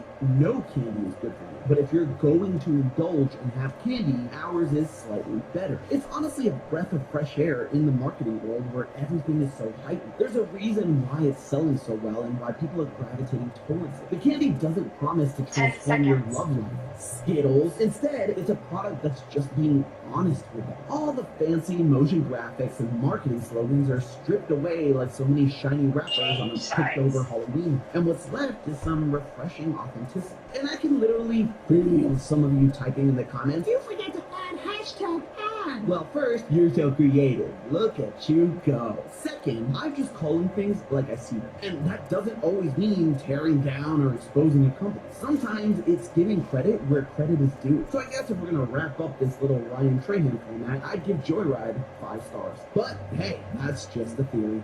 Food theory. Buen provecho. And hey, did you know that Lucky the Leprechaun has lore? That's right. Click the link on the screen now. And as always, see you next week.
Mario Kart World is about to go bankrupt. No, not the game, although if they keep trying to sell it for a ridiculous $80, then maybe. I'm talking about the world of Mario Kart World. Because as it turns out, this little go-karting extravaganza is creating a massive bubble for the Mushroom Kingdom, and one small pop will send the whole world economy into free fall. Hello Internet! Welcome to Game Theory, the show that's ready to fire up its engines because after waiting for more than 11 years, we finally have ourselves a new Mario Kart game. And from the very moment I saw the first trailer for Mario Kart World, I knew I had to do an episode on it. But in true Game Theory fashion, while everyone else has been clamoring over the open world, the diverse courses, and the ever-important inclusion of cow, there was something else that really got my motor running: the economy. Surprise, surprise, the high school nerd is more interested in math than motorsports. So it's kinda hard to ignore. I mean, have you looked around the courses? Plastered on barricades, billboards, and banners of every single corner of this karting-themed world are advertisements. Fortunately, we haven't quite reached Call of Duty levels with real companies advertising in-game. Instead, these are in-universe companies. Things like Grohl Metal, Cooper Construction, and Dolphin Marine Sports. Obviously, many of these companies are named after Mario characters, both the iconic and the not-so-iconic. Heck, even Batterdon has his own aero parts company. You remember Batterdon, right? The Moai-looking enemy from Super Mario Land? Who could forget? But clearly, when the Mario characters are not bumping parts and hosting parties, they're being successful entrepreneurs. But Mario Kart is a competition, after all. So it got me thinking, who is the best of these business people? What if we took the businesses being advertised in Mario Kart World and compared them? Who is actually bringing in the most coin? A simple question. Thoughts? A way to whip up some spreadsheets and do some calculations about one of my favorite Nintendo franchises. What could possibly go wrong? Well, tens of hours and over 100 companies later, I did end up getting my answer, but in doing so, I found something else that I didn't expect. The world of Mario Kart World is about to experience an economic calamity, and not the Ganon kind. Although Link is in this series now, and so I suppose they could add him too. Trust me, theorists, this is going to be a wild ride. So fasten those seatbelts and put the pedal to the metal, because the economics of Mario Kart World start in 3, 2, 1, go. But quick announcement before we get started. On Wednesday, June 18th at 7 p.m. EST, you can join me right here on Game Theory as we theory craft about Secret of the Mimic live. I'll have just finished my playthrough with Ash over on GT Live, which will be linked in the description, and so it'll be time to lock in and, with your help, figure out what our future theories are going to be. Remember, that's Wednesday, June 18th at 7 p.m. EST. Make sure you're subscribed so you don't miss it, but now, back to the video. I started by gathering a list of every single company that advertises itself somewhere in the wide world of Mario Kart World. That meant playing a lot of Mario Karts and losing a lot of Mario Kart, because go figure, the other racers didn't want to stop and wait for the guy staring at signs. But I noted down every one I could see, and it turns out there's a lot more than I bargained for. This game has 130 companies advertised throughout the various tracks. Some of them are pretty generic, like fried chicken, too much flavor, which is the most Santy sounding business I have ever heard.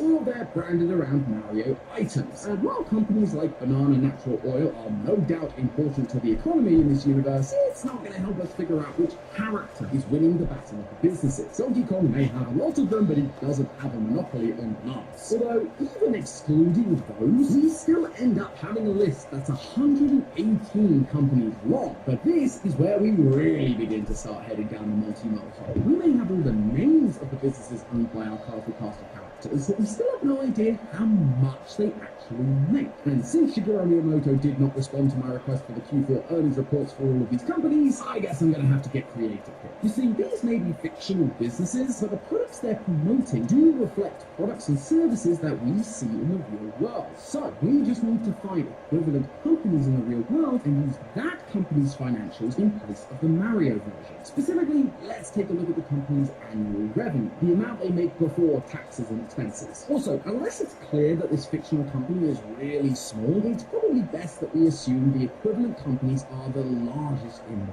world. Yoshi's Hamburgers being equivalent to something like McDonald's with a bunch of global locations. You know, because this is Mario Kart World. After all, you not only have to be big enough to advertise, but also have a global audience. No point advertising your local pizza joint to a bunch of people in a foreign land. Plus, if multiple companies all occupy the same industry, like the not one, not two, but 3 different courier companies that exist in the Mario Kart world, rather than arbitrarily trying to assign each one to a specific company as if one is better than the other, which is data we just don't have, we can just average a couple of the real-world industry leaders and assign the same value to all of the Mario corporations. So, with all the rules out of the way, let's finally find out which of our favorite characters is the true wolf of Waluigi Street.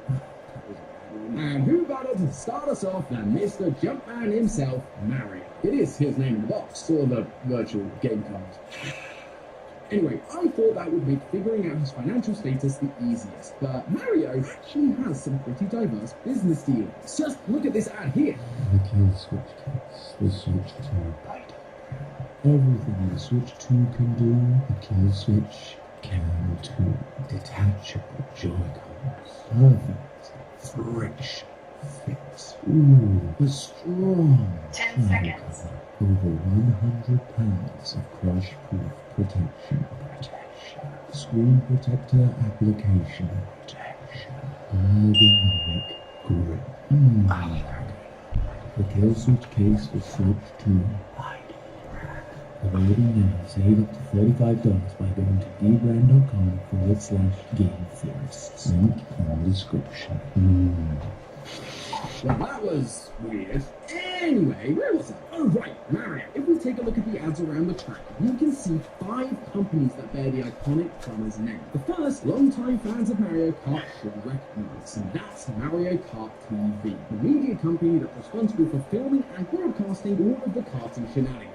The closest IRL equivalent to that would be something like ESPN, the US-based sports channel that airs Formula One, and they have an annual revenue of approximately $16 billion. As you can see, we're not dealing in the minor leagues here. These guys are playing with some serious cash. But that's just Mario's first business. He also has not one, but 2 racetracks under his plumber belt, Mario Circuit and Mario Bros Circuits. And before you say, a racetrack, that's not a business, tell that to Silverstone, a racetrack that hosts Formula One's British Grand Prix, which brings in an annual revenue of over $129 million.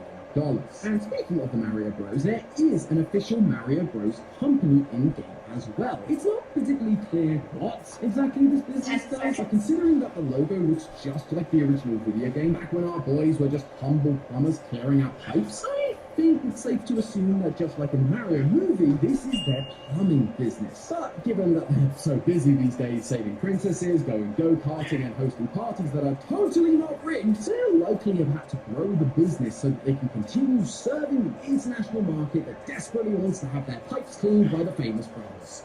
Now, the biggest plumbing business in the world is a company called Roto-Rooter, and their 2024 reports tell us that they have an annual income of $700 million. Of course, Mario is probably going to have to split the Mario Bros circuit and business with Luigi, but right off the bat, Mario's portfolio is already looking strong, with $16.5 billion in annual revenue. But Mario Jumpman Mario has one more trick up his scarlet sleeves: Mario Motors. Because there are 4 other motoring businesses in the Mario Kart world, he can just take the top 5 motoring companies in the world, Volkswagen, Toyota, General Motors, Ford, and Mercedes, and average their annual revenue out to a whopping $236,580 million, bringing Mario's grand total to just over $253 billion. Take that from your pitiful little 500 mil mansion, but maybe Luigi has taken that nice starting amount of cash and gold bars and invested it back into the market? No, not really. Other than the 2 companies he shares with his brother, Luigi only has one other company that we know of, Luigi Tires. And while the likely comparison here is Michelin with an annual revenue of $28.29 billion, his grand total is still painfully small compared to his brother. Needless to say, Mario may be a jerk, but Luigi isn't helping himself on the brains front. The rest of the Mario cast vary wildly in numbers. Daisy, with her air freshener business and shared patisserie with Peach, only sits at $1.5 billion. Yoshi hits $26 billion with Yoshi's Hamburgers, and Toad stands at a cool $65 billion. Of course, much like in the real world, not all of these businesses are on the up and up. Case in point, the meme lord that is Luigi. While Waluigi's vintage clothing business appears legitimate and snazzy, if I do say so myself, his other business is less so. Waluigi Tires appears to just be taking Luigi tires and slapping a big old wham on the front of the name. Hilarious, but definitely illegal. Sorry, Wa, I love your memes, but I love math more and I can't accept them. DK also falls a little short, only making $13 billion a year with his various tracks and rocket booster businesses. I guess being a spacefaring multi-billionaire doesn't do much for you in the Mario world, although that's probably for the best. On the flip side, Peach, Bowser, and Rosalina are also in the car business, and thanks to Peach's movie career, resorts, stadiums, patisserie, Bowser's castle track, and Rosalina's bus tours, they all just barely miss out on being part of the Quarter Trilly Club behind our boy Mario. However, you may be shocked to learn that actually none of these characters are sitting atop the entrepreneurial podium. Yeah, even Mario with his $253 billion doesn't even scratch 3rd place. So who does? Well, 2nd and 3rd actually came as a bit of a surprise because they aren't part of our more famous group. These 2 obscure characters only have one business each, but those companies, to use a car metaphor, are lacking the fields. The number 3 overall business person and number 3 overall company is everyone's favorite money bag, literally Coin Coffer. Coin Coffer Bank is seemingly the only bank in the Mario Kart world, and so it's only right to compare it to our own international financial giant, JP Morgan Chase, whose annual revenue is $278.9 billion a year, and the second largest company in all of Mario Kart World, with an estimated revenue of $329 billion, belongs to the most memorable character in all of Mario, Hotfoot. Yeah, you guys know Hotfoot, right? The little flame guy that jumped from the candles in Mario Bros. 4. Well, I guess he was able to take the royalties he made from that game to make Hotfoot gasoline, the ExxonMobil of this. Checks notes. Parting world. If only he'd invested in one more business, then his single business wouldn't have lost to the man who stands tall at the top of the leaderboard. 10 feet tall, to be exact. It is, of course, Wario. Because when you think of money in Mario, who else is gonna come to mind? Unlike Luigi, who's just sitting on all of his wealth, Wario is making money moves. Not only do his companies generate more revenue than most other characters, he's also diversified and has the most companies of anyone at 7. Wario, more like Warren Buffett. He's got his own car business, a completely separate engine company similar to something like Cummins or Yanmar, a courier service like DHL, UPS or FedEx, a scrap metal gig like Sims Metal, and 2 racetracks, one of which is a stadium that can double up as the host of the Taylor Swift Eras Tour. He even has a gaming company, Wario Games, and those little bouncing noses remind me of a certain spin-off series, WarioWare. Intelligent Systems is the company that makes those games for Nintendo, alongside Paper Mario and Fire Emblem, so their numbers are what we're going to use. It's not the most lucrative of the businesses, but hey, maybe he just loves waifus. Anyway, when added up, Wario's business empire has an estimated annual revenue of, drumroll please, $356 billion. There is technically one single business that actually trumps even Wario by a country mile. Fire Marks, which seems to be this world's version of Walmart, which would then give it an annual revenue of $650 billion just on its own. But the Fire Flower isn't a character, it's an item, and so it doesn't count. And therefore, Wario is our winner and the most entrepreneurial of our characters. Obviously, there are way more characters that dove headfirst into the Sushi Tank. 53 to be precise. Sadly, we'd be here all day if I just listed them out. And while I'm sure penguins are someone's favourite, penguin bobsledding is not a lucrative business venture, making at best $260k in revenue. However, while they may not match up to the likes of Wario on their own, what about if you counted them all together? After all, it's not just the individuals that benefit from all this revenue. The countries and kingdoms they reside in get to make a pretty penny by charging them tax, meaning those 53 loose ends alongside our regular gang all add up at the end of the day, and the winner there would be a pretty incredible economic superpower, providing these businesses actually pay their taxes. So let's take all the companies we've talked about today, from Mario Motors to Magmar Diner, as well as a few of the others we disqualified earlier.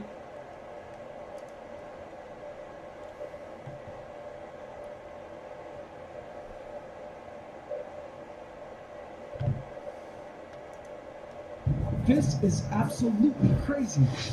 This is Pandora, my 1,000-gallon cloud rainforest vivarium, which is connected to Arcadia, my canopy vivarium, simulating life up in the trees, and Hydromeda, the rainforest's wetlands.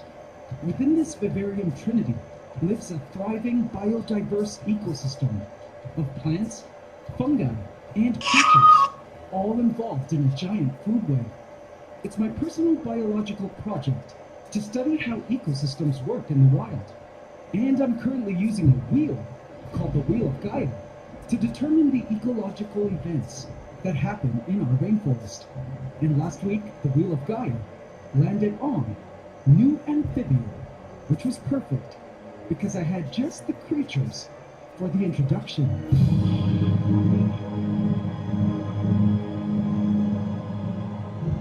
Ton of tree frog tadpoles. But the thing was, I wasn't sure if the wetlands' various predatory fish would end up just killing them all, like a swarm of piranhas on chicken. In the end, after adding in the tadpoles, the shocking, never-before-seen sight I spotted left my jaw on the floor. Welcome to Episode 3, Season 5 of my Ecosystem Vivarium series, where Mother Nature shows us how rapid transformation is a superpower for survival. Here on the Ants Canada, Ant Channel.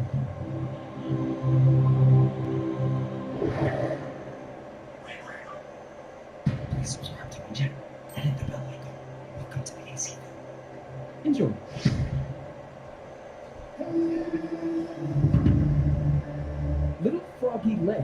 hung like floppy appendages of a string puppet from one of the tadpoles. This tadpole was among the eldest of the bunch within the tadpole nursery, all waiting to be rehomed. The nursery housed over 100 tadpoles of varying sizes, all of whom were born from eggs laid in hydromeda by the forest's resident golden tree frogs. It's been a prolific breeding season for sure. But before we go on, I've been thinking, what should we name this school of tadpoles? Let me know in the comment section. But my biggest concern right now was whether or not these tadpoles could survive hydromeda, particularly hydromeda's predators. It would be such a waste to see all these tadpoles eaten. I would soon find out, but nothing could have prepared me for the big surprise I would be seeing later that night after adding the tadpoles in. A surprise that had to do with these floppy tadpole legs. So in case you're new to tadpoles, tadpoles are the larval stage of an amphibian, in this case frogs. These tadpoles are fully aquatic and are born with gills, just like fish, allowing them to breathe underwater. But what's super interesting is as the tadpoles grow up, they start to develop lungs for breathing air. These youngest tadpoles still have their gills covered by skin, so they're happy to remain at the bottom of the tank. But the older tadpoles must come up to the surface periodically to grab a gulp of air. The older the tadpole, the more air they need. Now around the time their lungs develop, the tadpoles start to grow their pair of hind legs, which at this stage they can't really use. They kind of just flop around as they use their swim tail to propel them where they need to go. Once the tadpole's front legs start growing in, then the tadpole gains the ability to use its legs, at which point it becomes a froglet and crawls onto land to become predators, feeding exclusively on creatures. A complete change in diet from when they're tadpoles, because as tadpoles, they're detritivores, feeding on decaying organic matter, herbivores eating plant material, and algivores consuming diatoms and algae that they find in their environment. It's actually pretty mind-blowing to consider the crazy degree of change these tadpoles undergo in just their first couple of months of life as they transform into frogs. They go from looking like fish to a full-out frog, go from living in water to living on land, and in this species the trees, and go from eating detritus, plants, and algae to eating insects. What a crazy life cycle, wouldn't you say? But back to the question on whether or not these tadpoles could survive hydromeda. Here's why I wasn't sure if they could.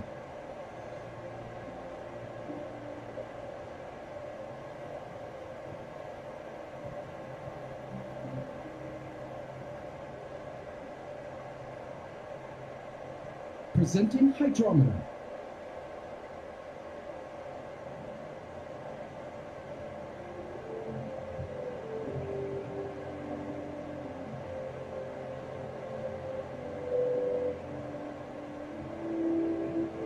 In terms of plant life, hydromeda has certainly evolved and is flourishing wonderfully.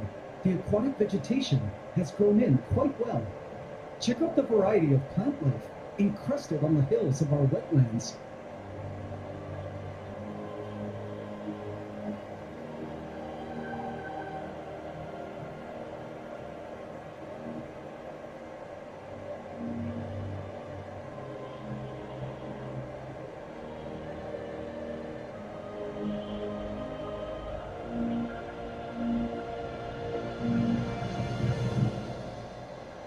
My Boosie is looking healthy and as lush as ever. These waters are a stunning garden paradise for all the creatures living within. A Nerite snail was sliding along the glass, feeding on algae growing on the glass surface. I love watching its mouthparts scrape the fibers of algae. An algae eater was sucking algae off the surface of leaves. The Corydoras catfish were busy vacuuming detritus from the sandy surface. And the shrimp, named the Skittles, picked away at any edibles. There weren't many Skittles out at the moment, seeing as the majority of them hide away during the day, and as you'll see later, emerge only at night. They do this to escape predation when the predators go to sleep. Which brings me now to the predators that, in my mind, posed a real danger to the tadpole's survival. Massive schools of tetras filled these waters, and I'm certain they totally ate the first generation of tadpoles from the very first batch of frog eggs laid in Hydromeda that I allowed to naturally hatch within these waters, and sadly every tadpole disappeared, never to be seen again. That's hundreds of tadpoles eaten. These tetras are hungry little piranhas that will devour and gang up on prey creatures, including the skittles, which is why they, especially the babies, emerge only at night when the fish are asleep. The skittles make use of the various hiding places in Hydromeda that I felt the tadpoles could also make use of, like these huge clumps of Rotala.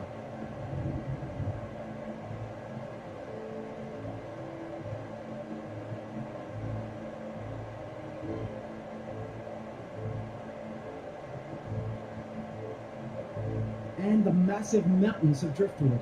The tetras rarely go deep into those areas. But even still, there was one other fish species the tadpoles would have to worry about. A fish that was extra adapted to hunting for meat. One of the dwarf pea puffers was on the prowl for its next protein meal. The pufferfish usually feed on small snails and the odd shrimp or two. I'm sure these pufferfish also had a taste for tadpole meat, and I began to wonder if they could even go as far as attack and kill full-grown tadpoles. I mean, their mouths are built to crack open snail shells. Now, I do agree, however, with what some of you have mentioned, and that is that we should allow the fish to go on and eat some or most of the tadpoles. Because one, it happens in nature, and two, if the fish don't eat the tadpoles, they'd eventually all turn into tree frogs, and I'd just end up having one massive tree frog population, which also isn't good. Whatever the case, I felt it would be interesting to find out whether or not this tadpole introduction would lead to a tadpocalypse for the tadpoles, or a tree frog population boom in our forest.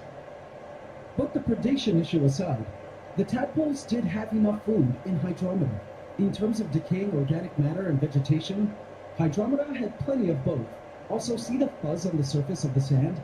Those are diatoms, and the most abundant tadpole food of all, algae, has actually been a growing concern as of late. Despite the wetlands having a small team of algae-eating creatures and cleaners, I've been watching algae grow in patches over some of the mosses and some plant leaves. Now, some algae is okay in a tank, as they're part of healthy ecosystems. But algae, when left unchecked, can totally choke out the plant life, stealing nutrients and sunlight from them, which is bad for the ecosystem. So I felt not only did Hydromeda have all the things the tadpoles needed to survive, but the tadpoles possess the algae-eating feeding behaviors that Hydromeda, as a wetlands ecosystem, needed to survive. I could understand why tadpoles were so key to aquatic ecosystems. Now was the perfect time to add them into our wetlands. But I decided it was best to take a page from the Skittles and make the tadpole introduction into these waters at night while the fish were asleep, just to give them the best chance at survival. This was going to be epic. Night fell in Hydromeda, and at this hour, the wetlands transform as the day shift creatures go to bed, and the night shift creatures emerge.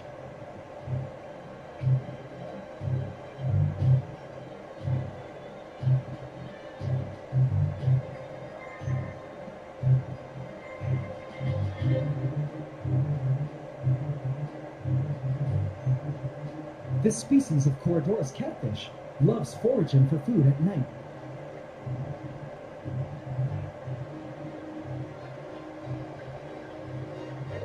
The fish, including the puffers, were all entering their sleep mode now, which meant it was witching hour for the shrimp. I watched as the swarms of shrimp began to spill out onto the sandy floor, like little kids emerging into the schoolyard for recess. to enjoy sifting through its sands for edibles.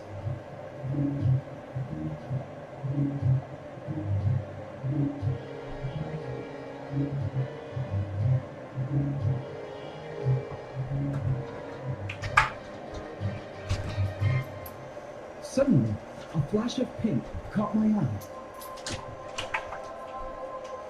Above the waterline, I spotted Shortcake, our resident Pac-Man friend.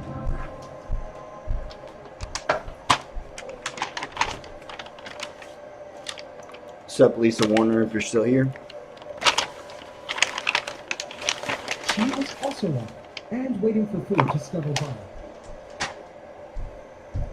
I watched as she nestled herself comfortably into a bed of moss.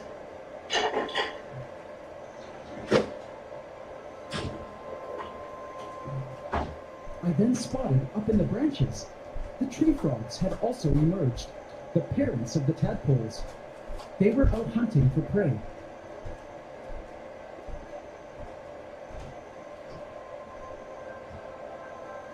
Seeing the frogs all out now here in Hydromeda made me feel really happy as I began to consider that at one point, each one of these frogs began as tiny tadpoles, born from a mass of eggs. I never really stopped to consider how incredible of a transformational journey these frogs underwent since they were born. And after having watched the journey of our tadpoles, I now understood how miraculous it was to have these frogs here with us in Hydromeda. In nature, not all tadpoles make it to adulthood. Only those that manage to survive earn the right to enjoy life up on land, and later to pass on their genes over to found the next generation. It was in that moment that I realized how much I loved frogs.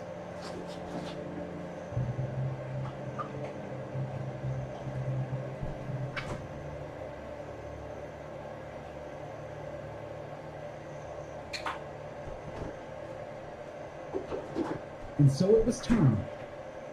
Here was the plan. My idea was to gather the tadpoles and carefully dump them all here into this driftwood entanglement, just so the tadpoles could have an immediate place to hide once in.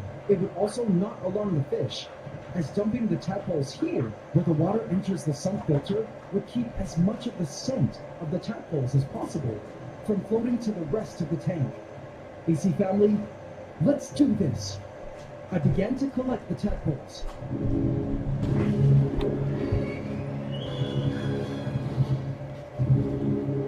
I fished out as many of the tadpoles as I could, placing them into a container.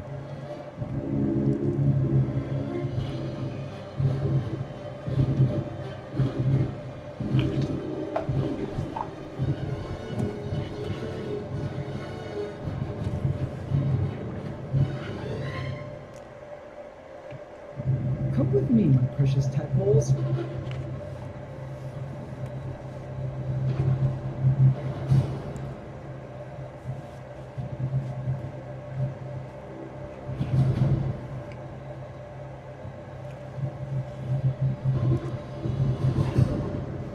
Welcome to your new home of Hydromeda.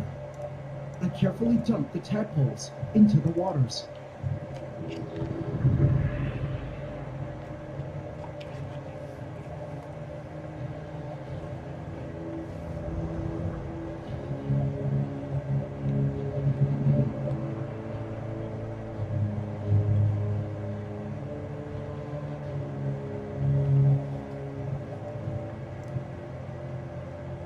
And just like that, they were in. I went to see how the tadpoles were.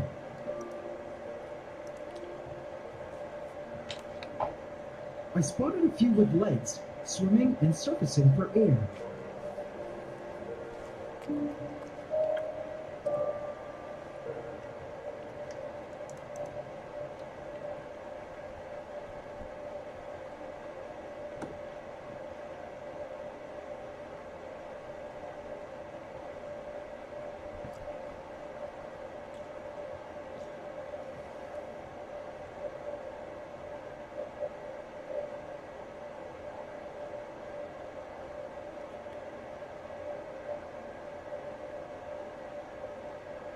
I don't really eat. Just do water most.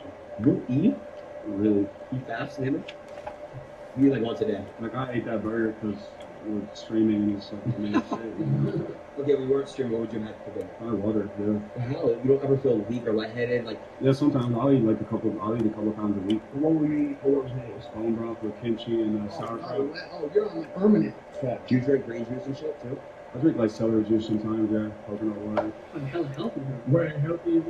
No. Yeah. Shit. Food is bad. A lot of the food in America is really bad for You know, there was a study that said if you do one 7-day fast, you do one 7-day fast, it removes like 80% of cancer-causing cells in your body. No way. In one clean sweep. How are you so healthy?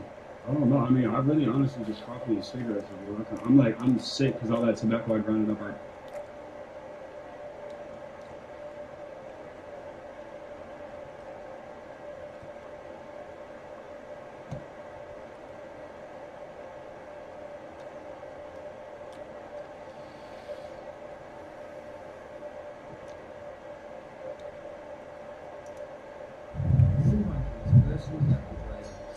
Today we're putting them head to head to find out what the differences are, which is better, and most importantly, which option should you choose. For those unfamiliar, SeaMonkeys and Aqua Dragons are two different brands that produce brine shrimp pet products designed as an affordable, low-maintenance aquatic pet, and each offers several options in their product lineups. So to keep things simple, I'm going to compare two very similar pets from each brand that sit in a similar price range. That being the Ocean Treasure from SeaMonkeys and the Underwater World from Aqua Dragons. Before we take a look at these two products and set them up, it's important for us to understand the history of each brand and the relationship with the brine shrimp hobby, as the contrast between the two of them is quite stark. SeaMonkeys is by far the older of the two, getting their start in the late 1950s. They're the ones who essentially conceptualized the whole idea of keeping brine shrimp as pets. They've had a lot of ups and downs in that time, but against all odds, they're still popular to today. Over the last 60 plus years, the brand has become a household name and is well known in pop culture, both for its quirks and also its infamous marketing, which has been at times misleading to say the least. For many people though, there's a very connection with the SeaMonkeys brand, and the products represent a full length of their childhood. Aqua Dragons by comparison is much newer, getting its start in 2012. After more than a decade on the market, they've now established themselves as a strong staple in this product niche, and their brine shrimp kits have quickly become some of the most popular in the world. And they really are a worldwide brand, being sold on every continent except Antarctica. Aqua Dragons are also well known for the variety in their product lineup, with several tank designs and features that continue to push the creative limits of this hobby. So this is the first place where the two brands differ. With SeaMonkeys, your heritage, and with Aqua Dragons, modernity. Both brands take a similar approach with their marketing by using creepy illustrated characters to breathe some imagination into their products. SeaMonkeys is perhaps most well known in this regard. Their pink anthropomorphic cartoonia with 3 antennae emanating from their heads have become quite famous at this point, even featuring in their own live-action TV show in 1992. The show only ran for 11 episodes and predictably wasn't picked up for a second season. Aqua Dragons take a less fanciful artistic direction. The characters resemble something not too far off actual brine shrimp, though obviously with the dragon-like influence in their design. While Aqua Dragons haven't yet had their own TV show, they do currently have a game that you can download in the App Store, which is an interesting mix of an RPG and a side-scroller. Now on to the kits themselves. The SeaMonkeys set comes with a small info booklet. This is actually an older one which has been recently updated to this one here. It has some great general info and care tips, as well as some world-class brine shrimp microscopy taken by yours truly. SeaMonkeys sets always come with 3 pouches: water purifier, instant live eggs, and growth food, conveniently numbered 1, 2, and 3. The contents of these isn't quite as simple as what's written on the front though, with the microscope giving us some more insight. Packet number 1, the water purifier, is mostly just various salts, but it also contains spherical brown SeaMonkey eggs. Packet number 2, the instant live eggs, is very similar to the first, salt with more eggs, but there's also greeny blue particles in here as well. I assume these are small pieces of food, or perhaps water-soluble dye, or possibly even a mixture of the two. The growth food packet is also really interesting. But we'll take a closer look at that when we get around to actually feeding our sea monkeys, and for that we'll be using this small yellow feeding spoon. While its scoop is incredibly small, it's actually the perfect size.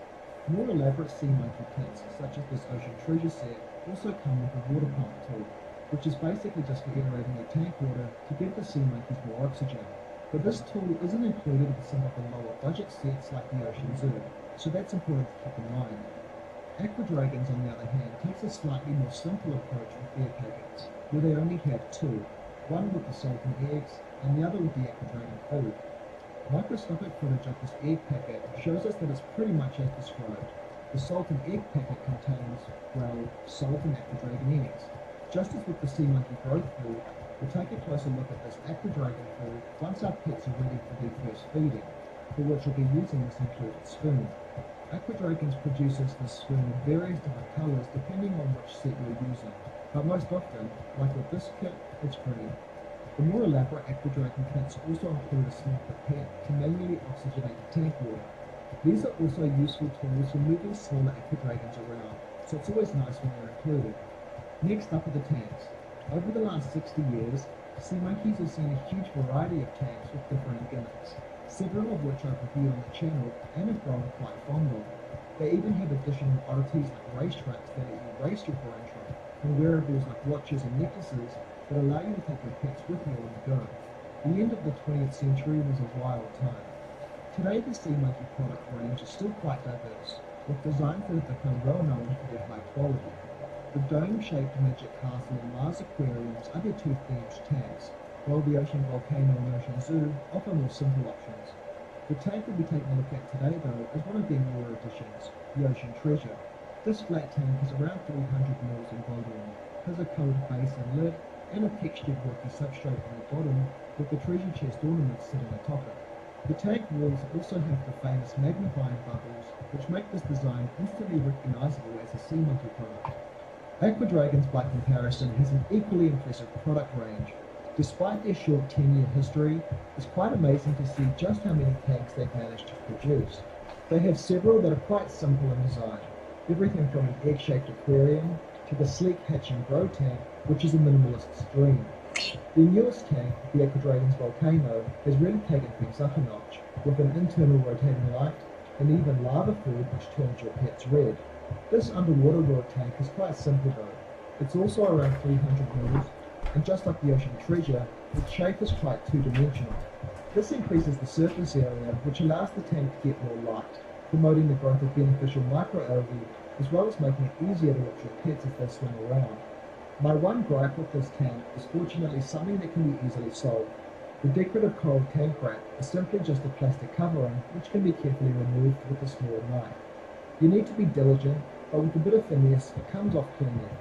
This small modification gives you access to a second, larger lid, which can be beneficial if you plan on using aquarium accessories with your setup. You need to be careful with this step too, as that second lid has to be gently cracked off. The setup for these kits is pretty straightforward, with there being just one clear difference between the two. Both require adding 300 mils of water into the tanks, which are conveniently marked by a water level fill line. The instructions for both kits recommend using bottled water, so I'm using spring water for both tanks to keep the comparison consistent. This next step is where the two brands diverge. Sea Monkeys has a water purifier packet and also a separate egg packet, which is supposed to be added into the tank 24 hours after the water purifier. This extra step is just some unnecessary tomfoolery to trick you into thinking your sea monkeys have hatched instantly, when in reality, you're just seeing the babies from the eggs that were in the water purifier. With this in mind, it's fine just to add both packets in at the same time. Aqua Dragons takes a simpler approach, without the playful deception. All of their eggs and salt are bundled into one pouch. I honestly prefer this, as it eliminates the chances of people getting confused about what to do. It's spring here at the moment, so I don't have to worry too much about the water temperature for these two tanks, but I will be using an under-tank heat mat to make sure I keep them in the ideal range around 26 degrees Celsius or 79 degrees Fahrenheit. It'll only take a day or two for these guys to start hatching, so I'll check back in with you in a few days so we can have a look at which of these two products has a higher hatch rate. Morning guys, today is day 3 and our babies have now all hatched, and the difference between the two tanks is stark. This is pretty much in line with my experience of these products in the past, where Aquadragons has clearly put a lot more eggs into their pouch. In fact, judging by these hatch rates, it looks like they've got around 10 times more eggs, which is pretty staggering. Remember though that the goal here is to establish a healthy colony of adult brine shrimp, not simply just to hatch a bunch of babies.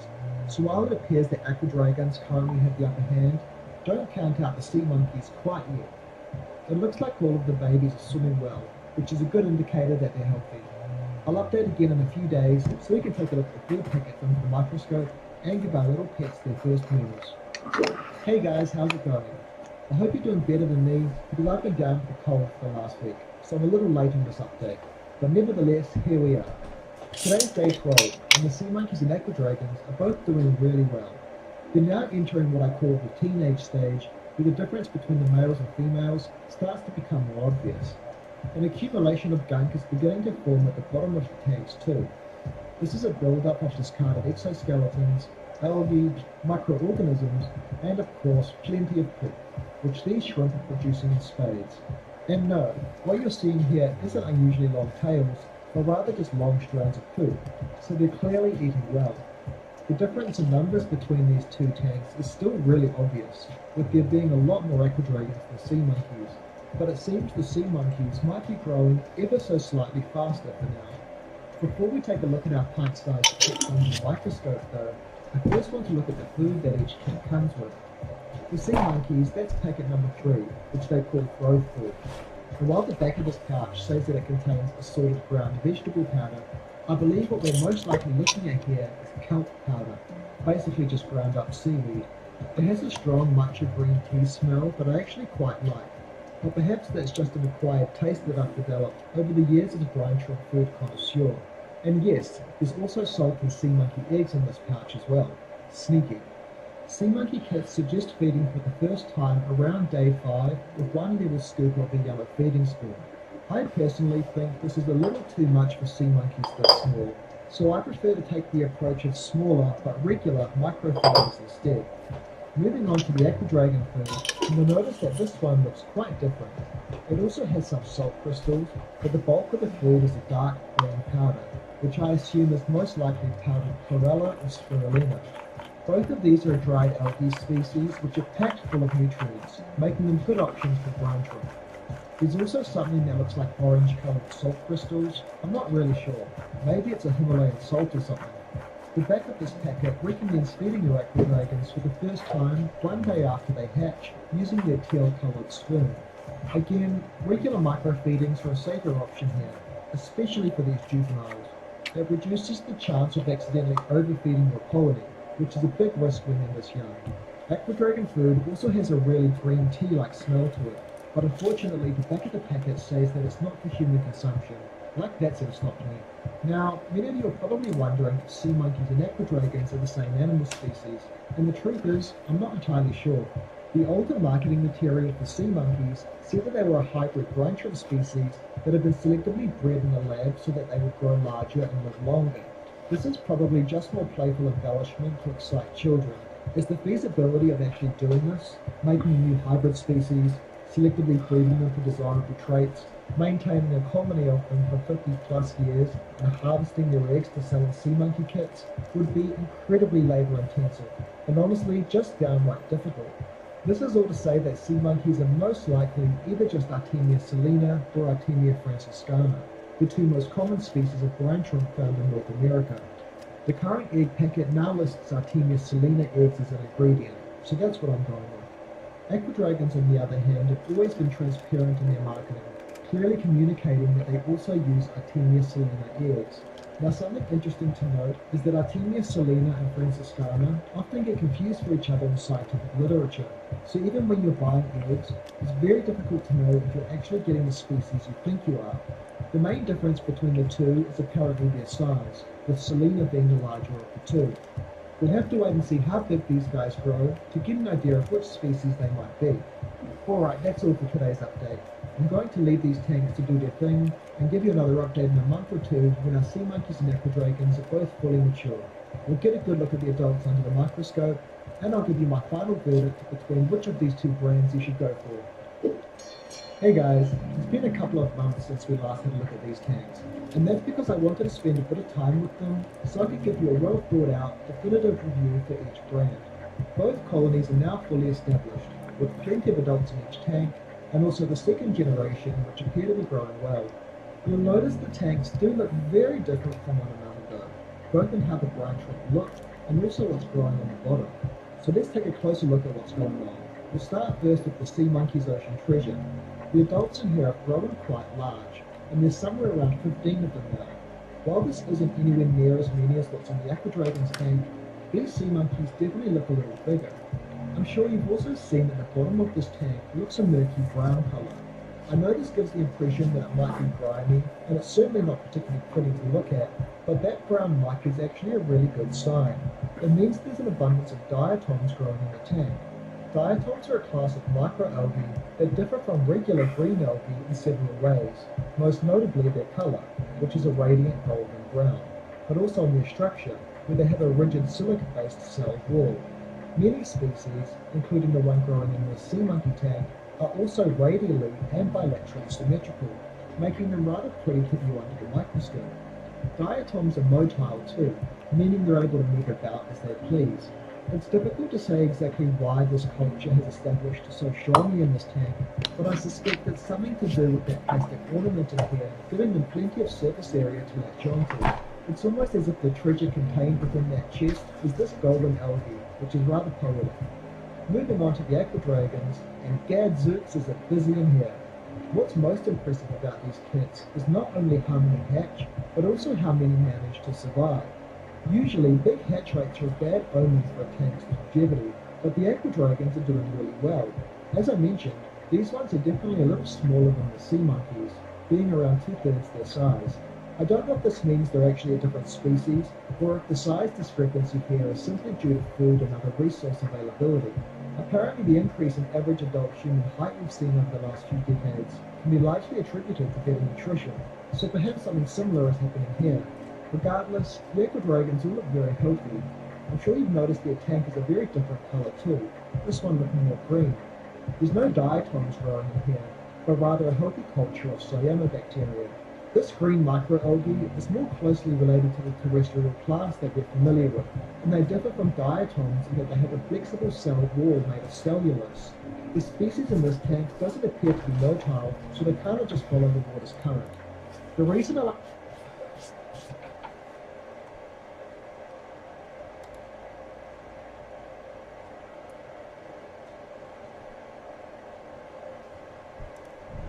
This is wild. He just goes and says this. We know exactly where the so-called supreme leader is hiding. He is an easy target, but is safe there. We are not going to take him out. Parentheses, kill, at least not for now. But we don't want missile shot at civilians or American soldiers. Our patience is wearing thin. Thank you for your attention to this matter. And then unconditional surrender is the next post. We now have complete and total control of the skies over Iran. Iran had good sky trackers and other good defensive equipment, plenty of it, but it doesn't compare to American-made, conceived, and manufactured, quote, stuff. Nobody does it better than the good old USA. Iranian officials says that Iran has the winning cards and that Israel will soon see something that it did not expect. A secret nuclear bomb? Trump says he's not too much in a mood to negotiate now? No way.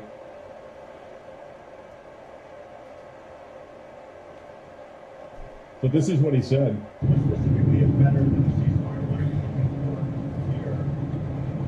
And then a real end, not a ceasefire. And then there's something that would be important for giving up entirely. Is that okay too? Are you closer? Is that your possible? Is that possible? That's it. Right now, certainly possible. Complete give up. That's possible. Complete give up. Complete give up.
Precis när var det så Linus?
This might just be the fanciest Sea Monkey kit ever made.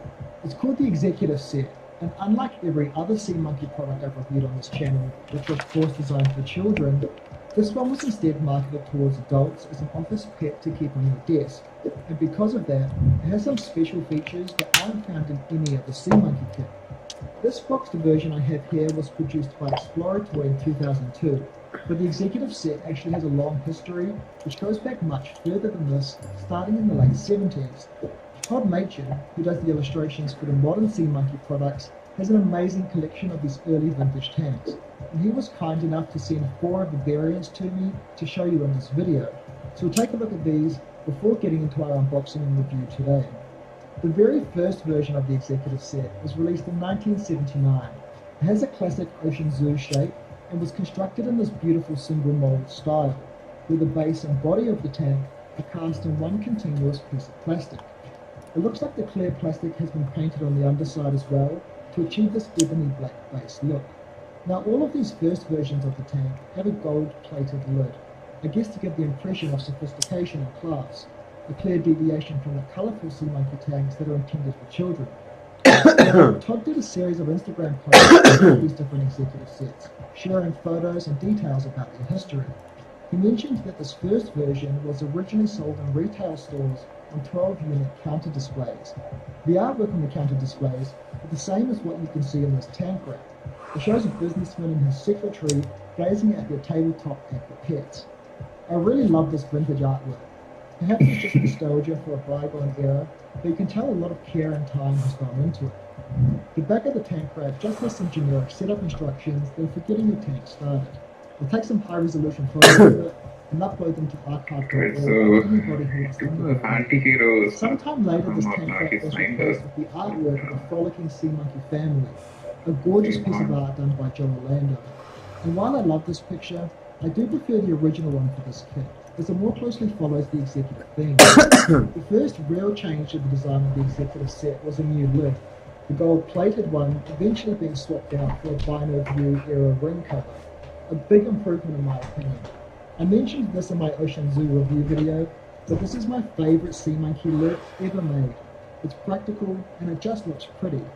In the mid-1990s, Explorator got the license to produce Sea Monkey products, and this is when the Executive Set had its first major change, with it being transitioned to a 2-mold design. Now the base and the body of the tank were cast as separate pieces and then connected together. This gave the base a nice textured look, and it flared out a little more to provide some extra stability. The lid was returned to the classic Aero Event design, this time in black, with an embossed picture of Hachi, the baby sea monkey, emerging from the lid. Now you might have noticed that this fourth executive tank here is a bit of an anomaly. It has an uncharacteristic navy blue base and a glow-in-the-dark Magicarium style lid, and that's because it's a prototype.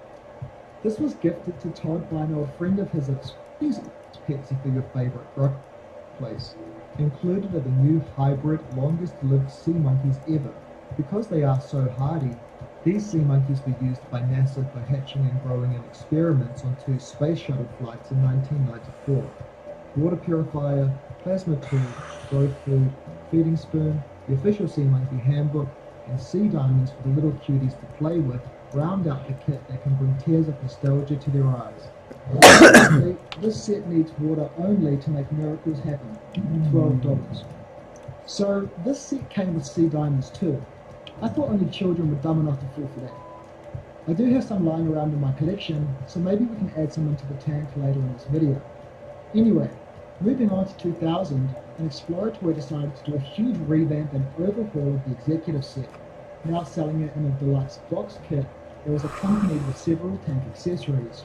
This was likely the result of Sea Monkey creator Harold von Braunhut and Explorator chairman George Adamian joining forces and pouring an abundance of love into the brand. Both of them were really passionate about Sea Monkey products, and it came through well in the packaging and presentation. This set came in 2 Alright, variants. so we have First 1, an 2, enclosed 3, box kit, 4 and then this one cards. with a large window up the front that gave a view of everything inside. My box here is a little banged up, but fortunately the contents are all still in good condition. The back has a prominent and sleek photo of the new executive set tank, and a Just blur don't because wanna that's what they had in mind. for this cannibalize the edition. Saturday team. This is Hopefully the people perfect office pet, accessory and conversation piece. A gang of little pals that will help you maintain your blood pressure and remind you of the simple pleasures in life. Leave the rat race behind.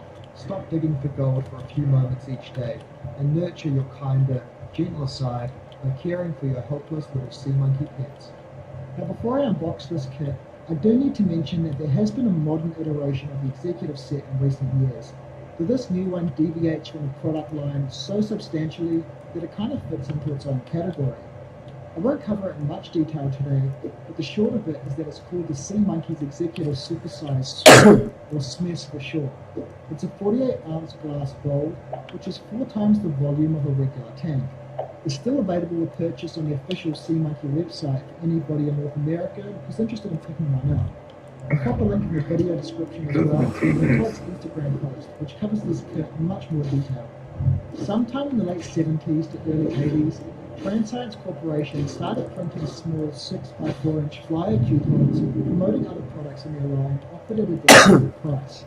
These were doled out in different ways, sometimes being included in larger box kits, and occasionally being received in the order, encouragement for customers to spend more money. There were at least 14 of these flyers promoting different products, one of which was of course for the executive set. These are almost impossible to find these days, so I want to say a huge thanks to Todd for set Aqualeash. The quality of these air pumps has been a bit inconsistent over the years, but these ones that say Aqualeash on the handle always have a nice smooth movement to them. Next up we have a real rarity, the coveted Million Bubble Air Pump. You do not see these puppies show up in Sea Monkey kits too often. It's basically just an Aqualeash with a plastic air stone at the end, but they're a lot of fun to use. I'll give a little tutorial on how to use it later on. Definitely handy once your tank is a few weeks old. One quirk is that it has a built-in red light which somehow still works after all these years. It's designed to help clean any gunk or algae off the sides of the tank. Set, that seems wildly inappropriate given that it's designed as an office pet to keep on your desk, so these ones will find their home in my Macintosh. Just a side note, this thing has started to slow down a little recently, and I've been meaning to upgrade it for a few decades. If you guys have any recommendations for your computer, leave them down in the comments below. So, in keeping with the spirit of this kit as an office pet, I'm not going to use any fancy aquarium accessories with this setup, and luckily, it's quite warm here at the moment anyway, so an aquarium heater wouldn't be necessary. I'm not going to be using an electric air pump either, as I'm planning to manually pump air Is it just a lot of new shows tonight? instead, So circle back in a couple of weeks to perform Call training. outs. I'm pleased to say profits are up, stress is down.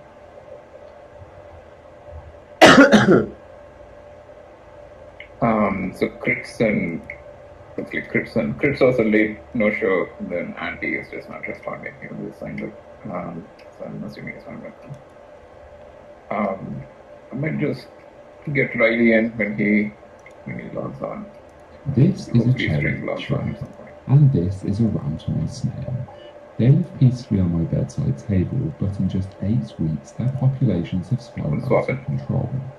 Usually they are removed and disposed of, but instead I'm going to create them a beautiful, low-tech and self-sustaining home, powered only by plants, bacteria and sunlight. I've made aquariums without tech before, but to deal with a population of this size, we're going to need a bigger jar.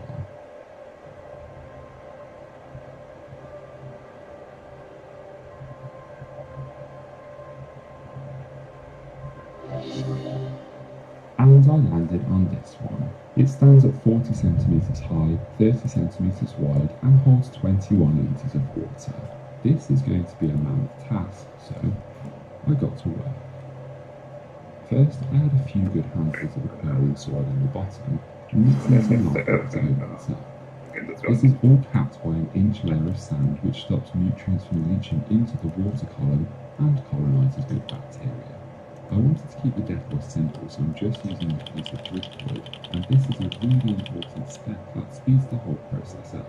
Water in an aquarium can take weeks to cycle, but by adding a piece of wood from an existing aquarium, all the bacteria in the wood is transferred into the new setup, turning weeks worth of waiting into a few days. A few more water goes into the tank, Log back in. and this is where the magic happens, and it really is quite incredible. What I'm making is a Worsted aquarium, a self-sustaining tank with no filter, no heater, and no CO2 injection. And the secret behind it all Let's the snails in the get in tank position. are waste which feeds beneficial bacteria, and that bacteria breaks the waste down into nutrients that the plants absorb, and in return, the plants grow and help keep the water clean. Meanwhile, snails and shrimp graze on algae and decaying leaves, completing the cycle. So, with just light, plants, and a bit of time, you get a living, breathing ecosystem without the need for any tech. Once the plants have gone in, I filled it up with water from the existing aquarium. But that was not what I was expecting. If you need an chance, just open it up. Window and do the trade, please. When I came back the next day, it was still the colour of a good cup of tea. So I drained out some of the water, topped it up, placed it by the window, and came back the next day to see if it had cleared. And thankfully, I do not have to start again. And because the azalea root was added, the water has stabilised and I can put the first round of flowers in. But there is a problem. This spot does not get enough light and the plants won't so I'm going to take this giant jar. Longer looks at this. And this spot in my house is perfect for the shrimp jar. The aquarium is now in its forever home, and to further help the filtration, I'm attaching a floating filter into it.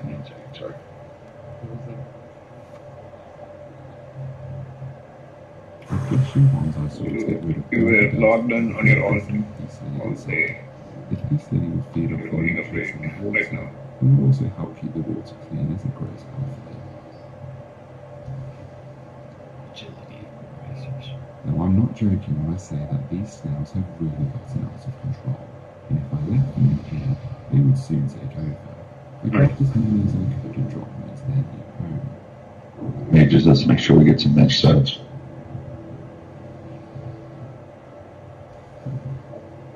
And the next day, I grabbed another handful and they went in too. And the day after that, another handful went in. And this got me thinking. A single ramshorn snail. Do you need a summon for it? And wanted to get water quality, but 50 ramshorn snails. I got a minute and a half. Tyler, to keep this ecosystem in balance. Yeah, let's summon him. Let's get this started. And this is the assassin snail. a natural predator of the ramshorn snails, but also an ally of the shrimp who are to come in a short while. A single assassin snail will eat roughly one ramshorn snail each day, and if my calculations are correct, then adding 2 assassin snails into the jar should keep the ramshorn numbers at a sensible level. Same offense as usual. We'll the assassin snail buries itself into the sand and Joey and Mal on the far side, show the bro and me on the near side. Just position yourself evenly, go after the mouse, and see where the surface needle.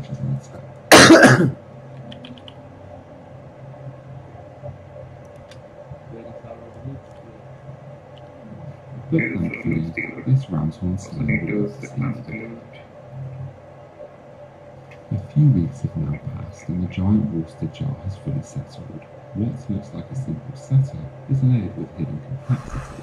Ecosystems within ecosystems. A delicate balance between snails, plants and bacteria has stabilised, creating a crystal clear, near self-sustaining aquarium installed in my living room. The assassin snails have begun controlling the ramshorn populations. The plants are creating oxygen and the snails are controlling algae blossoms. But I'm not So when Riley logs on, can somebody just invite him? Maybe even send a message on Discord where he is now.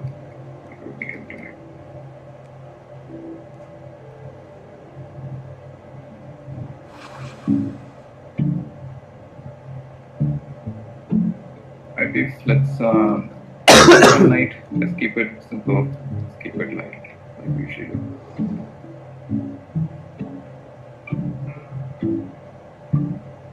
While the red cherry shrimp is the hardiest of all the shrimp, they are sensitive to water changes, but I am prepared for this. I place them into this box and set up a drip acclimatization tube.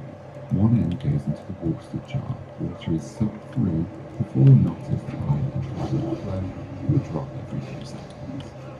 This means it's not such a shock when you go into the worsted tank, and I left this running for about 6 hours. Whenever the tub filled up, I use my egg cup to dish it out, and after 3 rounds of this, the shrimp See a mob sleeping, don't wake it. Let him sleep.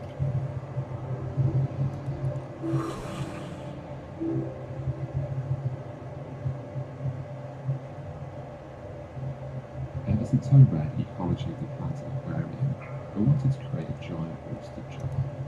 The word ecosystem gets bandied around a lot, but I think this is a great representation of the word. The soil is rich in nutrients, enabling the plants to grow healthily and act as a natural biological filter for water. The snails create waste which feeds the plants, and the shrimps help break that waste down, preventing water from becoming polluted. The assassin snails act as the apex predators of the aquarium and actually help the shrimp's cleanup process by keeping the snails populations in check.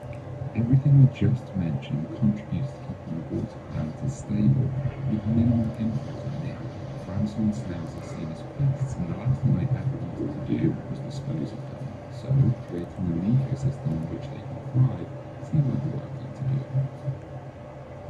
I've never been so excited to see an ecosystem develop. If you want to support the channel, you can subscribe or head over to Patreon. And if you want to see why there are so many of these snails, then you should check out my video.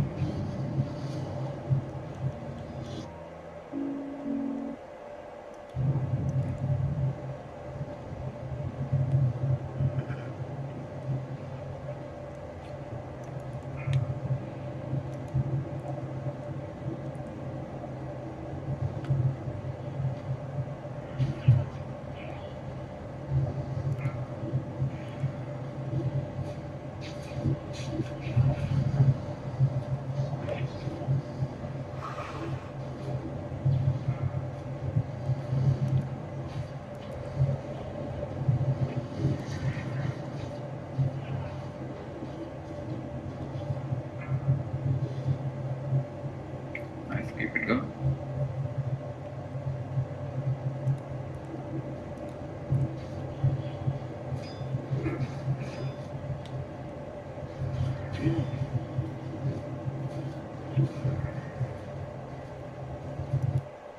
Hello and welcome to another Autoflowers Seed to Harvest video. In this episode, I'll be growing in 10 liters of cocoa coir, and will be training this plant using only defoliation techniques until bloom. I started off by feeding this plant with Flora Nova nutrients, but later on I ended up switching to Canna Coco. A big thank you to Spider Farm for sponsoring this video and making it possible. In this video, we're going to be following along the adventure of a Crematasma autoflower from Mephisto Genetics. I'll be using my favorite germination method, which is as simple as dropping the seed directly on a water. Typically, the seed will grow at taproot within 3 to 4 days. I like my seed's taproot to be a few centimeters long, so I'll give my seed a couple more days. I ended up flushing the buffer from the cocoa while testing flow rates and saturation levels. It is possible to hand water in cocoa coir, but there comes a time where I find automation is required, at least for me to keep up with the increasing demands for hydration. In 5 gallons or 20 liters of decordated tap water, I add in 20 mils of CalMag, which comes out to about 440 ppm. I also give my pH pen a quick calibration because it's been a little bit too long. I would like the pH to be closer to 5.8 to 6, so I add a few drops of phosphoric acid to lower it. I then use the entire 20 liters of CalMag water to flush the medium and reapply the buffer. After the CalMag flush, the runoff was reading at a similar ppm to before I started to mess with the cocoa. 3 days later, and the seedling has a sizable taproot now. It's time to plant her into the cocoa. Cocoa coir is a hydroponic medium, and it should be treated differently than soil for optimal results, in my opinion, of course. Cocoa coir has enough aeration to sustain vigorous growth at full saturation, and with ideal circumstances, it should be maintained at full saturation. The main issue with this for seedlings is the risk of damping off. This happens when the seedling is kept too moist for too long. So for the first little while, I'll keep an eye on the cocoa coir and allow her to dry back a little bit. 1 day later, and the top layer of cocoa coir is starting to dry up. There's still a good level of saturation throughout the cocoa, so there's no need to water her yet. Her seedling leaves are starting to break free, and I can't resist the temptation to give her a helping hand.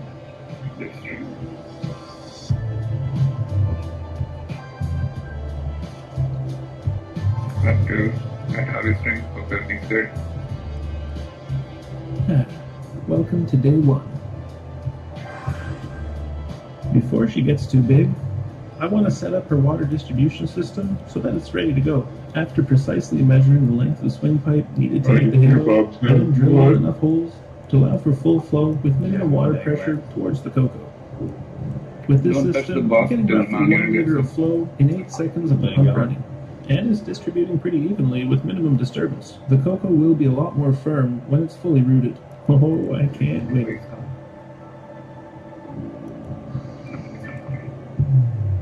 With the automated water distribution system in place, it's now time to wait. I sat and waited patiently for 3 days, and today, the top layer of her cocoa was dry. The cocoa's core still has a good amount of moisture, but I think she's dried back enough to be watered to full saturation and not damp off. Alongside automated watering, I have automated runoff removal. Using a wet vac, there will be less runoff than what's in her full reservoir, so I'll plan to empty the shop vac whenever my reservoir is gone low.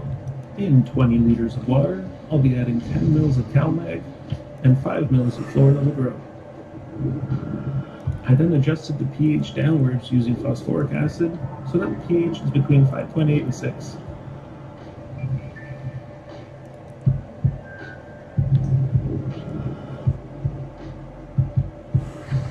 And I'm happy with that. I will continue to hand water until the roots have established. That way I can be gentle to the seedling. The automation could uproot or cause issues while the plant is still small. I used about 500 mils of the nutrient solution nearby to the seedling, and the remaining everywhere else.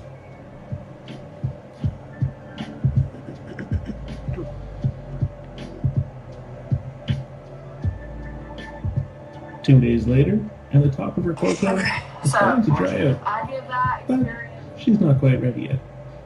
After another 2 days, the cocoa's looking a little bit too dry. There's still a bit of moisture left in there, so I think we caught her at a good time. The pH of the nutrient solution in our reservoir has drifted up a little bit since 4 days ago.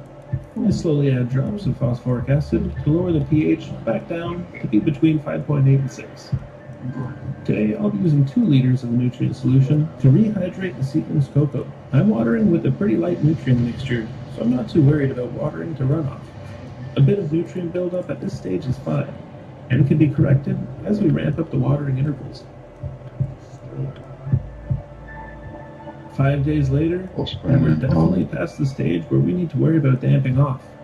This plant has a really nice structure for day 13.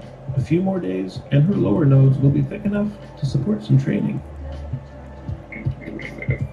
The pH of the nutrient reservoir only drifted up a few points this time. Instead of adjusting the pH, I'm going to add 10 mils of Florinova Grow into the roughly 10 liters of remaining nutrient water. This naturally brought the pH down to 5.8, which is very convenient. Plus, our plant is on the borderline of veg, which is where she'll be ready to handle the standard concentration of Florinova, which is roughly 1 mil per liter. Today, I watered her with 3 liters of the nutrient solution, which caused a little bit of runoff. It's way better than using a turkey baster. It's an exciting time for this plant. A plant this size will have roots nearly reaching the edge of her 10-liter pot. In this time lapse, you'll see how the cocoa is no longer allowed to dry out as she has been before.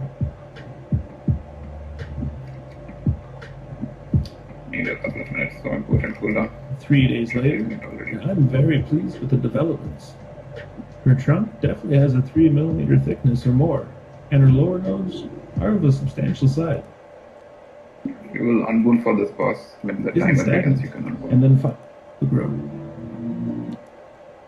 Give this plant the treatment that she deserves, rather than just have it into bloom. So I think that now is the best time to do a big training session on her that's going to impact her in a way that increases the light penetration through the canopy and supports her structure. You're a caster, you ever think cast or something? Like, use it up before you rotating the plant and working around them as easily. But since this one plant is all alone, this problem is less of an issue. The bud sites on this plant are all at a relatively high level in the canopy.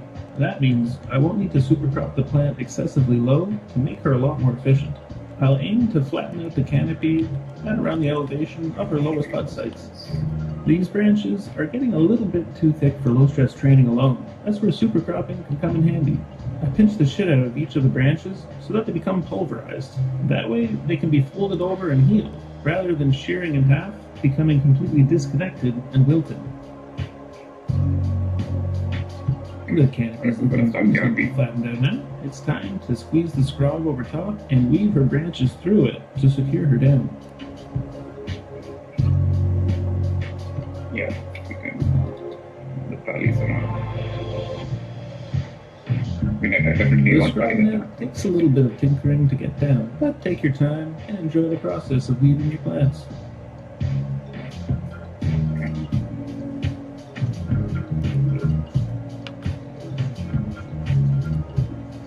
Vote if you haven't. Now that the branches are roughly positioned, I do my best to more precisely position them between each square of the grid.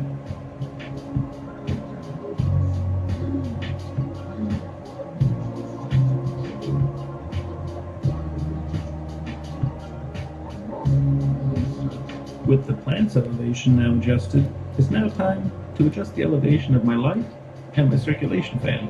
I'm aiming for a light intensity zone somewhere around the 1000 ppfd mark. And I typically prefer my circulation Well, it's hard to see, but it's in that light. my canopy.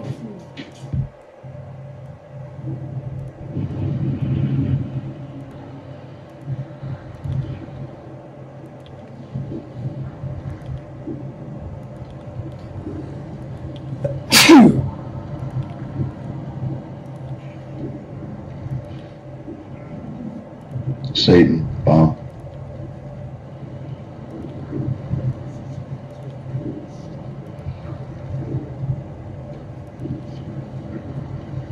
Doing what? Cypher bomb.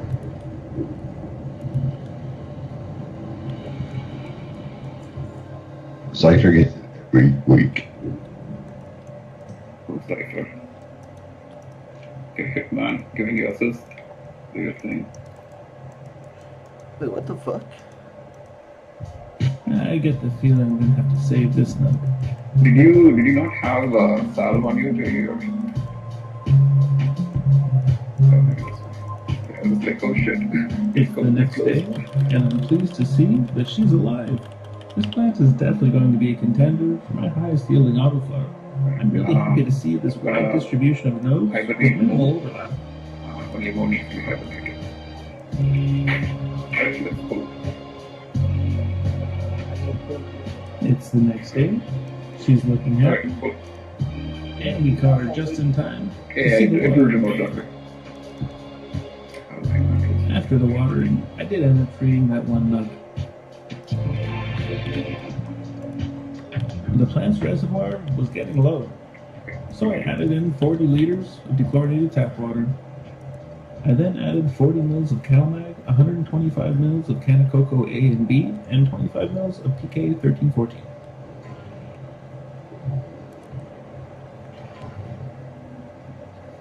Five days later, and I refilled the reservoir with another 40 liters, but this time without the PK 1314. I just can't help it. I have to experiment. Another 5 days pass, and our buds are really starting to bulk up, and they're looking spicy. The leaves are a little bit dark green and shiny, but I'm not seeing any major clawing action on the leaves. The reservoir was empty, so I added another 40 liters of chlorinated tap water and mixed in 40 mils of CalMag and amber.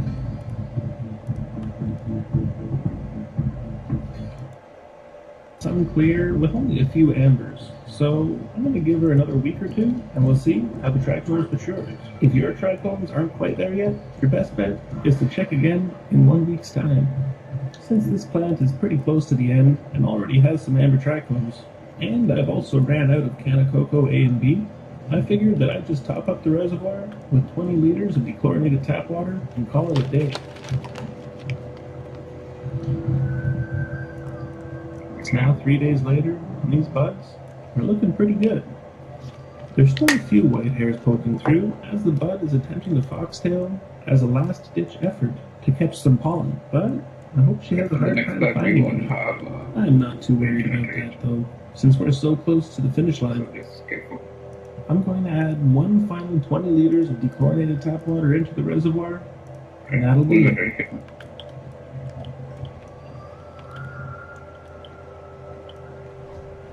Seven days later brings us to day 83.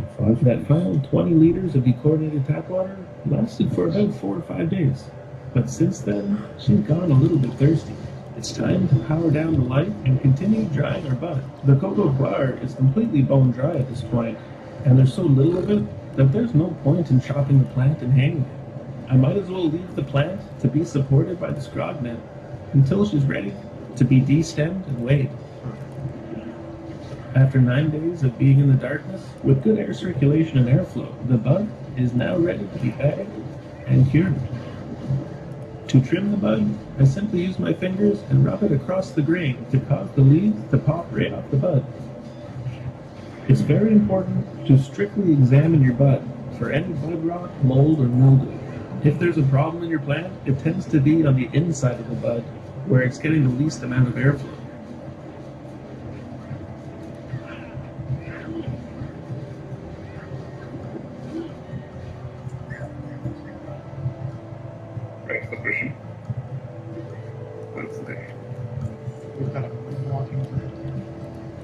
I got the majority of the good bud off.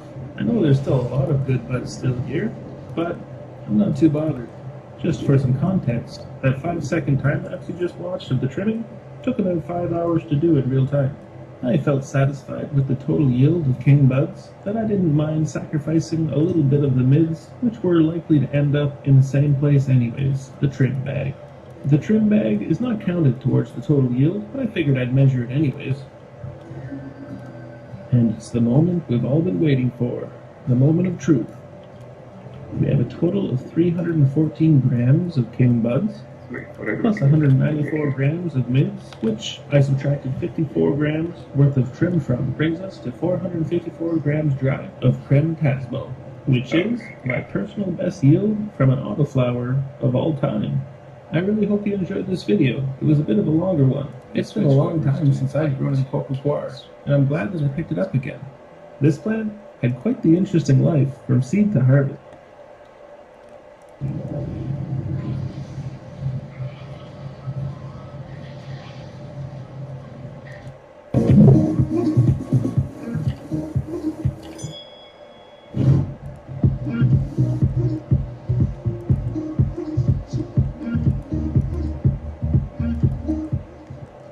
Yeah, what up, guys? With the all-in-one mushroom bags, you can actually, the spores are clumped up inside the calendar. You'll see that that's exactly 45 days. So the first thing I always do before I handle the bags anyway is I put on my gloves and I spray them down with the 70%. You see me do the Uncle Ben tech on this channel. Guys, to my Instagram, take long that you guys just seen, that you probably can use a little bit there, January the 13th. And I want to do this very soon as I finish trimming. I also know that I want to try to take a sport print for the first time, so I need to hurry up and get this trimming done so I can do the harvest and take the sport print and do everything that I need to do. Okay, so now it's January 14th, it's 4 a.m. and I just got finished taking my sport prints. You'll probably see that on the video tomorrow. But at any rate, I'm about to do the harvest. You can tell now that it's going to be a late harvest for some of these. The biggest one that's in here, you can see that it's already started splitting and it's reaching up toward the light. The ones that's right next to it, on the left-hand side, you can see that they're already starting to split the caps. So it's important that I go ahead and harvest these mushrooms so that way they don't get ruined. So that's what we're going to do. Right here, you can see the stems from the mushrooms that I already harvested. I used the caps to do the spore prints. If you watched the video from my first flush, then you know that I use two different methods in order to harvest the mushrooms. Number one is the twist and pull, where you just grab the mushroom by the base, twist it a little bit and pull it, and it'll come right out. The next one is you take your scalpel or scissors, you cut it at the base, and you harvest it that way. This harvest was different than my last one. There's a lot more mushrooms right here, and there's a lot more smaller mushrooms, so it was a little more work than the first flush, but I'm really loving this because I'm gaining so much experience with different types of mushrooms. But now that you know the methods that I'm using to harvest the mushroom, at the harvest done, check out 9 grams. I also dehydrated the 2 caps that I used to do my spore prints. After I put the caps in there, it was 26.5 grams. So I'm just going to say 26 grams. Does anyone else have to watch your feet curl when you're standing in Flame Strike, or is that just me? Do you have any idea which mod is doing that? Is that DBM? I'm not sure I'm a fan of the watch your feet curl. Okay. Does anyone else have to watch your feet curl when you're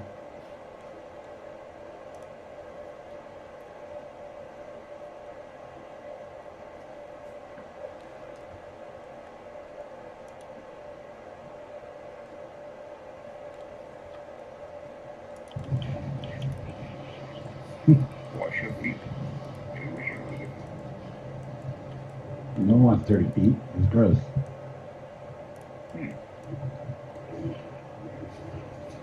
I don't need to be reminded of it by some girl when I'm standing in Flame Strike. Hidden inside the branches of this tree right here is a 4-story treehouse built using nothing but rope. And over the next 3 days, I'll be learning the intricate process of weaving a tree web on the side of this very tree, hoping that it will hold my weight as I attempt to sleep on it overnight. Unfortunately, the only knot that I know how to tie is this one. And the spot that I'll be building on is as tall as that huge Jesus statue in Brazil. I'm in luck because in this video, I'll be learning from the knot master known as Charlie's Ropes. He single-handedly built this entire treehouse, and he will literally be showing me the ropes as well as multiple tree webs that he's built over the years, all with the Yeah, there she goes hope that I will be again. able to They're build clean. a web strong enough to keep me alive overnight. Look across the wide I'm not. I don't know why she's reminding me to wash my feet. I flew to San Francisco to meet Charlie for the first time after seeing this video. Yes. 100 feet long, so I should be able to tell exactly how high this is.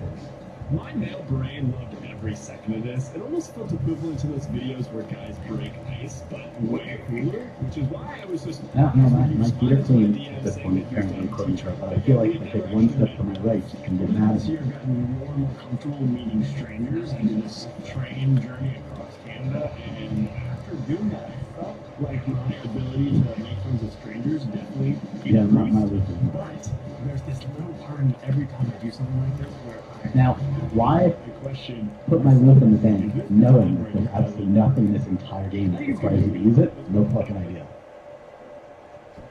No, there's nothing in TBC that requires you to use it. No, you there either.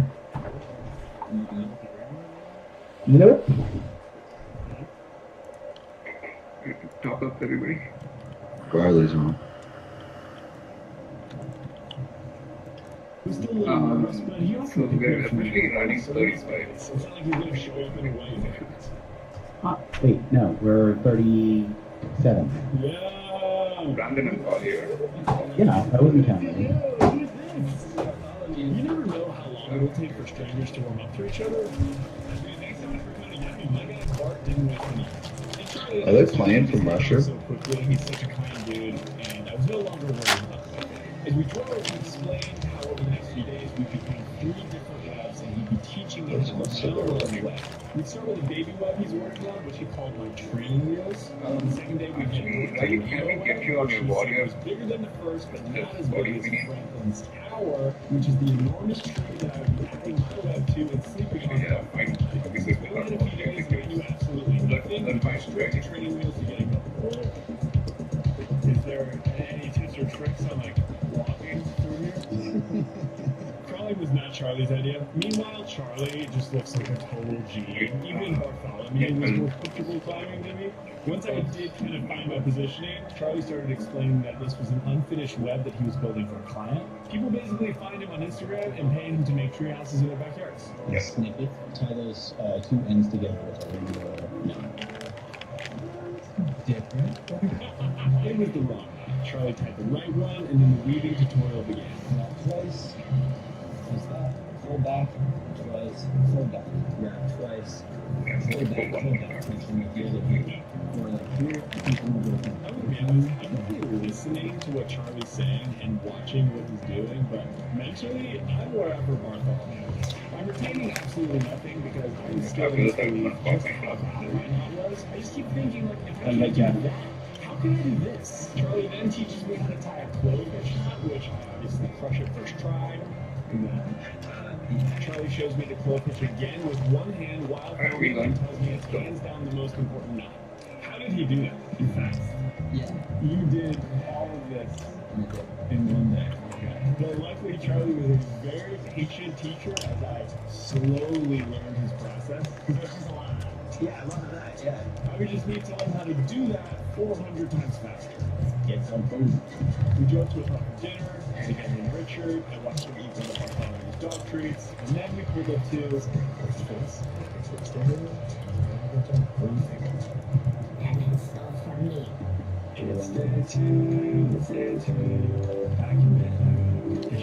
We just got to scoot up to get out of here. And go left. Go left, go left. Turns out we were not at a random person's house. This was one of Charlie's close friends that he had actually built a tree web for in their front yard. And you see, what I didn't realize until I walked up to his van was that the tree web at his house was the almighty Franklin's Tower. His twin trunk with 100 Cass is helping kill these. tree would be the home of my own personal tree web. Charlie walked me over to it, and when I looked up, I thought across my mind that Watch the door. I never considered until this moment. Oh my gosh, this tree's so big.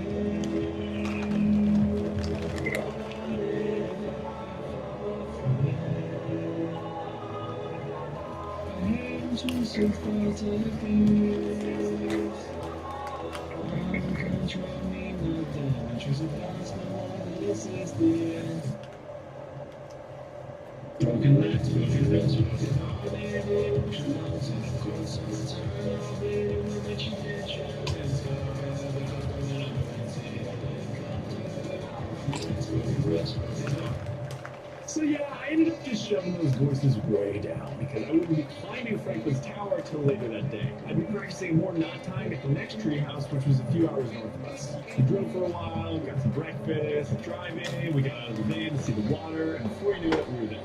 Hey, Editing Preston here. It would mean the world if you subscribe to my channel. I'm trying to get to 1 million subscribers eventually, so. Okay, thank you, bye. Alright, how far up? Oh.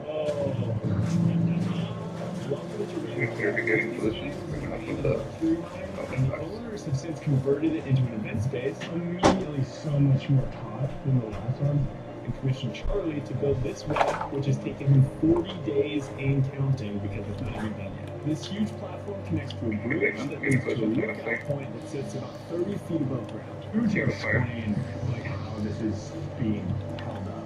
It's kind of like Double, we just mentioned trees with shrink wrap. You start wrapping the trees with the rope, and as you start weaving more and more, the whole thing starts shrinking up really tight, and so it holds itself in place with tension. How many people have been at once? Same position as everybody. No way. People like putting it on. 35? Yeah. I think that number surprised me because when you look down, you can see the ground very clearly through the web. So as I'm walking around this for the first time, every time I look down, it's almost like my brain is saying, enjoying it. Enjoy the growth.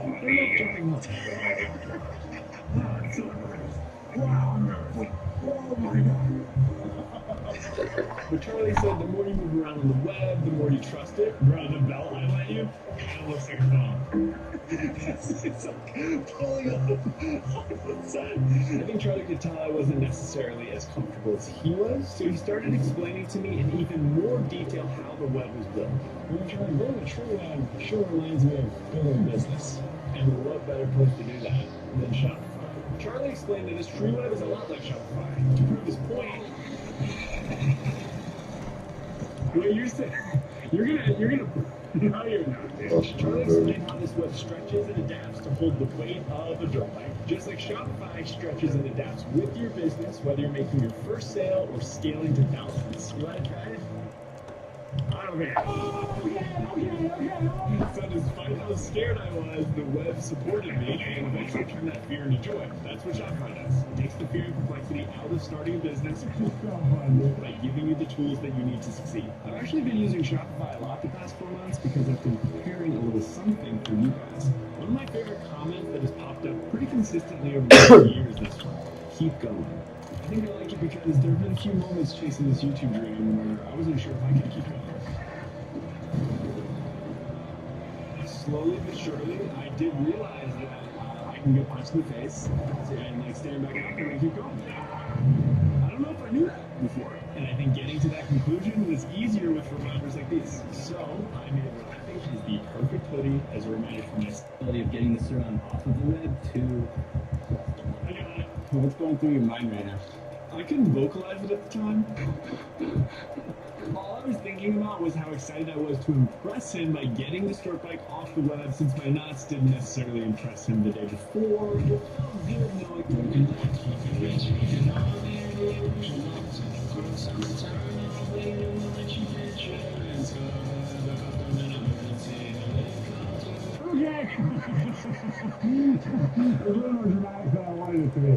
After my near-death experience, we thought that exploring the mine would be a nice way to kind of wind down. As soon as we saw this ladder disappearing into a deep dark shore. Charlie showed me some of his favorite songs on our way back to Franklin's Tower. I'm gonna be honest, this is probably the moment where I felt like the two of us were actually becoming friends. It was probably a combination of trauma bonding as well as knowing what was to come. As we got back to the house, Charlie said it was finally time for us to climb Franklin's Tower and scout out the perfect spot from the web. But all I kept thinking was, oh my gosh, this tree's so big.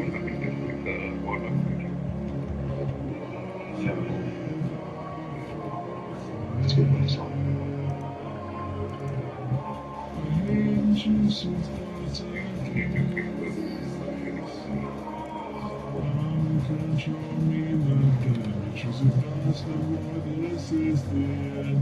Let's summon Gavin and set up for Gavin, just thank you. If you were to ask me the last time I felt a sense of awe, I may describe this moment to you. Okay. Knowing that Charlie doesn't bring a lot of people up here made me He's not here. And maybe that's why I didn't feel as scared as I would have thought. No, that can't be it. This is terrible. But also very beautiful. So when Charlie said, let's go to the top, surprisingly, I didn't hesitate. Almost. I've said it 100 times, but I just want to say thanks. To welcome me in to Nope, not such yet. a special place. I truly like faster now. If the camera was on, I would be telling you this. Like, I'm seriously. We're ready. We're ready. Don't worry. True gift. He's in. He's in. Being so enthusiastic. Too slow. Speaking got leave that guy. It's clear to both Charlie and I that it was time. We came back down to the main floor and started searching for the safest location to build the web that I would be sleeping on. Charlie has spent over 40 days building up here, so I felt confident when he said, I think I found the right location. Okay, so the branches out here, they're not just straight out shots. There's actually like branches and curves at the end that you can link the ropes around. So if you can get a rope to go all the way out there, so it looks like there's no webbing underneath. That's fine. Oh, do we need someone else to go to the outside to cover for bowling? Yeah. I'm gonna go to the other side to cover Charlie for bowling. explained how these ropes were temporary and would serve as both safety net and a base for us to build on. Charlie said this part was a little sketchy, and as you can see, he did not want me to help, which made me wonder if he trusted me to actually build the web. Do you think I can do it? I think I can do it. Really? Didn't you? Why he believes in me, I don't really know, but the scaffolding was done and the sun was setting, which meant stay free, stay free.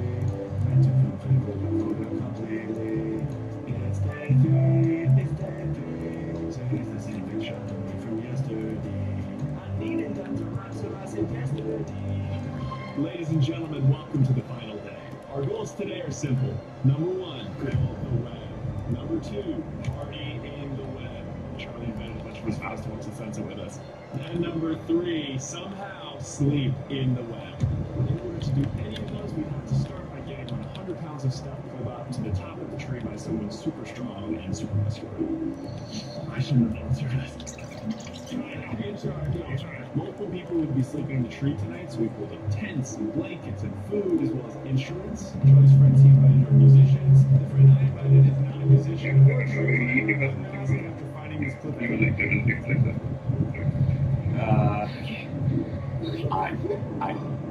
once we were all settled in, Charlie started explaining our construction game plan. Yeah, I can. You see that branch right there that's broken? That is actually still a Yeah, it needs it's to like the best option to hook off to. So you're saying that we're going to build my bed off of the broken branch? So that was a yeah, 30-second increase. We tied rope from the surprisingly sturdy broken branch down to where we were building. Charlie would use that green rope as well as the gray rope to tie together the skeleton of the web, and then I would come in with pink rope and hopefully leave the perfect base. But to do that, I would have to finally step out of the safe treehouse area onto the tree limbs that are 100 feet above the ground.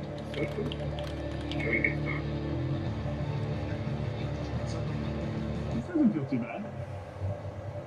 But before we could start, I had to prove to Charlie that I could actually tie the clove hitch like he did the other day. After trying and failing over and over and over again, all of a sudden, cool. I just tied my first clove hitch. I just tied my first clove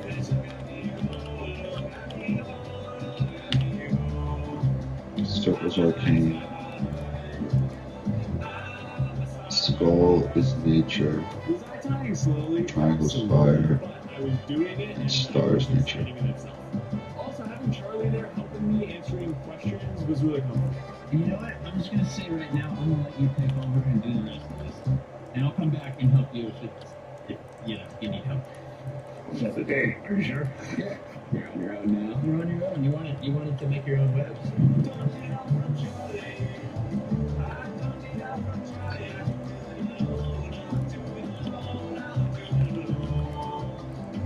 Wait, we did our old record short 3 audios? Yeah, we also have like all those BMF. Yeah. That's because you brought Gavin. Yeah, I can believe that. The Sure. Prince. Oh my god. Satan, chill. Hey, Satan, chill. Like the Thank God for the real Spider-Man coming to save the day, just to confirm that this web could legitimately hold the overnight. We worked on this thing all day, and it was finally time to test it. But seconds before we did, the entire party showed up. It was a nice distraction, to be honest. Having a party on top of a tree and seeing people on every level laughing, eating food, telling stories, I felt like I was in a Disney movie. I personally feel like Bartholomew would agree with me. All of a sudden, we go from bright sun to heavy marine layers. We turn the string lights on, I throw up my drone, and just couldn't believe what these shots look like.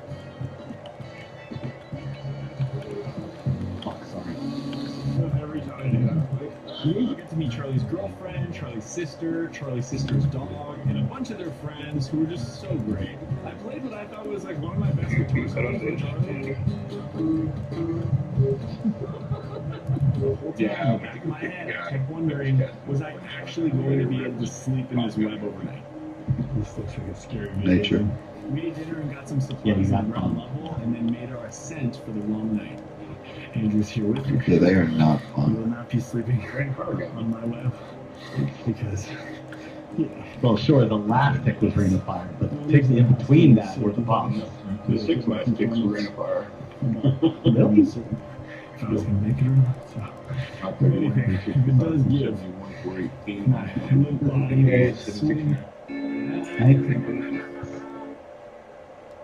Maybe that's the name of the bombs.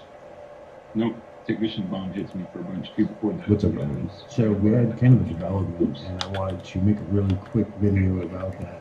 Basically, there's a video that came out that has kind of what it looks like to be Yoshi, or the actual admin of Archetype, or was the admin of Archetype, being arrested. And we don't get a really good view of like the front face. But one of the things that I was discussing with Hug Bunter was that, because he really doesn't There's have a warlock much experience with ninja. AI, Don't is stand that fire.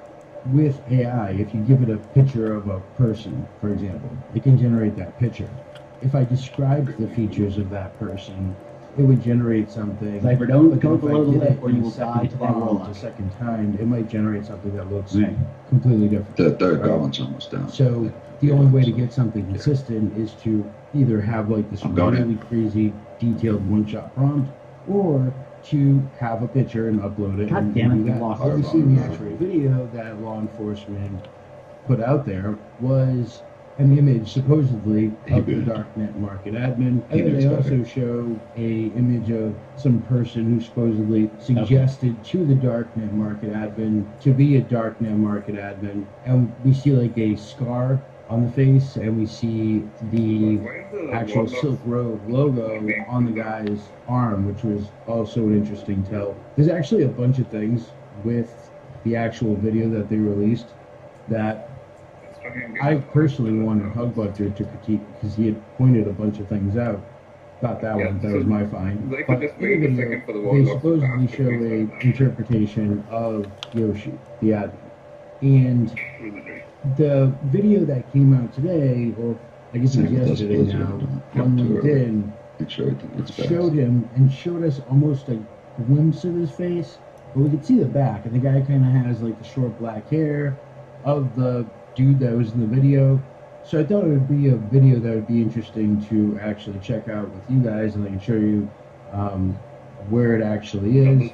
And all credit though goes to Hug Bunter for actually finding this video and sharing it with me. As I said, it appears to be an actual arrest video of the admin, but I could completely be wrong about this. This is totally unverified.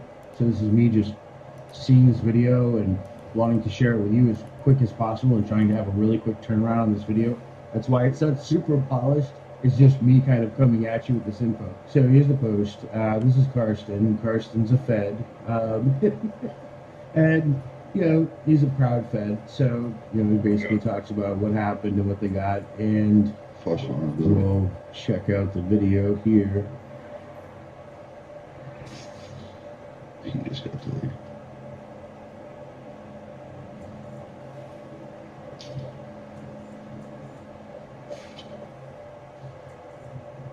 You can kind of see, you know, he's got glasses. We kind of see him from the side right there.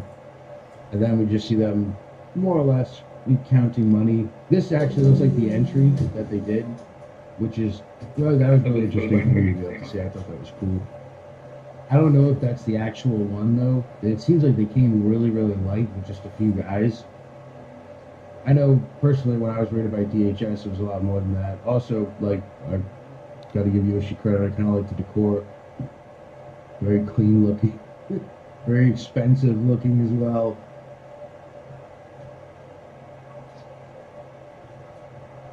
And again, I'm not positive that this is actually like Yoshi's house or the apartment that he was in. It could just be like an abandoned apartment that they went and raided. I'm not sure. But it did look like when they opened that closet that there were some clothes. So maybe it's like a summer house or something. It'd be cool being able to grab that and then have a quick turnaround and show you guys. Not a big time video today. It was definitely interesting. I would love to know what you think. Do you think that this is the same guy, based on the very obvious little amount of information that we have with this guy? Let me know in the comments. In any case, thank you for watching again, and as always, I'll see you guys in the next video.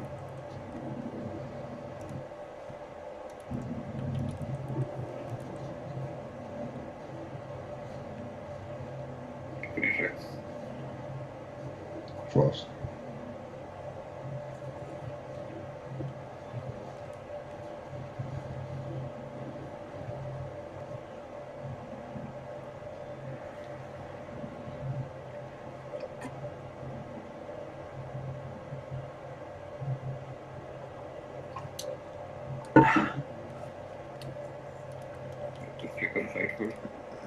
In this video, we're taking a look at camping and backpacking gear that's new, old, camper favorites, and sometimes not, in a series where I decide on the spot if I think this stuff is camp-worthy or crap.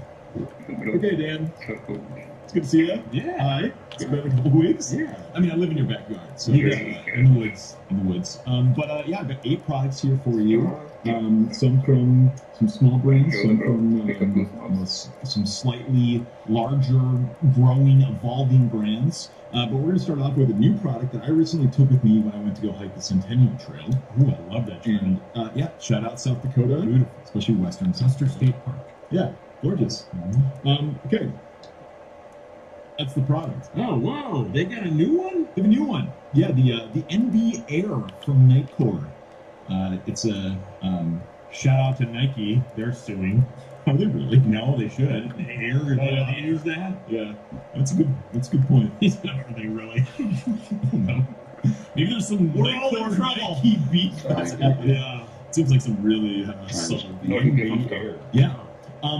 It's great. I mean, like the NB 10,000 is kind of a classic in the power bank world. I didn't have. Circle is fine. It might have been the first generation of the 10,000. It wasn't. It had some issues. Circle's fire.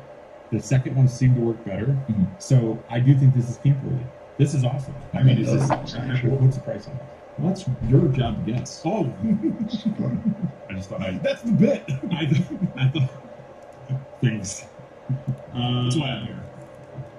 It's Nitecore. It's going to be expensive. I'm going to guess $50. Ooh, a rare over guess. It's $39.95. Oh, wow. That's not terrible. Yeah, yeah. I mean, okay. Yeah, and you're paying probably for the lightweightness. Yeah. Lightweightness, is that a word? That isn't a word. Hey, nice. I'm glad you like it. Yeah, I like it. That's awesome. Sweet. Good. This next gadget is going to cost you $1. That's right, $1. There's a lot of cheap people out there that watch this channel, including myself, because I'm always yelling at Lloyd for how expensive Should we things save can be. cooldowns for the And second you've heard me boss, or talk we about put a them on billion times on this channel, but right now, it's $1. It's MapX Backcountry, the best mapping app for the backcountry that there is. You'll be able to search trails, plan hikes, locate campsites, and navigate. For $3, you get full access to all their best mapping features. You just upgrade to the Elite membership where you'll get Elite-only features, including private land boundaries, landowner names, so you can kind of spy on your neighbors if you want to, and recent imagery where you can get to see if there's snow on the ground where you're going to be headed.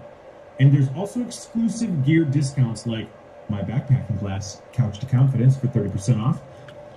Just saying. If you're a biker, a climber, a skier, they've even included a ton of features for you as well. Also, buying Onyx is honestly one of the best ways to support this channel. So when you check out with them, please put my name in the checkout survey as how you found them. That's how they track me, by the way. So it's a big deal, and it really does help. Do not miss out on this deal because I was told it's not going to last long. And thank you to Onyx for sponsoring this video. I brought a hat on the program in the past, and I didn't say you were a huge fan, but this is a very different type of hat. And I'm partially bringing this on, and your audience, you're welcome, is because this is a new segment called Dan Wears Hats. And he doesn't. Oh, who knows? Yeah, play the theme music. What is that? Are you kidding me? This is one of our new best-selling pieces of headwear. A big old ultralight sun hat. Well, Dan, I think people are about to see your non-hatted self, and then you're going to see you in this very sexy, very foldable, very compressible sun hat. Okay, so can we just enough about this hat and see?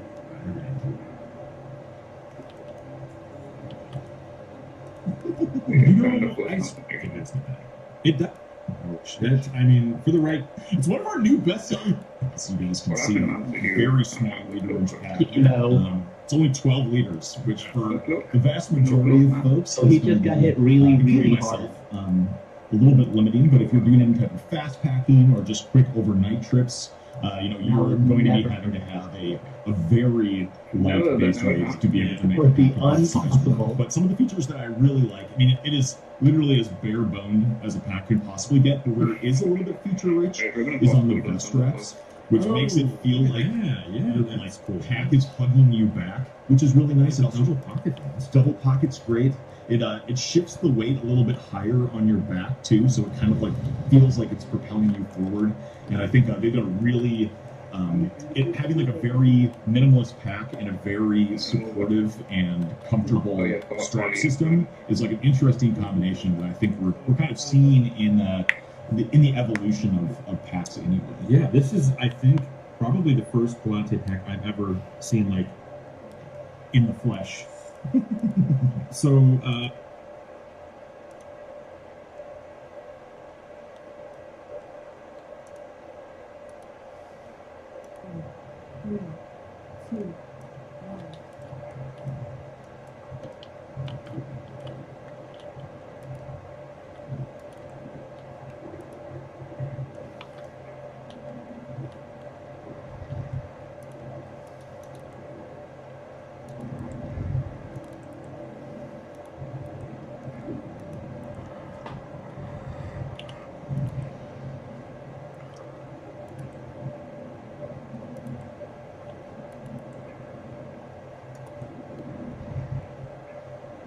Careful, watch for breath.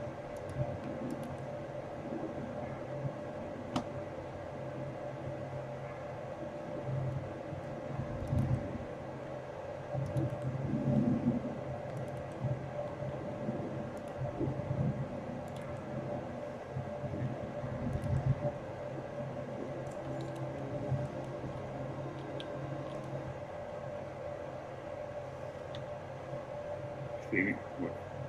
Coolants are from? We don't need coolants.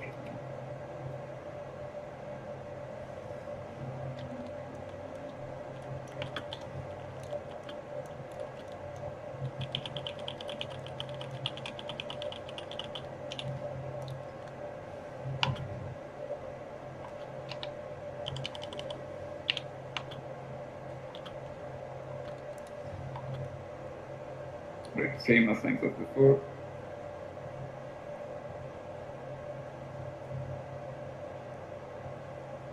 Okay, this sounded loud.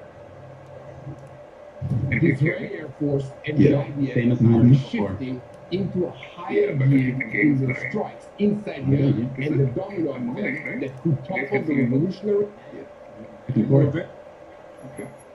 They're using Brandon and Lowry's over there. Okay, there we go. And there's still loot on Ebon Rock, apparently. Oh, okay.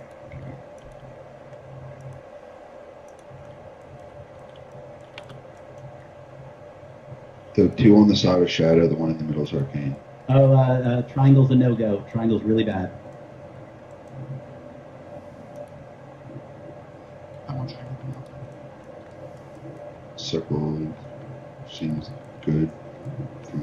he's okay.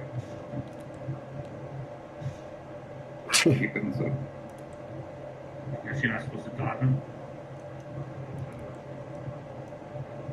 Alright. Triangle's really bad. So we can go to start, but it's shed. Just be careful. Go to start. Just be careful here. 900 wands. Move away from triangle. Everybody.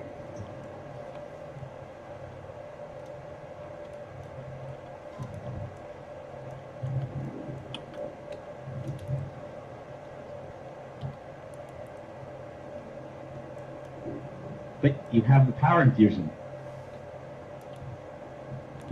Did you use it to great effect? I'm about to run the Boston Marathon in spray-on shoes. I ran a marathon in Crocs, flip-flops, and even Temu shoes. But I'm going to be honest with you, this might just be the craziest shoe yet. These are the on-cloud Boom Strike Light Spray. They were quite literally sprayed on by a robot just 24 hours ago. Today, I'm going to be putting them to the ultimate test here at the Boston Marathon. This is a very special race, and not just because the Boston Marathon is the world's most famous marathon, but because I'm also going to be guiding this extremely incredible person, Ari. Ari is visually blind, and this is his 10th time running the Boston Marathon. My goal is pretty simple. Get Ari across the finish line. All right, we're exactly 1/4 mile into the 129th Boston Marathon. That's right. This marathon's a little bit different, you guys. Today, I'm running with my good friend, Ari. We're going to be guiding this man. This entire marathon. You ready? Let's go. That's right. For the next 26.2 miles, I'll be acting as a guide for Ari as he attempts to complete the Boston Marathon for his 10th time. In order to make sure that Ari is safe during the race, we're tethered by this short rope, and my main objective is to make sure that Ari doesn't fall. That's mile 1. Ari's looking really fantastic. You feel fantastic too, right? It feels great. Oh. It's time we let you guys in on the game plan here. Make sure that Ari doesn't die on this course. That's our game plan. For the next 25 miles, along with making sure that Ari is safe, we also need to make sure that he's well hydrated and fueled throughout the race. So, we'll be stopping at every single aid station. This is Gatorade, we're gonna get water next. We're killing it. Alright, let's go straight here. Right there. Hold that line. Jake here is an experienced guy. This man's done it many, many times. So I'm learning the ropes as we go. Jake will also be running with us. He's guided Ari for over 6 years and is an experienced guide for the marathon distance. We will both be making sure that Ari is safe throughout the race. What was that? Say that one more time. You said too easy. That's right, baby. We're kind of right on target. That was a 9:03. I feel like that's really good. We don't need to go any faster than that. At this point, we're kind of flying. The shoes are feeling fantastic, and our pace is pretty incredible. Just past 5K, and these shoes are feeling pretty fantastic. I'm honestly shocked at how well they stay on my feet. I mean, you just expect them to either rip or tear or something. I don't know. It's crazy, but they feel fantastic. Having no laces is definitely somewhat concerning, but after a while, you just kind of forget. The shoes might actually be Mile 4, 909. And as we begin to knock off mile by mile, Ari was absolutely cruising. This man's drive is something that I have never witnessed before, and it's actually kind of blowing my mind. Absolutely demolishing these miles one by one. Hiding 1 second. Demolishing the miles is a complete understatement, and at this point, we just need to continue to walk I'm not into done our hiding. goal. Unfortunately, the day was getting pretty hot pretty quick, and hydration is going to play a key factor in the success of our day. Doing good. Did a little downhill here. Feeling very nice. Still arcane. Fighting, pushing. Dude, we're killing it. There's mile 4 and 927. We're looking good. Looking good this early in the race is always a great sign, but anyone who's running marathon, Next ability any the second. race starts at mile 15. Only time will tell if we can pull this Dude, through. every single mile, I admire this man more. Devotion art. This is crazy. Good work, Ari. You're on fire, my man. We pressed on and were quickly in a massive group of runners, which posed a completely new obstacle as a guide. My main goal is to make sure that Ari doesn't fall, and with people closing in from all directions, this becomes very difficult. Alright, that's mile 7. 7 mile, feeling good. Shoes are feeling pretty fantastic. I kind of forgot. Little did I know, Little did I know, Ari has the Hide. dog in him, and we were continuing to knock off miles like they were nothing. Before we knew it, we were at mile 7. He's at mile 8. Honestly, I'm blown away. Be good, we'll push him. Jake is clearly done this enough times to know exactly what he's doing. I'm massively inspired right now. At this point, I'm definitely forgetting that I have shoes on that don't even have laces. But the question remains, can Got these that shoes thing take in the this beating couple of a seconds here. 26-mile race? There's only one way to find out. We're off by hey, move, you up. It's hard to tell you exactly what this experience is like. I know how difficult a marathon Still is. shadow. To see Ari persevere is something that I can't quite put into words. Alright, we had a little bit of an ankle escape up there. We're back on the path. We're ready to go. A little bit of bumpiness, no bumpiness. One by one, we were knocking off miles, and before we knew it, we were approaching the halfway point. Mile 13! The halfway point of the marathon is usually where things start to go wrong for me. But honestly, we're kind of cooking. Guys, we're at the halfway mark. 13.2 and boom! That's right. We were already halfway, and Ari is Love that. absolutely Hey, crushing this marathon. The shoes were also feeling fantastic, and the energy is electric. Mile 15. There it is. We just passed it. I keep reminding myself these shoes are literally sprayed on by a robot. The technology is pretty insane, and to think that they were actually taking a beating with every step and somehow staying together is quite incredible. We'll see if they can actually make it to the finish line. The monkey never cramps. The monkey never cramps. It feels good. That's right. The monkey never cramps. So with the banana in the tank, I pressed on, and Ari was absolutely crushing each mile. It's been a while since I had one of these. I was picking up some pretty fun snacks along the way, and before we knew it, we were approaching mile 17. Oh, no, I just need these. This is great. Thank you. Let's go. Everybody, That's the slope song, but we weren't about to give up on our goal. And the with just a Jake Berry few close miles on. left, 60 I people felt without he it. was digging deep, and he wasn't about to give up. These guys are killing it. Let's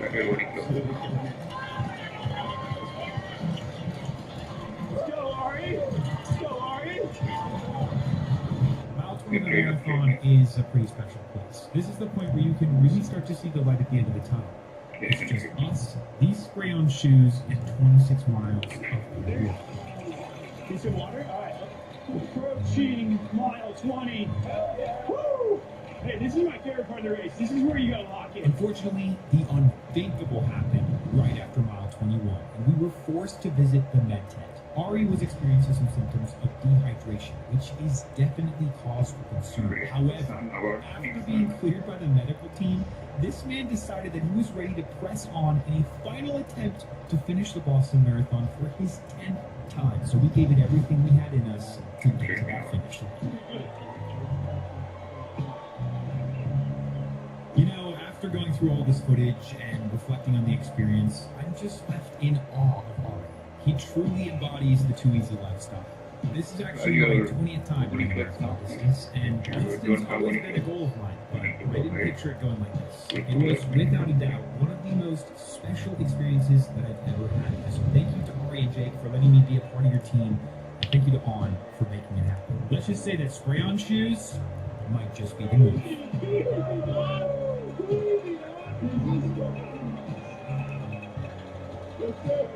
ready, man. That's number 10. Number 10. Then I'm getting res rank on that for you. I'm not dying because I'm only getting shame res with those boots on.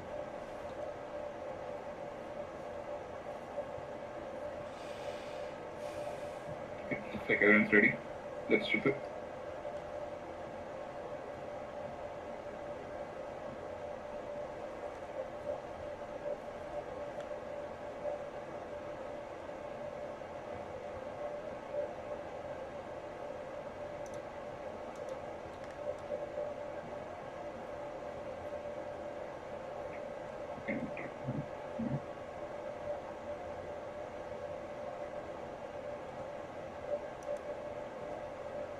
In this video, I'm building a room to escape reality. This room has two trippy experiences combined into one: sensory deprivation and virtual reality, which requires me to give over 1,000 pounds of Epsom salt, a new VR headset, and 3 of my friends who are willing to partake in this experiment.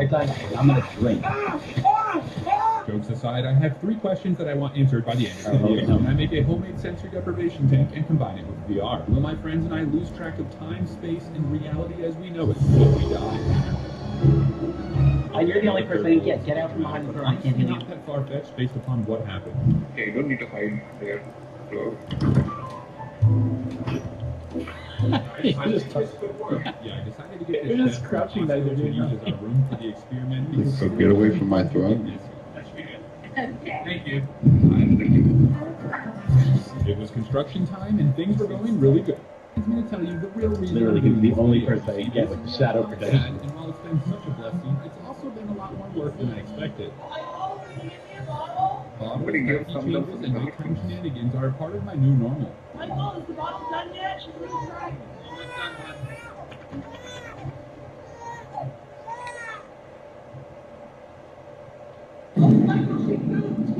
Does he just pick one person to target this entire time?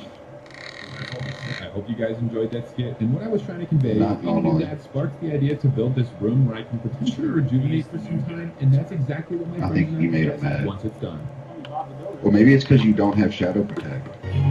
No, after he got out from behind the throne and I found him, I hit him with the shadow protector. As you can see, this lacrosse ball sinks to the I mean, bottom that because it's protection more has done more healing than anything else in this Come back entire to season. Epsom salt that we bought and see if it'll float out. Give it a second. get ready It for transfer. now floats because the water is more dense than the ball. It's kind of blended in with the color, so I also tried with a yellow lemon. I'm not sure if lemons would have floated anyway, but after 30 minutes the salt settled to the bottom and it was way easier to see. Guys, I'm at the float spa. We're here because it's comparison time, and don't worry, we're still on track to test out our creation with the friends later, but I just felt like it was right to test out what a $50,000 commercial float tank feels like compared to the one I make in my backyard. Upon entry, I had to sign the liability form, and I was happy to see that Epsom salt is the #1 ingredient.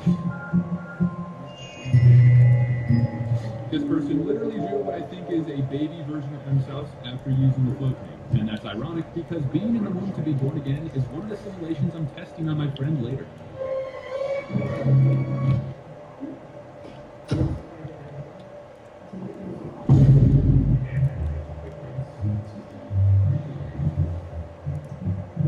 I put in earplugs so that way I had the full experience, which also made water stuck in my ear for a week, but away we go.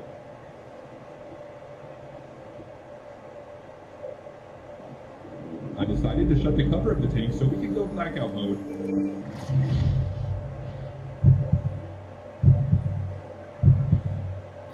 Growth. I'm very sorry if that jump scare got you. I thought it'd be funny. But in all seriousness, I can see why people find this relaxing and eventually hypnotic. Because I was in a state of mind where it feels like you're just about to fall asleep or start dreaming, but instead, I was stuck in that state. Until I got a burning sensation in my eyes due to the extremely salty water. Guys, I just finished. There's no way it was in there for only 30 minutes. Wait, was I in there for 30 minutes? That felt like 2 hours. I never clicked the notification button though, because I thought you started it. Troops. Okay. Oh, nice. Wait, genuine question that I was scared to ask. She said she could see that I closed the pod Should we when I slow? closed it. What did she say? It's decoration time. This is a fun one. There's this little website called Amazon where you can order some trippy things. Believe it or not, this isn't even everything I ordered. For the outside of the shed, I got a bunch of blackout curtains because I thought it added to the mysterious nature of the room. Yeah, go. Push. Next stage. Gather them up.